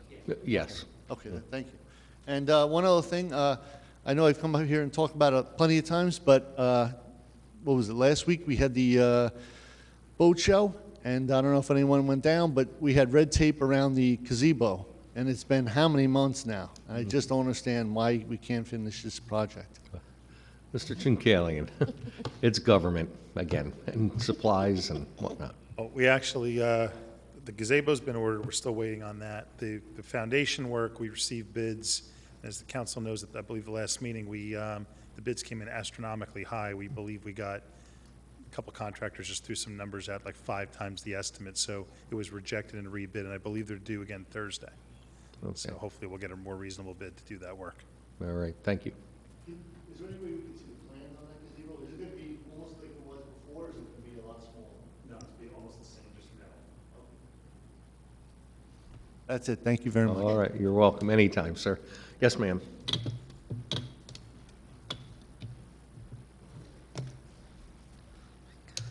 Hello again, Leslie Peters, Meadowlands Court. It has been said that the public is not aware of what is going on. By reading the resolutions right here, Block 569, lots 3, 4, 5, 5.0, how would I know that that was Water Street? And the notices are in the back of the press, and I need a magnifying glass to read them. If you want people to be involved in our community, it has to be a newspaper article. It has to be something written saying, okay, Toms River, this is the project that's coming on. For 2 years, you've been going and looking at these places. When were we going to be told that? Were we told, oh, this is what it's going to look like, and you went to Hackensack or wherever it was and saw what these builders did? But was the community ever showed this? Yeah, there's been meetings here where we've had renditions up there. The council members that have gone up to the communities have spoken about it when they, when they've got back and things like that. I know we've had people from the Asbury Park Press, The Patch, Toms River Online that have been here and have written articles over the past couple years concerning these projects. Okay, thank you. I was not aware of that, but to find out what is going on in the community needs to be discussed in a better understanding to the, I don't want to say the normal people or the abnormal people or whatever we are. You're definitely not the first person that said that the resolutions as they're written on the agenda are difficult to understand, or even the meetings, and I even misspoke before when I said, oh, performance guarantee. That's when it's already been approved, not after it's built. That's a maintenance guarantee. So, I've already yeah. For my community, and I wouldn't have known that they were actually going to build something right in front of my community if my community didn't find out about it. But there are certain times that is noticed, and you would know about it, because this is premature, honestly. It's the very, very beginning of this. This is a little different because it's a redevelopment project, but the normal processes, by the time it's on the agenda with the block and lot number, it's already gone to the planning board where the neighbors have been notified and they've come in and they've had the public hearings. This is a little different because of the redevelopment area, but it's still just the beginning. This whole project is not a done deal after the 24th, if we even, if we approve it. It sounds like, by the But it's 24th, not. Somebody wants to make a decision. How is the decision going to be made if the public isn't aware of it? I don't live in downtown anymore. I grew up in downtown. And I understand that we're not going to get what we had downtown again, but if the rents and everything that are downtown don't get fixed so that it brings in business, we can only have, 42 lawyers in one building. We can't have just all businesses that are catering to a certain clientele. You need we're going to have a building that has a restaurant in it. Well, what is that going to do with the other 3 restaurants or 4 restaurants that are struggling in downtown to get business? Everybody's going to go to one restaurant, and then these other ones are going to be gone. That's not our hope. No. That's not what? That is not our hope or intention at all. I'm just saying, the Ocean County Mall came in, it's beautiful, it's wonderful. It destroyed downtown. So how are we going to bring downtown back? This is one of the ways to do the redevelopment. You bring the You're people. going to bring people in. You, Where are they going to shop? But you're going to bring people in there first into the residential areas. And what that's going to do is they're going to bring money into here. And then people are going to see that there's X amount of people that live in that area. They're making X amount of income and things like that. And then that's going to spur. Like the couple gentlemen got up and says, here's an opportunity to put a business down here. The gentleman from Oceanport. Yes. There was a couple other people that would say this will help us expand our business. 5 years' time. But we're 5 years. But we're going to have to start somewhere. We're going to have to start somewhere. Well, why can't we fix what we have? May there are already, as I said, there are already tens of thousands of people that live in that area. So the notion that somehow an extra 300 apartments, and you mentioned about the public not being aware, I don't think it's a coincidence that most of the folks here that spoke out against the apartments tonight were from Messenger Street. I wonder how they all found out. But certainly the business community was well notified. Okay. Exactly, and I think the council needs to do a better job of being more transparent with resolutions, and I've said that in the past, so I do apologize for that. Thank you. Does any other member of the public wish to be heard?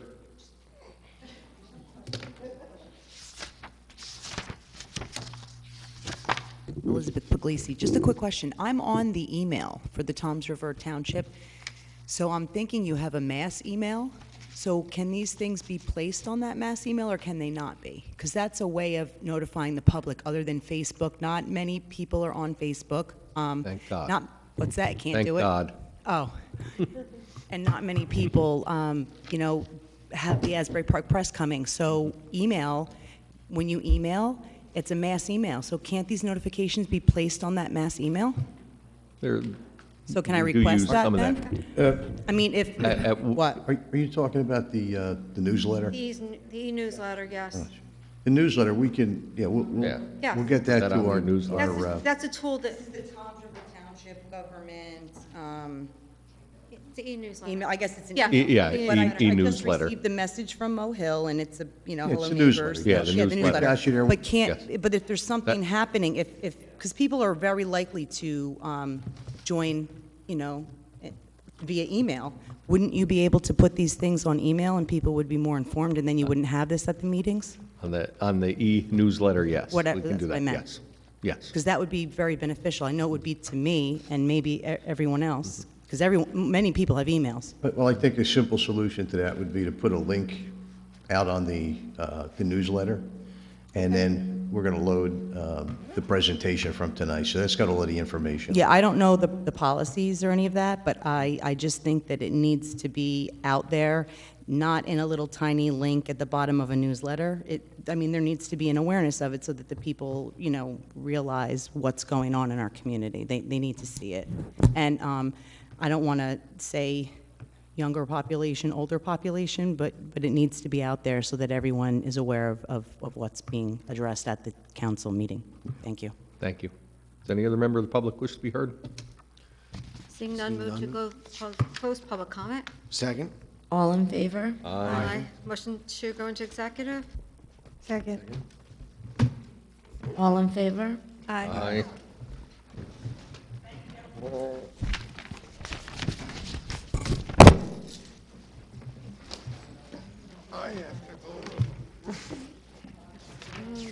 So fast. I'm so tired. Whereas Section 8 of the Open Public Meetings Act, Chapter 231, Public Law 1975 permits the exclusion of the public from a meeting in certain circumstances to discuss matters requiring confidentiality and/or of a privileged nature, and whereas the Township Council is of the opinion that such circumstances presently exist, now therefore be it resolved by the Township Council of the Township of Toms River in the County of Ocean and State of New Jersey as follows. The Township Council will now conduct a private executive session. The general nature of the subject matter to be discussed and/or acted upon is as follows: matters of personnel, attorney-client privilege, and contract negotiations. The following specific items to be discussed are the executive session minutes of July 27, 2021, and the personnel issues of the clerk's office. It is anticipated that the deliberations conducted in closed session may be disclosed to the public upon the determination of the Township Council that the public interest will no longer be served by such confidentiality. Executive session was, motion for executive session was made by Council Vice President Maruka, seconded by Councilwoman York at 10:23 PM.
Yes. However, are we recording? You should, yeah, you should be, you should be. Destiny had that problem when I was absent.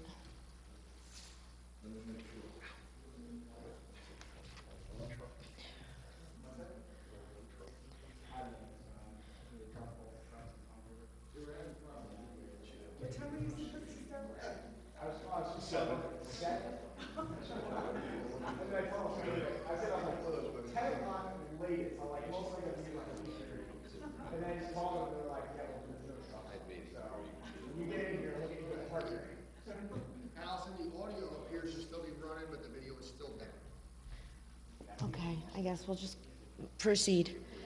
Do I have a motion to go back into public session? All in favor? Do I have a motion to adopt the minutes of July 27, 2021? And I will call roll. Councilman Latano? Yes. Councilman Yurick? Yes. Councilwoman Yurick? Councilman Kopp? Yes. Councilman Roderick? No. Councilman Turnbach? Yes. Council Vice President Maruka? Council President Gagan? Yes. And do I have a motion to Oh, that's right.